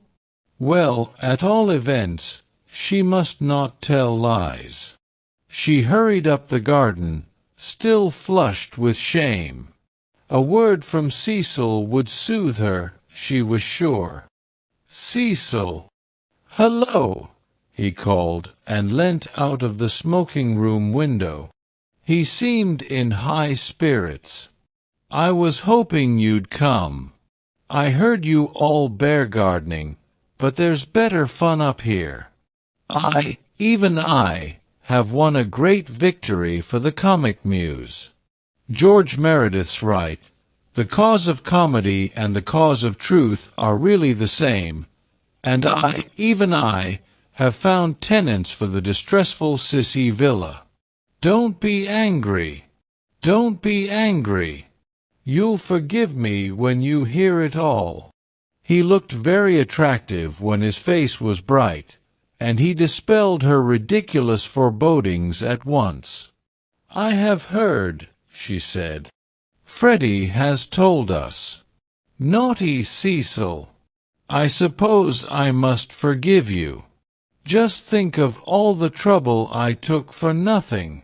Certainly the Miss Allens are a little tiresome, and I'd rather have nice friends of yours. But you oughtn't to tease one so. Friends of mine," he laughed. "But, Lucy, the whole joke is to come. Come here." But she remained standing where she was. "Do you know where I met these desirable tenants? In the National Gallery, when I was up to see my mother last week." "What an odd place to meet people," she said nervously. "I don't quite understand." "In the Umbrian room. Absolute strangers. They were admiring Luca Signorelli, of course, quite stupidly. However, we got talking, and they refreshed me not a little. They had been to Italy. But Cecil proceeded hilariously. In the course of conversation they said that they wanted a country cottage, the father to live there, the son to run down for weekends. I thought, what a chance of scoring off Sir Harry! And I took their address and a London reference, found they weren't actual blackguards. It was great sport, and wrote to him, making out. Cecil. No, it's not fair. I've probably met them before. He bore her down. Perfectly fair. Anything is fair that punishes a snob. That old man will do the neighborhood a world of good. Sir Harry is too disgusting with his decayed gentlewomen. I meant to read him a lesson sometime. No, Lucy, the classes ought to mix, and before long you'll agree with me. There ought to be intermarriage, all sorts of things. I believe in democracy. No, you don't, she snapped. You don't know what the word means. He stared at her, and felt again that she had failed to be Leonardesque. No, you don't. Her face was inartistic, that of a peevish virago. It isn't fair, Cecil. I blame you. I blame you very much indeed. You had no business to undo my work about the Miss Allens, and make me look ridiculous. You call it scoring off Sir Harry, but do you realize that it is all at my expense? I consider it most disloyal of you. She left him. Temper, he thought, raising his eyebrows. No, it was worse than temper, snobbishness. As long as Lucy thought that his own smart friends were supplanting the Miss Allens, she had not minded. He perceived that these new tenants might be of value educationally. He would tolerate the father and draw out the son, who was silent. In the interests of the comic muse and of truth, he would bring them to Windy Corner. Chapter 11. In Mrs. Vyse' well-appointed flat. The comic muse, though able to look after her own interests, did not disdain the assistance of Mr. Vyse. His idea of bringing the Emersons to Windy Corner struck her as decidedly good, and she carried through the negotiations without a hitch. Sir Harry Otway signed the agreement, met Mr. Emerson, who was duly disillusioned. The Miss Allens were duly offended, and wrote a dignified letter to Lucy, whom they held responsible for the failure. Mr. Beebe planned pleasant moments for the newcomers, and told Mrs. Honeychurch that Freddie must call on them as soon as they arrived. Indeed, so ample was the muse's equipment that she permitted Mr. Harris, never a very robust criminal, to droop his head, to be forgotten, and to die. Lucy, to descend from bright heaven to earth, whereon there are shadows because there are hills. Lucy was at first plunged into despair, but settled after a little thought that it did not matter the very least. Now that she was engaged, the Emersons would scarcely insult her and were welcome into the neighborhood. And Cecil was welcome to bring whom he would into the neighborhood. Therefore Cecil was welcome to bring the Emersons into the neighborhood. But, as I say, this took a little thinking, and, so illogical are girls, the event remained rather greater and rather more dreadful than it should have done. She was glad that a visit to Mrs. Vyse now fell due. The tenants moved into Sissy Villa while she was safe in the London flat. "Cecil, Cecil, darling," she whispered the evening she arrived, and crept into his arms. Cecil, too, became demonstrative. He saw that the needful fire had been kindled in Lucy. At last she longed for attention, as a woman should, and looked up to him because he was a man. "So you do love me, little thing," he murmured. "Oh, Cecil." "I do. I do. I don't know what I should do without you." Several days passed. Then she had a letter from Miss Bartlett. A coolness had sprung up between the two cousins, and they had not corresponded since they parted in August. The coolness dated from what Charlotte would call the flight to Rome, and in Rome it had increased amazingly. For the companion who is merely uncongenial in the medieval world becomes exasperating in the classical. Charlotte, unselfish in the forum, would have tried a sweeter temper than Lucy's, and once, in the baths of Caracalla, they had doubted whether they could continue their tour. Lucy had said she would join the Vices. Mrs. Vyse was an acquaintance of her mother, so there was no impropriety in the plan, and Miss Bartlett had replied that she was quite used to being abandoned suddenly. Finally nothing happened, but the coolness remained, and, for Lucy, was even increased when she opened the letter and read as follows. It had been forwarded from Windy Corner. Tunbridge Wells, September. Dearest Lucia, I have news of you at last. Miss Lavish has been bicycling in your parts, but was not sure whether a call would be welcome. Puncturing her tire near Summer Street, and it being mended while she sat very woebegone in that pretty churchyard, she saw to her astonishment a door open opposite and the younger Emerson man come out. He said his father had just taken the house. He said he did not know that you lived in the neighborhood. He never suggested giving Eleanor a cup of tea. Dear Lucy, I am much worried, and I advise you to make a clean breast of his past behavior to your mother, Freddie, and Mr. Vyse, who will forbid him to enter the house, etc. That was a great misfortune, and I dare say you have told them already. Mr. Vyse is so sensitive. I remember how I used to get on his nerves at Rome.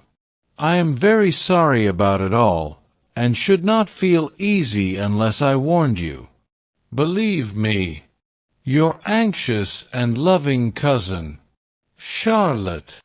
Lucy was much annoyed, and replied as follows.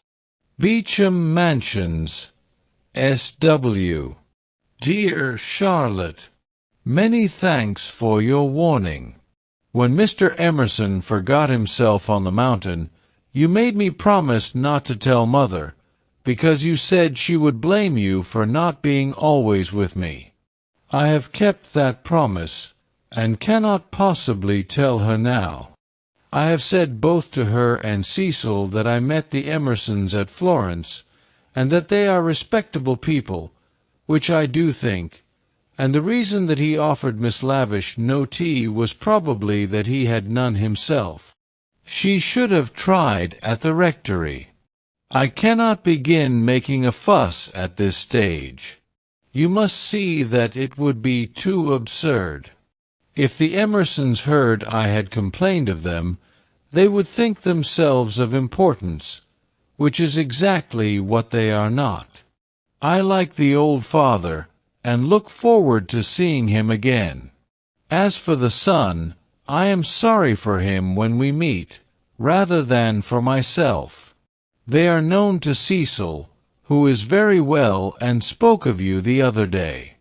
We expect to be married in January. Miss Lavish cannot have told you much about me, for I am not at Windy Corner at all, but here. Please do not put private outside your envelope again.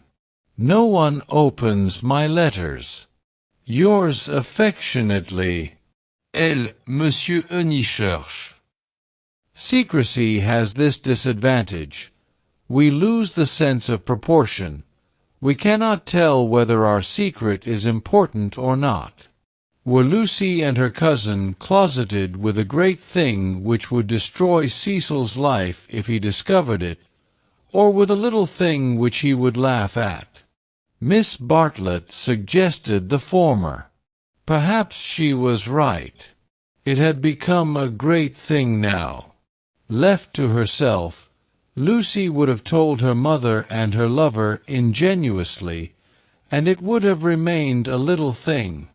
Emerson, not Harris. It was only that a few weeks ago. She tried to tell Cecil even now when they were laughing about some beautiful lady who had smitten his heart at school. But her body behaved so ridiculously that she stopped.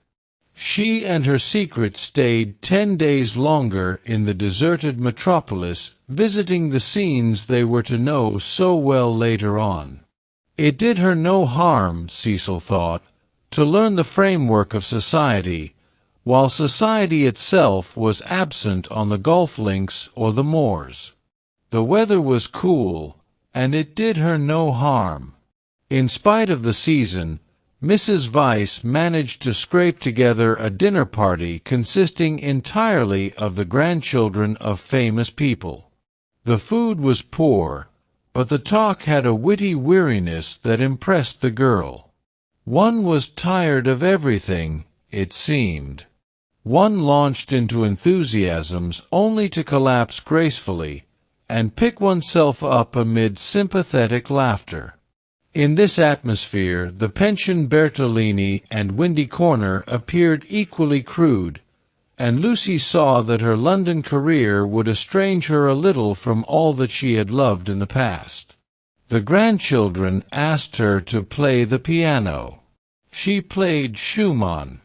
Now some Beethoven, called Cecil, when the querulous beauty of the music had died. She shook her head and played Schumann again. The melody rose, unprofitably magical. It broke. It was resumed broken, not marching once from the cradle to the grave.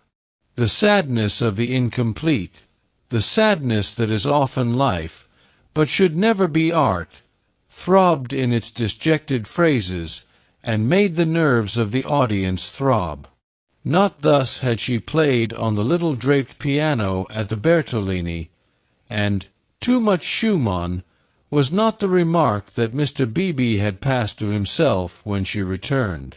When the guests were gone, and Lucy had gone to bed, Mrs. Vyse paced up and down the drawing-room, discussing her little party with her son. Mrs. Vyse was a nice woman, but her personality, like many another's, had been swamped by London, for it needs a strong head to live among many people. The too vast orb of her fate had crushed her, and she had seen too many seasons, too many cities, too many men, for her abilities, and even with Cecil she was mechanical, and behaved as if he was not one son, but, so to speak, a filial crowd. "Make Lucy one of us," she said, looking round intelligently at the end of each sentence, and straining her lips apart until she spoke again. "Lucy is becoming wonderful, wonderful. Her music always was wonderful. Yes, but she is purging off the Honeychurch taint, most excellent Honeychurches, but you know what I mean. She is not always quoting servants, or asking one how the pudding is made. Italy has done it. Perhaps," she murmured, thinking of the museum that represented Italy to her. "It is just possible. Cecil, mind you marry her next January. She is one of us already." "But her music," he exclaimed. "The style of her. How she kept to Schumann when, like an idiot, I wanted Beethoven." Schumann was right for this evening. Schumann was the thing. Do you know, Mother, I shall have our children educated just like Lucy. Bring them up among honest country folks for freshness, send them to Italy for subtlety, and then, not till then, let them come to London. I don't believe in these London educations," he broke off, remembering that he had had one himself, and concluded, "at all events, not for women." "Make her one of us," repeated Mrs. Vyse, and processed to bed. As she was dozing off, a cry, the cry of nightmare, rang from Lucy's room. Lucy could ring for the maid if she liked, but Mrs. Vyse thought it kind to go herself. She found the girl sitting upright with her hand on her cheek. "I am so sorry, Mrs. Vyse. It is these dreams. Bad dreams. Just dreams." The elder lady smiled and kissed her, saying very distinctly, "You should have heard us talking about you, dear. He admires you more than ever. Dream of that." Lucy returned the kiss, still covering one cheek with her hand. Mrs. Vyse recessed to bed. Cecil, whom the cry had not awoke, snored. Darkness enveloped the flat. Chapter 12. It was a Saturday afternoon, gay and brilliant after abundant rains, and the spirit of youth dwelt in it, though the season was now autumn. All that was gracious triumphed. As the motor cars passed through Summer Street, they raised only a little dust, and their stench was soon dispersed by the wind and replaced by the scent of the wet birches or of the pines. Mr. Beebe, at leisure for life's amenities, leant over his rectory gate. Freddie leant by him, smoking a pendant pipe. "Suppose we go and hinder those new people opposite for a little." Mem. "They might amuse you." Freddie, whom his fellow creatures never amused, suggested that the new people might be feeling a bit busy, and so on, since they had only just moved in. "I suggested we should hinder them," said Mr. Beebe. "They are worth it." Unlatching the gate, he sauntered over the triangular green to Sissy Villa. "Hello!" he cried, shouting in at the open door, through which much squalor was visible. A grave voice replied, "Hello! I've brought someone to see you. I'll be down in a minute." The passage was blocked by a wardrobe, which the removal men had failed to carry up the stairs. Mr. Beebe edged round it with difficulty. The sitting-room itself was blocked with books. "Are these people great readers?" Freddie whispered. "Are they that sort? I fancy they know how to read, a rare accomplishment. What have they got? Byron. Exactly. A Shropshire lad. Never heard of it. The Way of All Flesh. Never heard of it. Gibbon. Hello. Dear George reads German. Schopenhauer, Nietzsche, and so we go on. Well, I suppose your generation knows its own business, Honeychurch." "Mr. Beebe, look at that," said Freddie in awestruck tones. On the cornice of the wardrobe, the hand of an amateur had painted this inscription, "Mistrust all enterprises that require new clothes." "I know. Isn't it jolly? I like that. I'm certain that's the old man's doing. How very odd of him. Surely you agree?" But Freddie was his mother's son, and felt that one ought not to go on spoiling the furniture. "Pictures," the clergyman continued, scrambling about the room. Giotto, they got that at Florence, I'll be bound. The same as Lucy's got. Oh, by the by, did Miss Honeychurch enjoy London? She came back yesterday. I suppose she had a good time? Yes, very, said Freddie, taking up a book.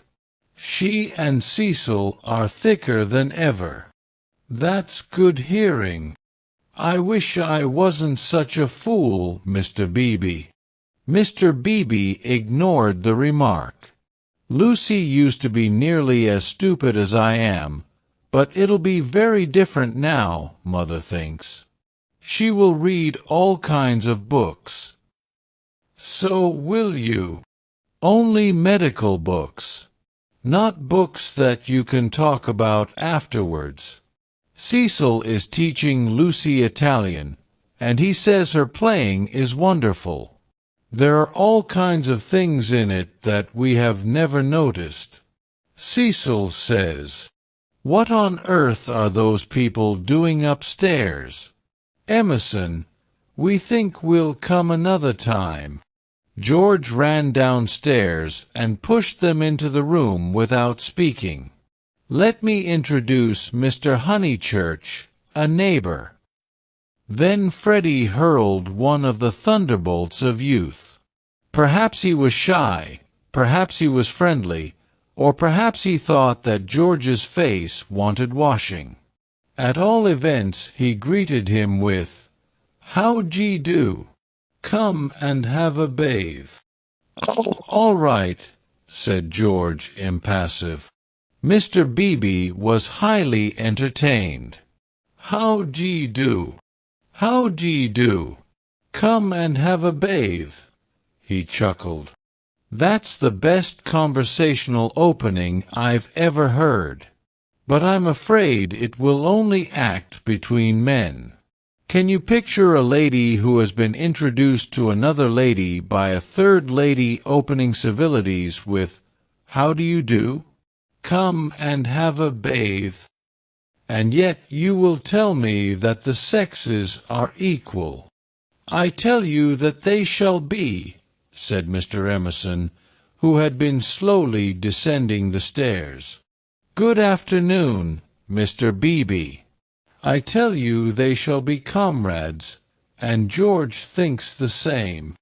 We are to raise ladies to our level," the clergyman inquired. "The Garden of Eden," pursued Mr. Emerson, still descending, "which you place in the past, is really yet to come. We shall enter it when we no longer despise our bodies." Mr. Beebe disclaimed placing the Garden of Eden anywhere. "In this, not in other things, we men are ahead. We despise the body less than women do. But not until we are comrades shall we enter the garden." "I say, what about this bathe?" murmured Freddie, appalled at the mass of philosophy that was approaching him. "I believed in a return to nature once. But how can we return to nature when we have never been with her? Today, I believe that we must discover nature. After many conquests, we shall attain simplicity. It is our heritage. Let me introduce Mr. Honeychurch, whose sister you will remember at Florence. How do you do? Very glad to see you, and that you are taking George for a bathe. Very glad to hear that your sister is going to marry. Marriage is a duty. I am sure that she will be happy, for we know Mr. Weiss, too. He has been most kind. He met us by chance in the National Gallery, and arranged everything about this delightful house. Though I hope I have not vexed Sir Harry Otway. I have met so few liberal landowners, and I was anxious to compare his attitude towards the game laws with the conservative attitude. Ah, this wind! You do well to bathe. Yours is a glorious country, Honeychurch." "Not a bit," mumbled Freddie. "I must, that is to say, I have to, have the pleasure of calling on you later on, my mother says, I hope." "Call, my lad. Who taught us that drawing-room twaddle? Call on your grandmother. Listen to the wind among the pines. Yours is a glorious country."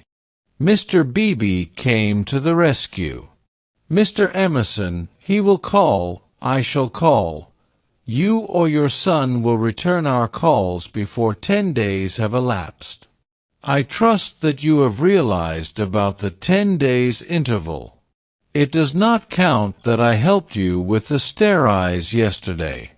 It does not count that they are going to bathe this afternoon. Yes, go and bathe, George. Why do you dawdle talking? Bring them back to tea. Bring back some milk, cakes, honey. The change will do you good. George has been working very hard at his office. I can't believe he's well." George bowed his head, dusty and sombre, exhaling the peculiar smell of one who has handled furniture. "Do you really want this bathe?" Freddie asked him. "It is only a pond, don't you know? I dare say you are used to something better." "Yes, I have said yes already." Mr. Beebe felt bound to assist his young friend, and led the way out of the house and into the pine woods. How glorious it was! For a little time the voice of old Mr. Emerson pursued them, dispensing good wishes and philosophy. It ceased, and they only heard the fair wind blowing the bracken and the trees. Mr. Beebe, who could be silent, but who could not bear silence, was compelled to chatter, since the expedition looked like a failure, and neither of his companions would utter a word. He spoke of Florence. George attended gravely, assenting or dissenting with slight but determined gestures that were as inexplicable as the motions of the tree-tops above their heads. "And what a coincidence that you should meet Mr. Weiss! Did you realize that you would find all the pension Bertolini down here?" "I did not. Miss Lavish told me. When I was a young man, I always meant to write a history of coincidence." No enthusiasm. Though, as a matter of fact, coincidences are much rarer than we suppose. For example, it isn't purely coincidentally that you are here now, when one comes to reflect. To his relief, George began to talk. "It is. I have reflected. It is fate. Everything is fate. We are flung together by fate, drawn apart by fate, flung together, drawn apart. The 12 winds blow us. We settle nothing." "You have not reflected at all," rapped the clergyman. "Let me give you a useful tip, Emerson. Attribute nothing to fate. Don't say, 'I didn't do this,' for you did it 10 to 1. Now I'll cross-question you. Where did you first meet Miss Honeychurch and myself?" "Italy." "And where did you meet Mr. Weiss, who is going to marry Miss Honeychurch?" "National Gallery." "Looking at Italian art. There you are, and yet you talk of coincidence and fate. You naturally seek out things Italian, and so do we and our friends. This narrows the field immeasurably. We meet again in it." "It is fate that I am here," persisted George. "But you can call it Italy if it makes you less unhappy." Mr. Beebe slid away from such heavy treatment of the subject. But he was infinitely tolerant of the young, and had no desire to snub George. And so for this and for other reasons my history of coincidence is still to write. Silence. Wishing to round off the episode, he added, "We are all so glad that you have come." Silence. "Here we are," called Freddie. "Oh, good!" exclaimed Mr. Beebe, mopping his brow. "In there's the pond. I wish it was bigger," he added apologetically. They climbed down a slippery bank of pine needles. There lay the pond, set in its little alp of green. Only a pond, but large enough to contain the human body and pure enough to reflect the sky. On account of the rains, the waters had flooded the surrounding grass, which showed like a beautiful emerald path, tempting these feet towards the central pool. "It's distinctly successful, as ponds go," said Mr. Beebe. "No apologies are necessary for the pond." George sat down where the ground was dry, and drearily unlaced his boots. "Aren't those masses of willow herb splendid? I love willow herb in seed. What's the name of this aromatic plant?" No one knew, or seemed to care. These abrupt changes of vegetation, this little spongious tract of water plants, and on either side of it all the growths are tough or brittle, heather, bracken, hurts, pines. "Very charming, very charming." "Mr. Beebe, aren't you bathing?" called Freddie as he stripped himself. Mr. Beebe thought he was not. "Water's wonderful!"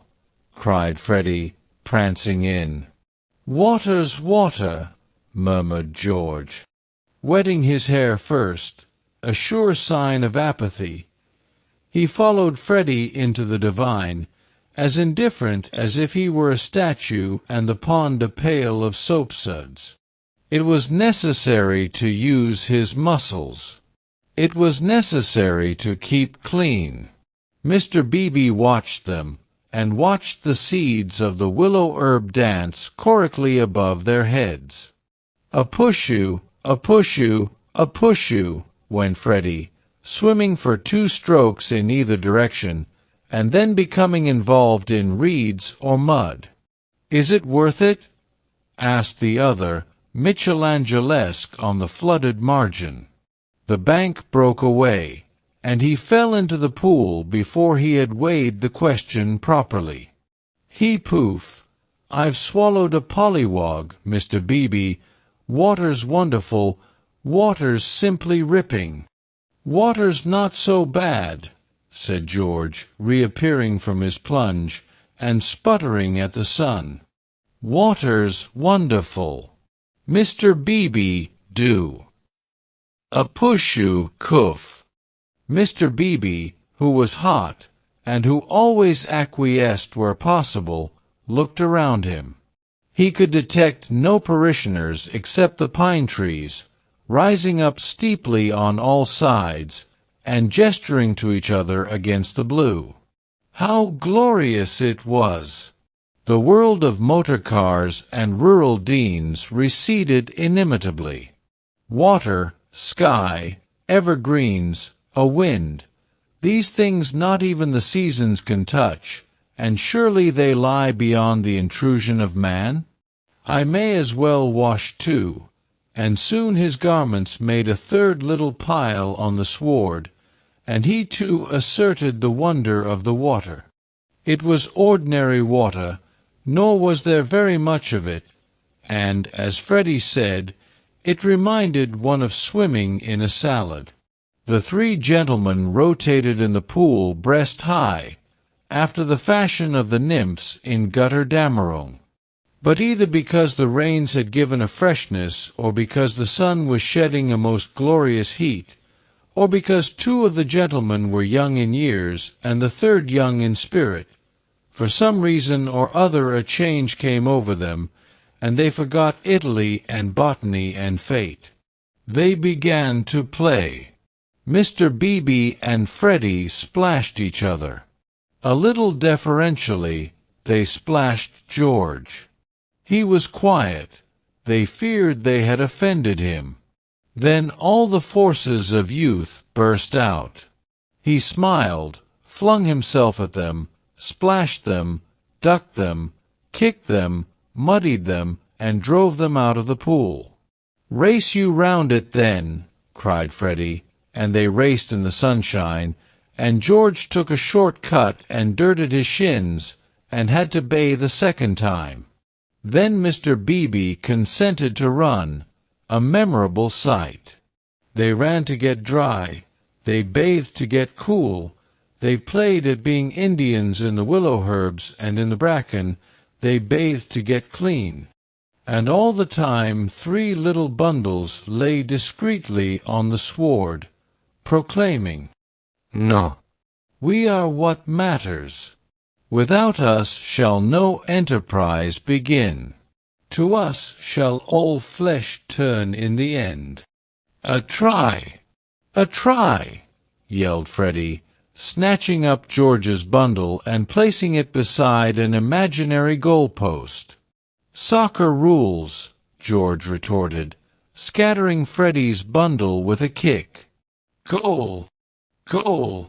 Pass! Take care my watch!" cried Mr. Beebe. Clothes flew in all directions. "Take care my hat!" "No, that's enough, Freddie. Dress now." "No, I say." But the 2 young men were delirious. Away they twinkled into the trees, Freddie with a clerical waistcoat under his arm, George with a wide-awake hat on his dripping hair. "That'll do," shouted Mr. Beebe, remembering that after all he was in his own parish. Then his voice changed as if every pine tree was a rural dean. "Steady on. I see people coming, you fellows." Yells and widening circles over the dappled earth.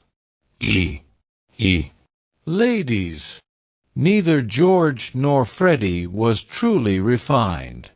Still, they did not hear Mr. Beebe's last warning, or they would have avoided Mrs. Honeychurch, Cecil, and Lucy, who were walking down to call on old Mrs. Butterworth. Freddie dropped the waistcoat at their feet and dashed into some bracken.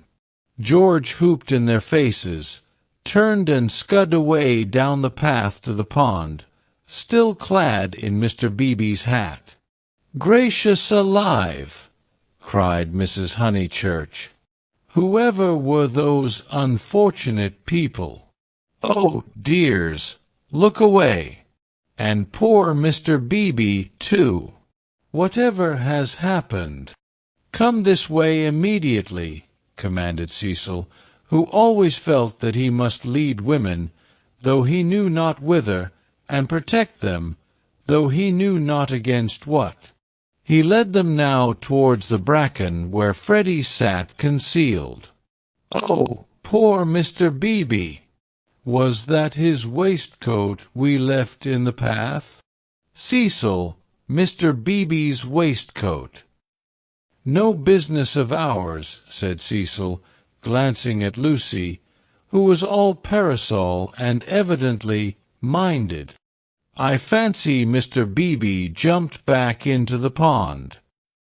"This way, please, Mrs. Honeychurch, this way."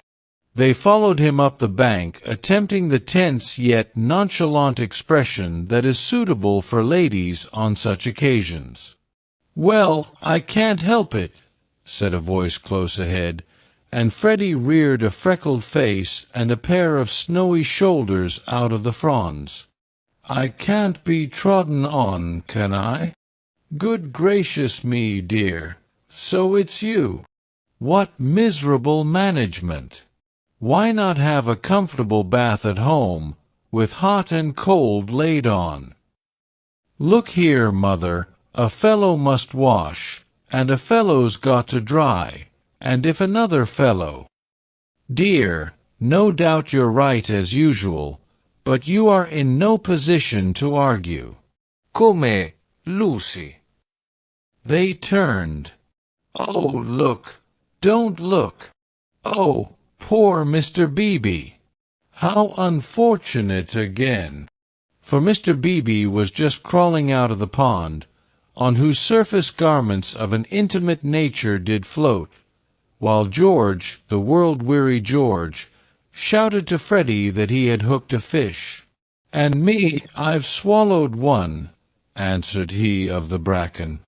"I've swallowed a polyvoke. It wriggleth in my tummy. I shall die. Emerson, you beast, you've got on my bags." "Hush, dears," said Mrs. Honeychurch, who found it impossible to remain shocked. "And do be sure you dry yourselves thoroughly first. All these colds come of not drying thoroughly." "Mother, do come away," said Lucy. "Oh, for goodness' sake, do come." "Hullo!" cried George, so that again the ladies stopped. He regarded himself as dressed. Barefoot, bare-chested, radiant and personable against the shadowy woods, he called, "Hullo, Miss Honeychurch! Hullo! Bow, Lucy, better bow. Whoever is it? I shall bow." Miss Honeychurch bowed. That evening and all that night the water ran away. On the morrow the pool had shrunk to its old size and lost its glory. It had been a call to the blood and to the relaxed will, a passing benediction whose influence did not pass, a holiness, a spell, a momentary chalice for youth. Chapter 13. How Miss Bartlett's boiler was so tiresome. How often had Lucy rehearsed this bow, this interview, but she had always rehearsed them indoors, and with certain accessories, which surely we have a right to assume. Who could foretell that she and George would meet in the rout of a civilization, amidst an army of coats and collars and boots that lay wounded over the sunlit earth? She had imagined a young Mr. Emerson, who might be shy or morbid or indifferent or furtively impudent. She was prepared for all of these, but she had never imagined one who would be happy and greet her with the shout of the morning star. Indoors herself, partaking of tea with old Mrs. Butterworth, she reflected that it is impossible to foretell the future with any degree of accuracy, that it is impossible to rehearse life. A fault in the scenery, a face in the audience, an eruption of the audience onto the stage, and all our carefully planned gestures mean nothing, or mean too much. "I will bow," she had thought. "I will not shake hands with him. That will be just the proper thing." She had bowed, but to whom? To gods, to heroes, to the nonsense of schoolgirls. She had bowed across the rubbish that cumbers the world. So ran her thoughts, while her faculties were busy with Cecil. It was another of those dreadful engagement calls.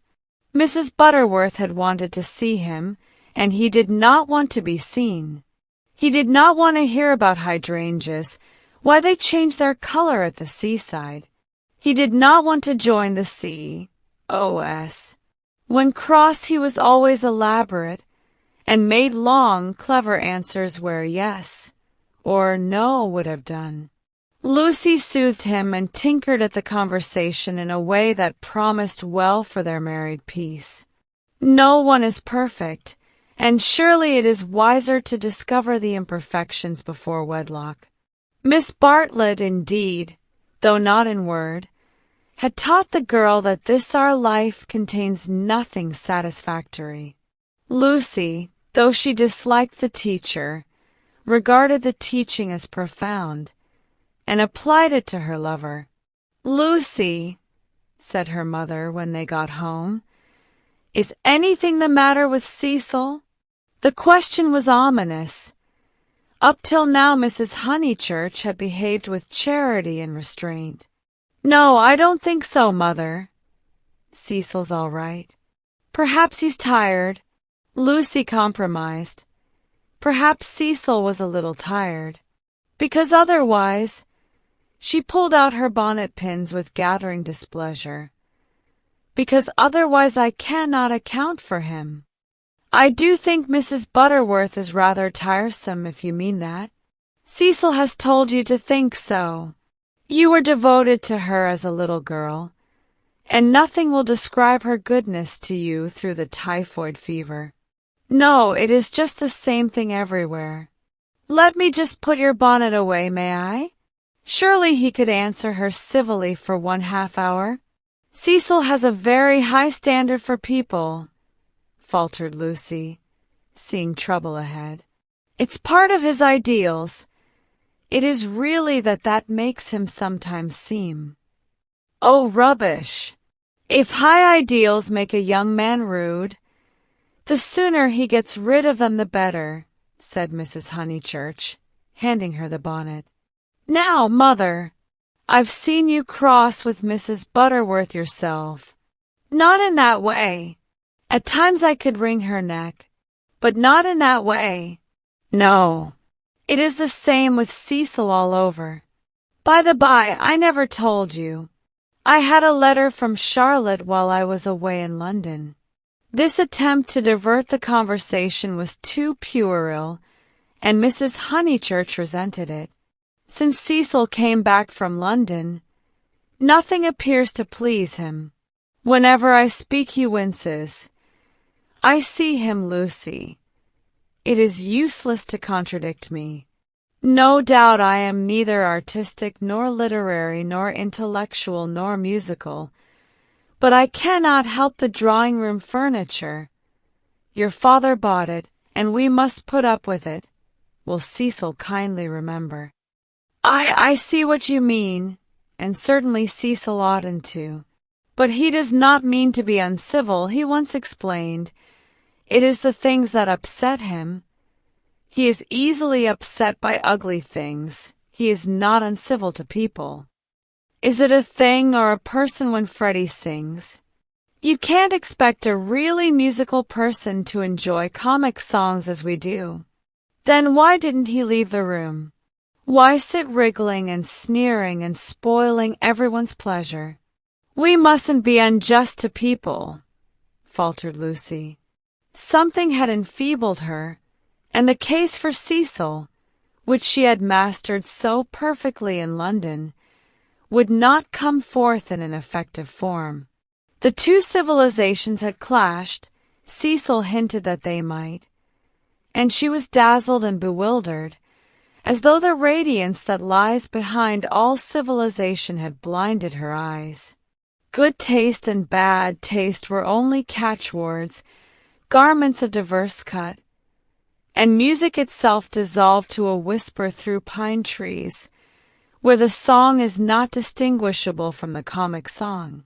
She remained in much embarrassment, while Mrs. Honeychurch changed her frock for dinner, and every now and then she said a word and made things no better. There was no concealing the fact. Cecil had meant to be supercilious, and he had succeeded. And Lucy, she knew not why, wished that the trouble could have come at any other time. "Go and dress, dear, you'll be late." "All right, Mother." "Don't say all right and stop. Go." She obeyed, but loitered disconsolately at the landing window. It faced north, so there was little view and no view of the sky. Now, as in the winter, the pine trees hung close to her eyes. One connected the landing window with depression. No definite problem menaced her, but she sighed to herself. "Oh dear, what shall I do? What shall I do?" It seemed to her that everyone else was behaving very badly, and she ought not to have mentioned Miss Bartlett's letter. She must be more careful. Her mother was rather inquisitive and might have asked what it was about. Oh dear! What should she do? And then Freddie came bounding upstairs and joined the ranks of the ill-behaved. I say, those are topping people. My dear baby, how tiresome you've been. You have no business to take them bathing in the sacred lake. It's much too public. It was all right for you, but most awkward for everyone else. Do be more careful. You forget the place is growing half suburban. I say, is anything on tomorrow week? Not that I know of. Then I want to ask the Emersons up to Sunday tennis. Oh, I wouldn't do that, Freddie. I wouldn't do that with all this muddle. What's wrong with the court? They won't mind a bump or two, and I've ordered new balls. I meant it's better not. I really mean it. He seized her by the elbows and humorously danced her up and down the passage. She pretended not to mind, but she could have screamed with temper.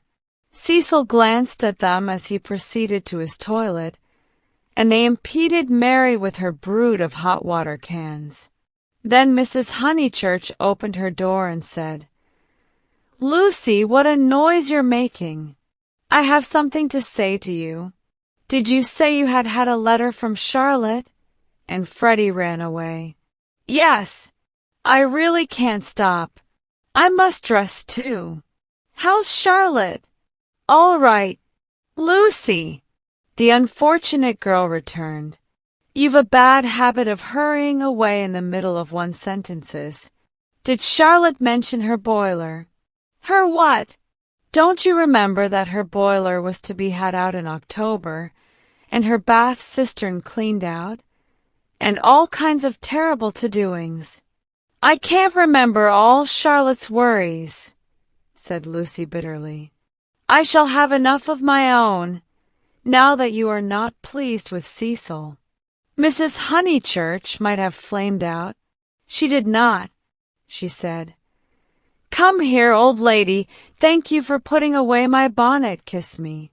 And though nothing is perfect, Lucy felt for the moment that her mother and Windy Corner and the Weald and the declining sun were perfect.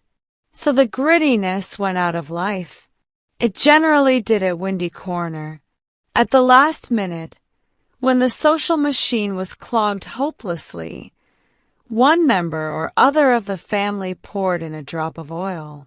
Cecil despised their methods, perhaps rightly. At all events, they were not his own. Dinner was at 7:30. Freddie gabbled the grace, and they drew up their heavy chairs and fell to. Fortunately, the men were hungry. Nothing untoward occurred until the pudding. Then Freddie said, Lucy, what's Emerson like? I saw him in Florence, said Lucy, hoping that this would pass for a reply. Is he the clever sort, or is he a decent chap? Ask Cecil. It is Cecil who brought him here. He is the clever sort like myself, said Cecil. Freddie looked at him doubtfully. How well did you know them at the Bertolini? Asked Mrs. Honeychurch. Oh, very slightly. I mean, Charlotte knew them even less than I did. Oh, that reminds me, you never told me what Charlotte said in her letter. One thing and another, said Lucy, wondering whether she would get through the meal without a lie. Among other things, that an awful friend of hers had been bicycling through Summer Street, wondered if she'd come up and see us, and mercifully didn't. Lucy, I do call the way you talk unkind. She was a novelist, said Lucy craftily. The remark was a happy one, for nothing roused Mrs. Honeychurch so much as literature in the hands of females. She would abandon every topic to inveigh against those women who, instead of minding their houses and their children, seek notoriety by print. Her attitude was, if books must be written, let them be written by men, and she developed it at great length, while Cecil yawned and Freddie played at this year, next year, now never, with his plumstones, and Lucy artfully fed the flames of her mother's wrath. But soon the conflagration died down, and the ghosts began to gather in the darkness. There were too many ghosts about. The original ghost, that touch of lips on her cheek, had surely been laid long ago. It could be nothing to her that a man had kissed her on a mountain once. But it had begotten a spectral family, Mr. Harris, Miss Bartlett's letter, Mr. Beebe's memories of violets, and one or other of these was bound to haunt her before Cecil's very eyes. It was Miss Bartlett who returned now, and with appalling vividness. I have been thinking, Lucy, of that letter of Charlotte's. How is she? I tore the thing up. Didn't she say how she was? How does she sound? Cheerful. Oh, yes, I suppose so. No, not very cheerful, I suppose. Then, depend upon it, it is the boiler. I know myself how water preys upon one's mind. I would rather anything else, even a misfortune with the meat. Cecil laid his hand over his eyes. So would I, asserted Freddie, backing his mother up, backing up the spirit of her remark rather than the substance. And I have been thinking, she added rather nervously, surely we could squeeze Charlotte in here next week and give her a nice holiday while the plumbers at Tunbridge Wells finish. I have not seen poor Charlotte for so long. It was more than her nerves could stand, and she could not protest violently after her mother's goodness to her upstairs. Mother, no, she pleaded. It's impossible. We can't have Charlotte on the top of the other things. We're squeezed to death as it is. Freddie's got a friend coming Tuesday, there's Cecil, and you've promised to take in Minnie Beebe because of the diphtheria scare. It simply can't be done. Nonsense. It can. If Minnie sleeps in the bath. Not otherwise. Minnie can sleep with you. I won't have her. Then, if you're so selfish, Mr. Floyd must share a room with Freddie. Miss Bartlett, Miss Bartlett, Miss Bartlett, moaned Cecil, again laying his hand over his eyes. It's impossible, repeated Lucy. I don't want to make difficulties, but it really isn't fair on the maids to fill up the house so. Alas! The truth is, dear, you don't like Charlotte. No, I don't. And no more does Cecil. She gets on our nerves. You haven't seen her lately, and don't realize how tiresome she can be, though so good. So please, Mother, don't worry us this last summer, but spoil us by not asking her to come. Hear, hear, said Cecil. Mrs. Honeychurch, with more gravity than usual, and with more feeling than she usually permitted herself, replied, This isn't very kind of you, too. You have each other and all these woods to walk in, so full of beautiful things. And poor Charlotte has only the water turned off and plumbers. You are young dears, and however clever young people are, and however many books they read, they will never guess what it feels like to grow old. Cecil crumbled his bread. I must say Cousin Charlotte was very kind to me that year I called on my bike, put in Freddie. She thanked me for coming till I felt like such a fool, and fussed round no end to get an egg boiled for my tea just right. I know, dear, she is kind to everyone, and yet Lucy makes this difficulty when we try to give her some little return. But Lucy hardened her heart. It was no good being kind to Miss Bartlett.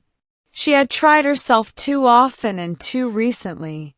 One might lay up treasure in heaven by the attempt, but one enriched neither Miss Bartlett nor any one else upon earth. She was reduced to saying, I can't help it, Mother. I don't like Charlotte.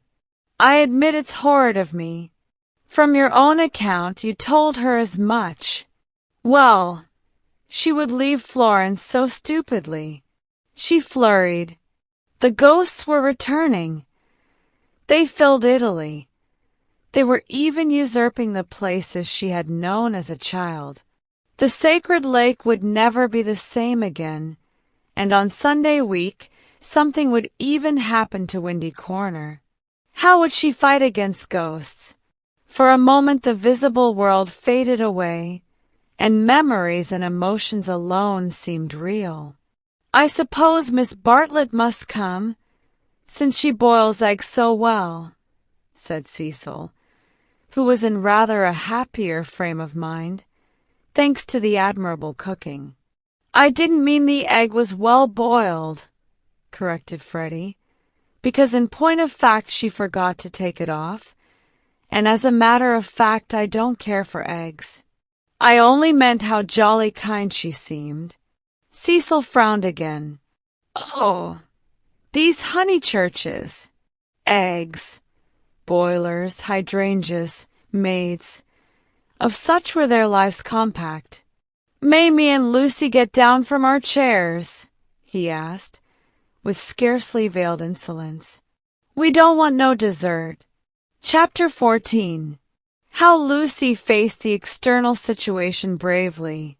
Of course Miss Bartlett accepted, and equally of course, she felt sure that she would prove a nuisance, and begged to be given an inferior spare room, something with no view anything.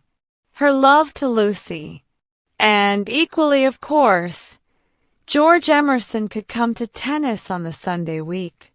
Lucy faced the situation bravely, though, like most of us, she only faced the situation that encompassed her. She never gazed inwards. If at times strange images rose from the depths, she put them down to nerves. When Cecil brought the Emersons to Summer Street, it had upset her nerves. Charlotte would burnish up past foolishness, and this might upset her nerves. She was nervous at night. When she talked to George, they met again almost immediately at the rectory. His voice moved her deeply, and she wished to remain near him. How dreadful if she really wished to remain near him. Of course, the wish was due to nerves, which love to play such perverse tricks upon us. Once she had suffered from things that came out of nothing and meant she didn't know what. Now Cecil had explained psychology to her one wet afternoon, and all the troubles of youth in an unknown world could be dismissed. It is obvious enough for the reader to conclude, she loves young Emerson. A reader in Lucy's place would not find it obvious. Life is easy to chronicle, but bewildering to practice, and we welcome nerves, or any other shibboleth that will cloak our personal desire. She loved Cecil. George made her nervous. Will the reader explain to her that the phrases should have been reversed? But the external situation, she will face that bravely. The meeting at the rectory had passed off well enough. Standing between Mr. Beebe and Cecil, she had made a few tempered allusions to Italy, and George had replied. She was anxious to show that she was not shy, and was glad that he did not seem shy either. "A nice fellow," said Mr. Beebe afterwards. "He will work off his crudities in time. I rather mistrust young men who slip into life gracefully." Lucy said, "He seems in better spirits. He laughs more." "Yes," replied the clergyman. "He is waking up." That was all. But as the week wore on, more of her defenses fell, and she entertained an image that had physical beauty. In spite of the clearest directions, Miss Bartlett contrived to bungle her arrival.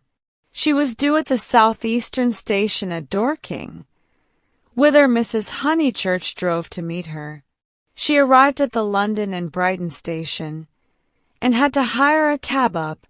No one was at home except Freddie and his friend, who had to stop their tennis and to entertain her for a solid hour. Cecil and Lucy turned up at 4 o'clock, and these, with little Minnie Beebe, made a somewhat lugubrious sextet upon the upper lawn for tea. "I shall never forgive myself," said Miss Bartlett, who kept on rising from her seat, and had to be begged by the united company to remain. "I have upset everything, bursting in on young people, but I insist on paying for my cab up. Grant that at any rate. Our visitors never do such dreadful things," said Lucy, while her brother, in whose memory the boiled egg had already grown unsubstantial, exclaimed in irritable tones, "Just what I've been trying to convince Cousin Charlotte of, Lucy, for the last half hour." "I do not feel myself an ordinary visitor," said Miss Bartlett, and looked at her frayed glove. "All right, if you'd really rather. 5 shillings, and I gave a bob to the driver." Miss Bartlett looked in her purse. Only sovereigns and pennies. Could anyone give her change? Freddie had half a quid and his friend had 4 half-crowns. Miss Bartlett accepted their moneys and then said, "But who am I to give the sovereign to?"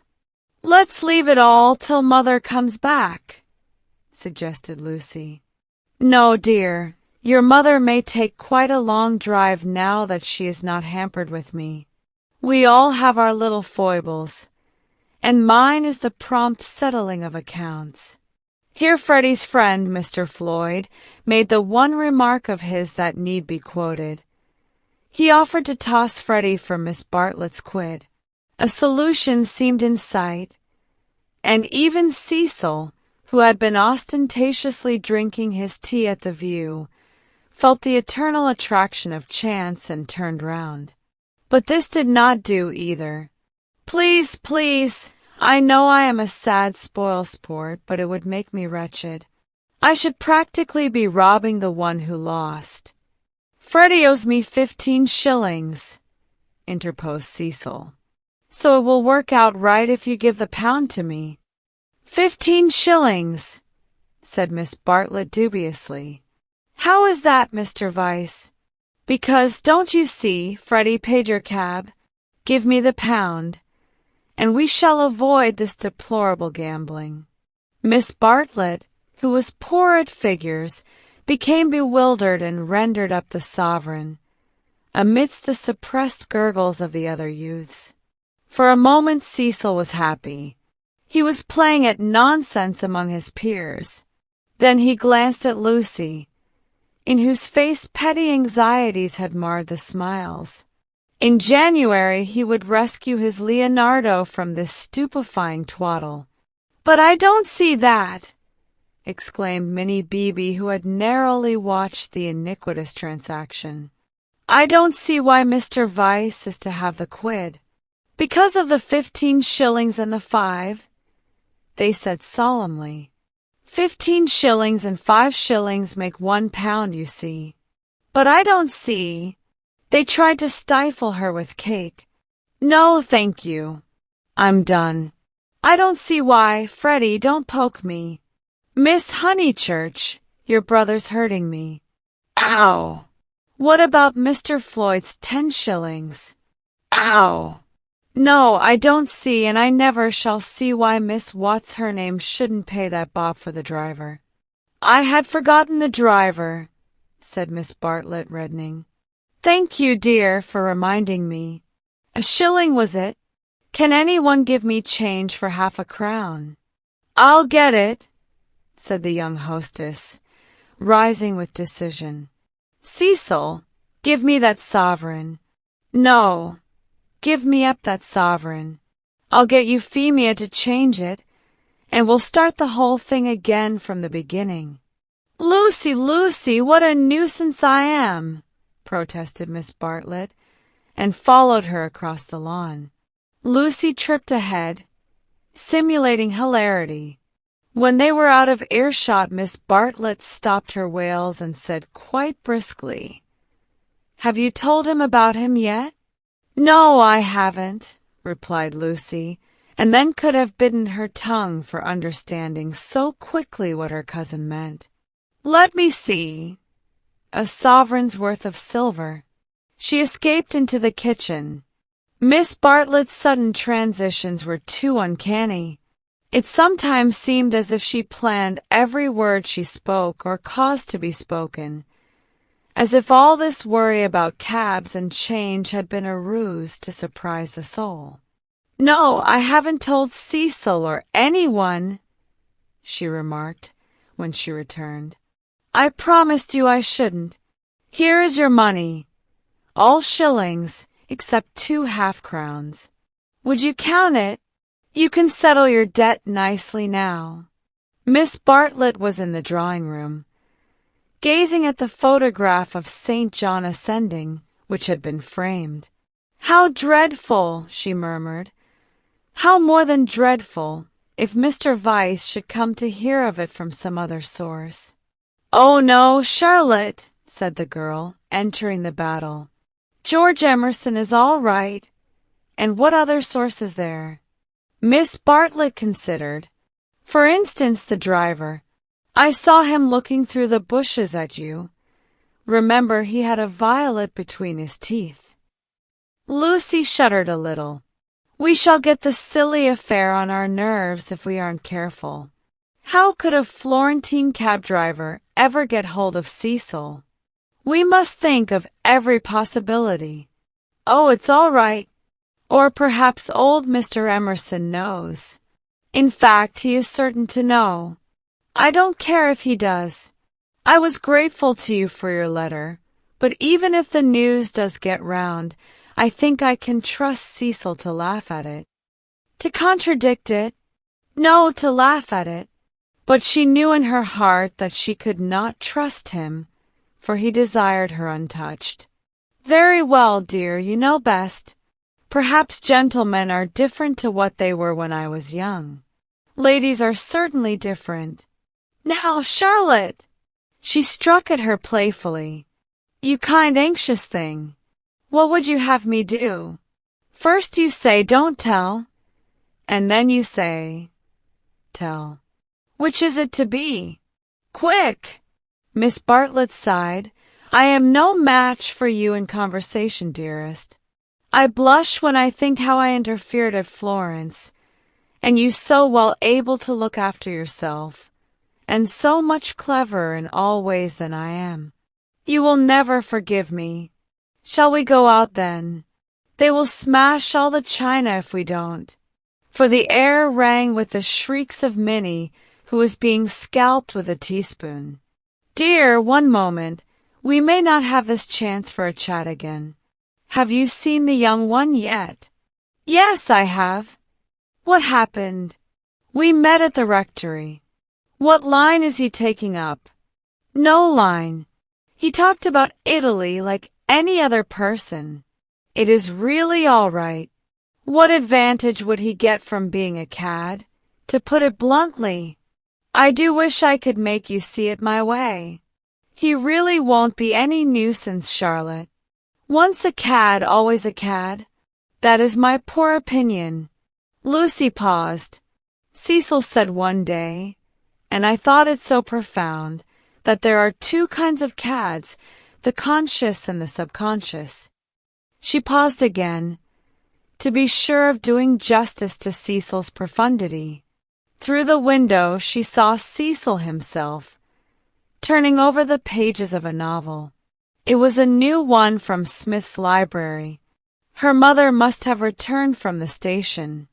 "Once a cad, always a cad," droned Miss Bartlett. "What I mean by subconscious is that Emerson lost his head. I fell into all those violets, and he was silly and surprised. I don't think we ought to blame him very much. It makes such a difference when you see a person with beautiful things behind him unexpectedly. It really does.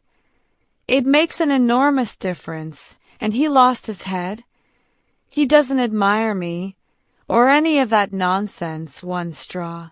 Freddie rather likes him, and has asked him up here on Sunday, so you can judge for yourself. He has improved. He doesn't always look as if he's going to burst into tears. He is a clerk in the general manager's office at one of the big railways, not a porter, and runs down to his father for weekends. Papa was to do with journalism, but is rheumatic and has retired. There. Now for the garden. She took hold of her guest by the arm. Suppose we don't talk about this silly Italian business any more. We want you to have a nice, restful visit at Windy Corner, with no worrying. Lucy thought this rather a good speech. The reader may have detected an unfortunate slip in it. Whether Miss Bartlett detected the slip one cannot say, for it is impossible to penetrate into the minds of elderly people. She might have spoken further, but they were interrupted by the entrance of her hostess. Explanations took place, and in the midst of them Lucy escaped, the images throbbing a little more vividly in her brain. Chapter 15.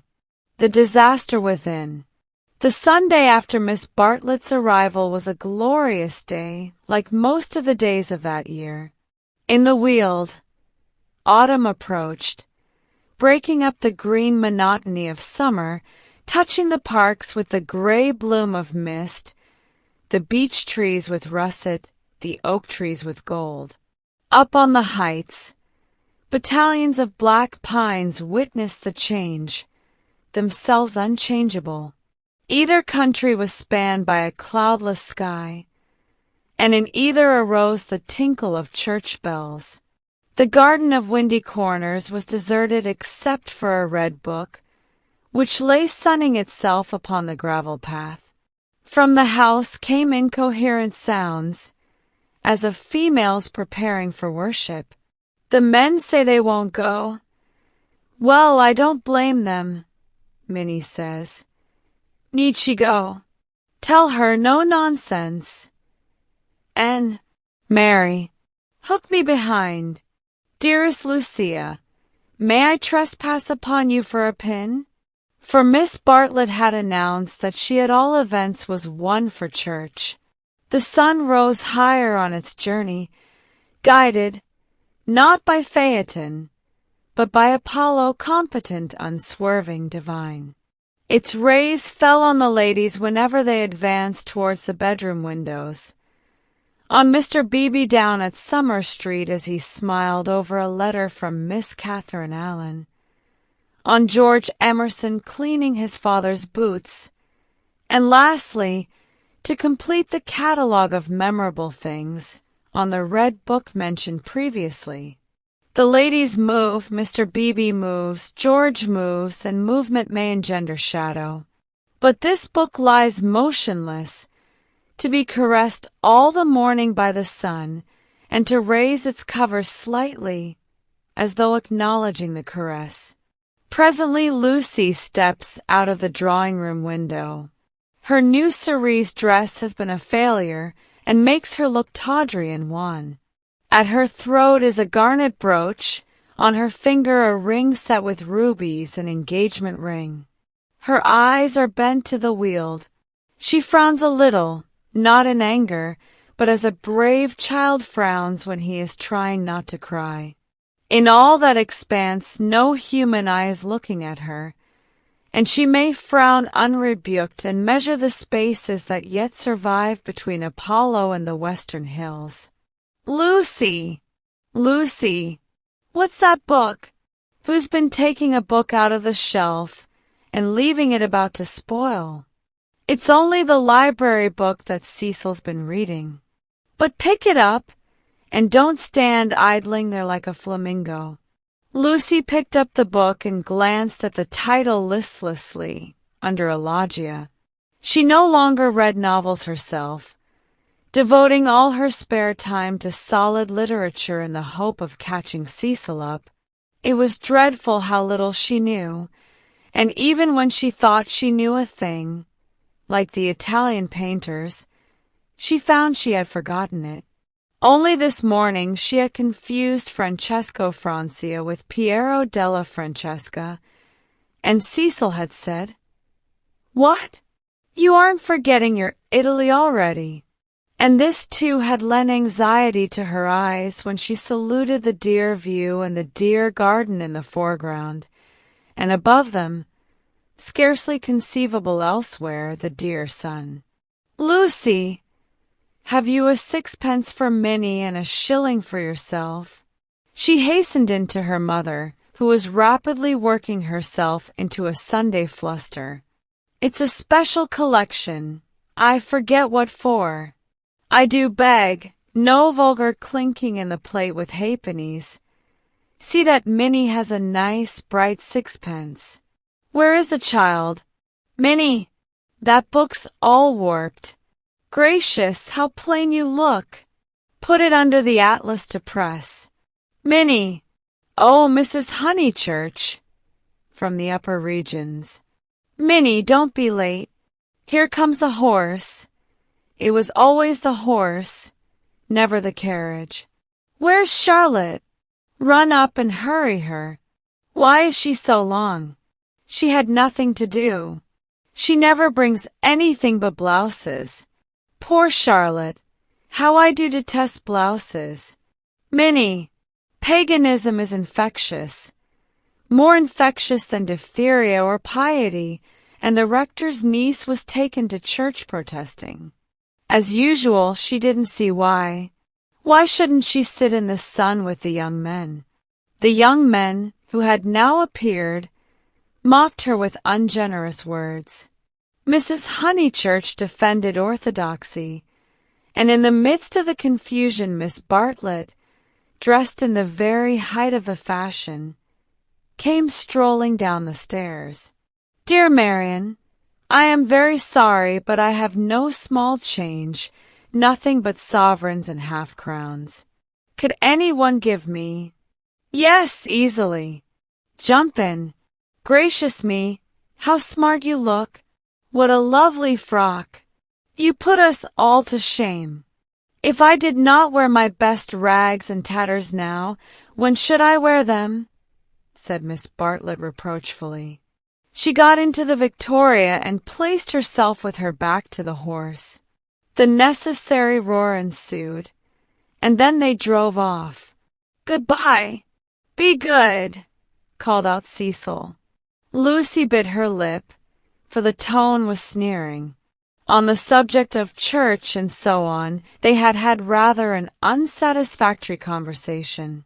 He had said that people ought to overhaul themselves, and she did not want to overhaul herself. She did not know it was done. Honest orthodoxy Cecil respected, but he always assumed that honesty is the result of a spiritual crisis. He could not imagine it as a natural birthright that might grow heavenward like flowers. All that he said on this subject pained her, though he exuded tolerance from every pore. Somehow the Emersons were different. She saw the Emersons after church. There was a line of carriages down the road, and the Honeychurch vehicle happened to be opposite Sissy Villa. To save time, they walked over the green to it, and found father and son smoking in the garden. "Introduce me," said her mother, "unless the young man considers that he knows me already." He probably did, but Lucy ignored the sacred lake and introduced them formally. Old Mr. Emerson claimed her with much warmth, and said how glad he was that she was going to be married. She said yes, she was glad too. And then, as Miss Bartlett and Minnie were lingering behind with Mr. Beebe, she turned the conversation to a less disturbing topic, and asked him how he liked his new house. "Very much," he replied, but there was a note of offense in his voice. She had never known him offended before. He added, "We find, though, that the Miss Allens were coming, and that we have turned them out. Women mind such a thing. I am very much upset about it. I believe that there was some misunderstanding. said Mrs. Honeychurch uneasily. Our landlord was told that we should be a different type of person, said George, who seemed disposed to carry the matter further. He thought we should be artistic.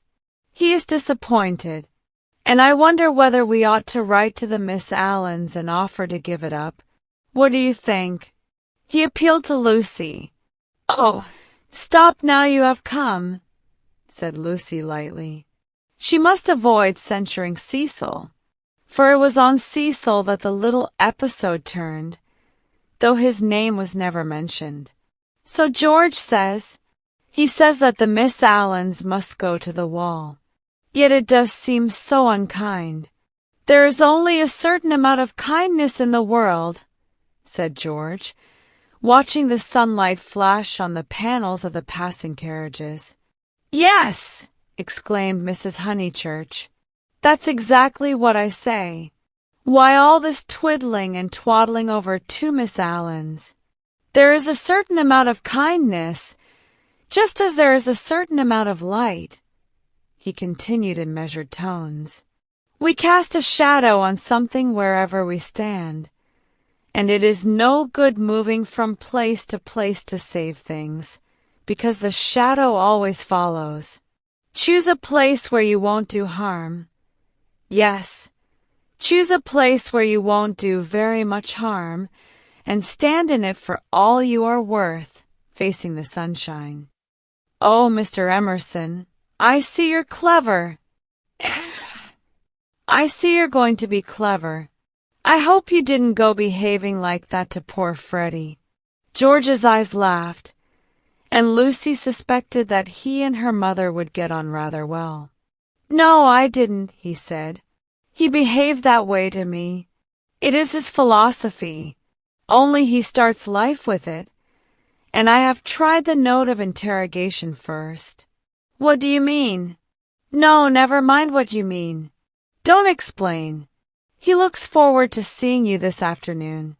Do you play tennis? Do you mind tennis on Sunday?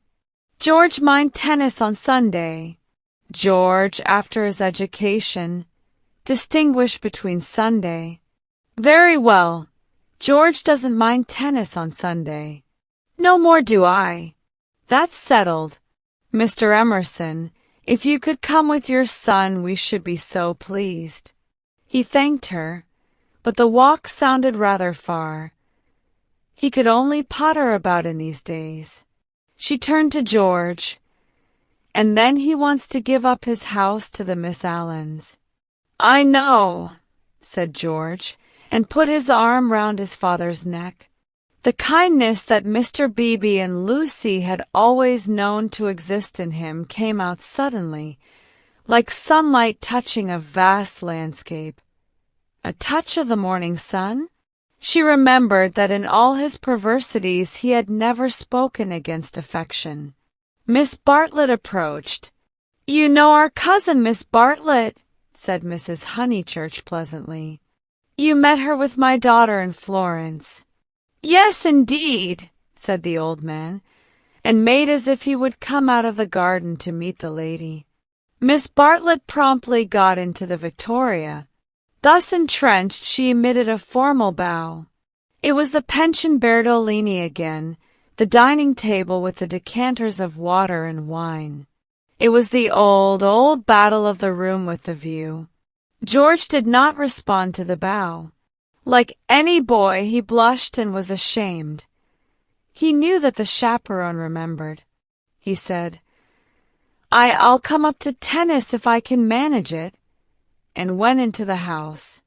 Perhaps anything that he did would have pleased Lucy, but his awkwardness went straight to her heart. Men were not gods after all, but as human and as clumsy as girls. Even men might suffer from unexplained desires and need help. To one of her upbringing, and of her destination, the weakness of men was a truth unfamiliar, but she had surmised it at Florence, when George threw her photographs into the River Arno. George, don't go, cried his father, who thought it a great treat for people if his son would talk to them. George has been in such good spirits today, and I am sure he will end by coming up this afternoon." Lucy caught her cousin's eye. Something in its mute appeal made her reckless. "Yes," she said, raising her voice, "I do hope he will." Then she went to the carriage and murmured, "The old man hasn't been told. I knew it was all right." Mrs. Honeychurch followed her, and they drove away. Satisfactory that Mr. Emerson had not been told of the Florence escapade, yet Lucy's spirits should not have leapt up as if she had sighted the ramparts of heaven. Satisfactory, yet surely she greeted it with disproportionate joy. All the way home the horse's hoofs sang a tune to her. "He has not told, he has not told." Her brain expanded the melody. "He has not told his father, to whom he tells all things." It was not an exploit. He did not laugh at me when I had gone. She raised her hand to her cheek. "He does not love me. No. How terrible if he did.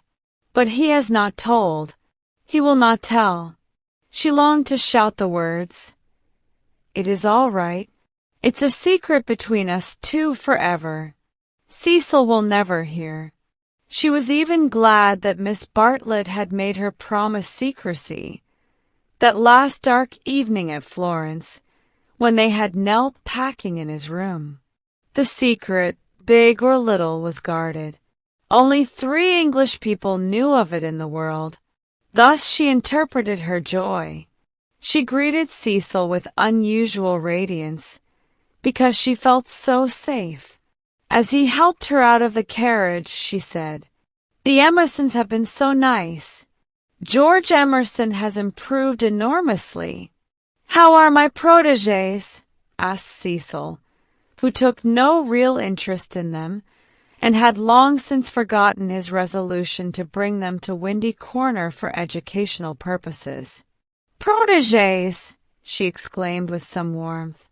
For the only relationship which Cecil conceived was feudal, that of protector and protected. He had no glimpse of the comradeship after which the girl's soul yearned. "You shall see for yourself how your protégés are. George Emerson is coming up this afternoon. He is a most interesting man to talk to. Only don't," she nearly said, "don't protect him." But the bell was ringing for lunch, and, as often happened, Cecil had paid no great attention to her remarks. Charm, not argument, was to be her forte. Lunch was a cheerful meal. Generally, Lucy was depressed at meals. Someone had to be soothed. Either Cecil or Miss Bartlett, or a being not visible to the mortal eye, a being who whispered to her soul, "It will not last, this cheerfulness. In January you must go to London to entertain the grandchildren of celebrated men." But today she felt she had received a guarantee. Her mother would always sit there, her brother here. The sun, though it had moved a little since the morning, would never be hidden behind the western hills. After luncheon they asked her to play. She had seen Gluck's Armide that year, and played from memory the music of the Enchanted Garden, the music to which Renaud approaches, beneath the light of an eternal dawn, the music that never gains, never wanes, but ripples forever like the tideless seas of fairyland.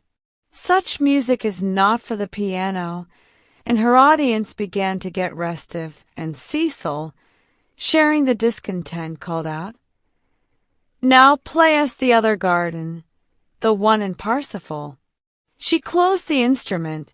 "Not very dutiful," said her mother's voice. Fearing that she had offended Cecil, she turned quickly round. There George was. He had crept in without interrupting her. "Oh, I had no idea," she exclaimed, getting very red. And then, without a word of greeting, she reopened the piano. Cecil should have the Parsifal, and anything else that he liked.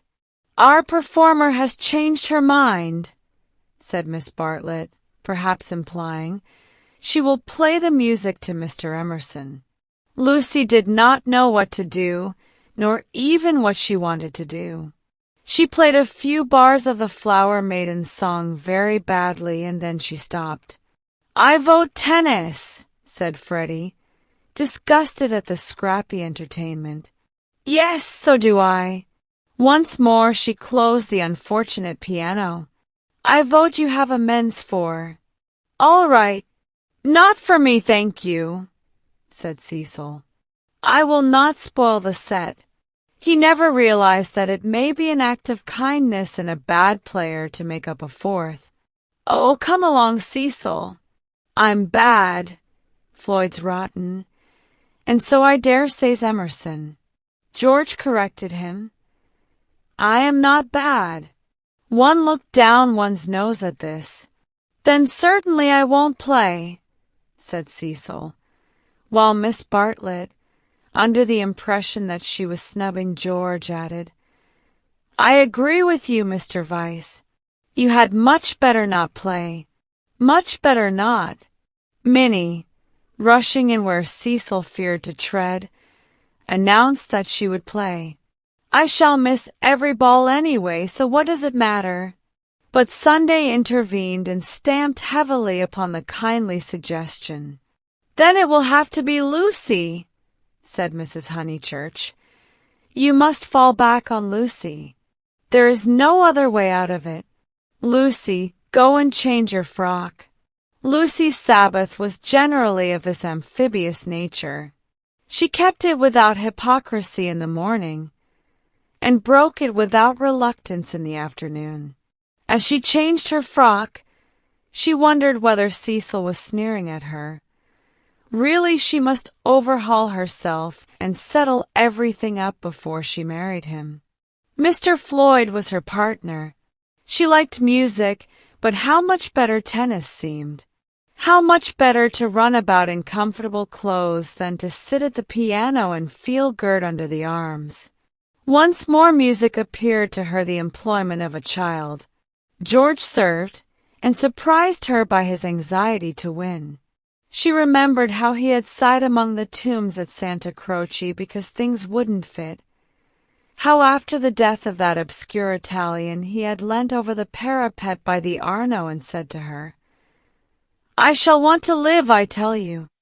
He wanted to live now, to win at tennis, to stand for all he was worth in the sun which had begun to decline and was shining in her eyes, and he did win. Ah, how beautiful the Weald looked! The hills stood out above its radiance, as Fiesole stands above the Tuscan plain, and the South Downs, if one chose, were the mountains of Carrara. She might be forgetting her Italy, but she was noticing more things in her England. One could play a new game with the view, and try to find in its innumerable folds some town or village that would do for Florence. Ah, how beautiful the Weald looked! But now Cecil claimed her. He chanced to be in a lucid critical mood, and would not sympathize with exultation. He had been rather a nuisance all through the tennis, for the novel that he was reading was so bad that he was obliged to read it aloud to others. He would stroll round the precincts of a court and call out, "I say, listen to this, Lucy. 3 split infinitives." "Dreadful," said Lucy, and missed her stroke. When they had finished their set, he still went on reading. There was some murder scene, and really everyone must listen to it. Freddie and Mr. Floyd were obliged to hunt for a lost ball in the laurels, but the other two acquiesced. "The scene is late in Florence." "What fun, Cecil! Read away. Come, Mr. Emerson, sit down after all your energy." She had forgiven George, as she put it, and she made a point of being pleasant to him. He jumped over the net and sat down at her feet, asking, "You, and are you tired?" Of course I'm not. Do you mind being beaten? She was going to answer no, when it struck her that she did mind, so she answered yes. She added merrily, I don't see you're such a splendid player, though. The light was behind you, and it was in my eyes. I never said I was. Why, you did. You didn't attend. You said, oh, don't go in for accuracy at this house. We all exaggerate, and we get very angry with people who don't. The scene is laid in Florence, repeated Cecil with an upward note. Lucy recollected herself. Sunset. Leonora was speeding. Lucy interrupted. Leonora? Is Leonora the heroine? Who's the book by? Joseph Emery Prank. Sunset. Leonora speeding across the square. Pray the saints she might not arrive too late. Sunset. The sunset of Italy. Under Orcagna's loggia. The Loggia de Lanzi, as we sometimes call it now. Lucy burst into laughter. Joseph Emery Prank indeed. Why, it's Miss Lavish. It's Miss Lavish's novel, and she's publishing it under somebody else's name. Who may Miss Lavish be? Oh, a dreadful person, Mr. Emerson. You remember Miss Lavish? Excited by her pleasant afternoon, she clapped her hands. George looked up. Of course I do. I saw her the day I arrived at Summer Street. It was she who told me that you lived here. Weren't you pleased? She meant to see Miss Lavish. But when he bent down to the grass without replying, it struck her that she could mean something else. She watched his head, which was almost resting against her knee, and she thought that the ears were reddening. No wonder the novel's bad, she added. I never liked Miss Lavish, but I suppose one ought to read it as one's met her. All modern books are bad, said Cecil, who was annoyed at her inattention, and vented his annoyance on literature. Every one writes for money in these days. Oh, Cecil, it is so. I will inflict Joseph Emery Prank on you no longer. Cecil, this afternoon seemed such a twittering sparrow. The ups and downs in his voice were noticeable, but they did not affect her. She had dwelt amongst melody and movement, and her nerves refused to answer to the clang of his. Leaving him to be annoyed, she gazed at the black head again. She did not want to stroke it, but she saw herself wanting to stroke it. The sensation was curious. How do you like this view of ours, Mr. Emerson? I never notice much difference in views. What do you mean? Because they're all alike. Because all that matters in them is distance and air. Said Cecil, uncertain whether the remark was striking or not.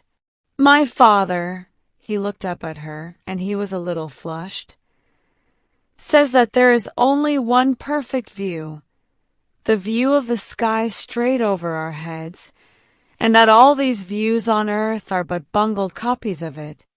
I expect your father has been reading Dante, said Cecil, fingering the novel, which alone permitted him to lead the conversation. He told us another day that views are really crowds, crowds of trees and houses and hills, and are bound to resemble each other like human crowds, and that the power they have over us is sometimes supernatural for the same reason. Lucy's lips parted, for a crowd is more than the people who make it up. Something gets added to it. No one knows how, just as something has got added to those hills. He pointed with his racket to the South Downs. What a splendid idea, she murmured. I shall enjoy hearing your father talk again. I'm so sorry he's not so well. No, he isn't well. There's an absurd account of a view in this book, said Cecil.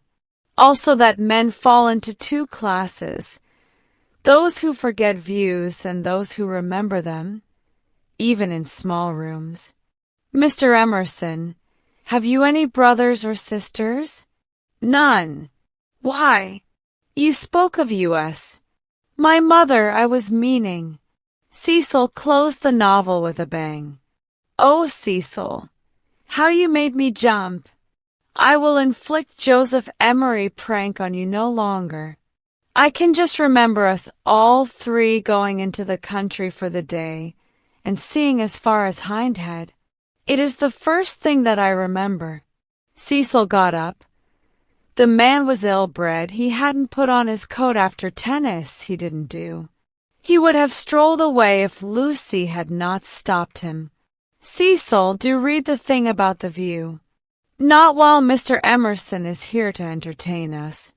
No, read away. I think nothing's funnier than to hear silly things read out loud. If Mr. Emerson thinks us frivolous, he can go. This struck Cecil as subtle and pleased him. It put their visitor in the position of a prig. Somewhat mollified, he sat down again. Mr. Emerson, go and find tennis balls. She opened the book. Cecil must have his reading and anything else that he liked. But her attention wandered to George's mother, who, according to Mr. Eager, had been murdered in the sight of God and, according to her son, had seen as far as Hindhead. Am I really to go? Asked George. No, of course not really, she answered. Chapter 2, said Cecil, yawning. Find me Chapter 2 if it isn't bothering you.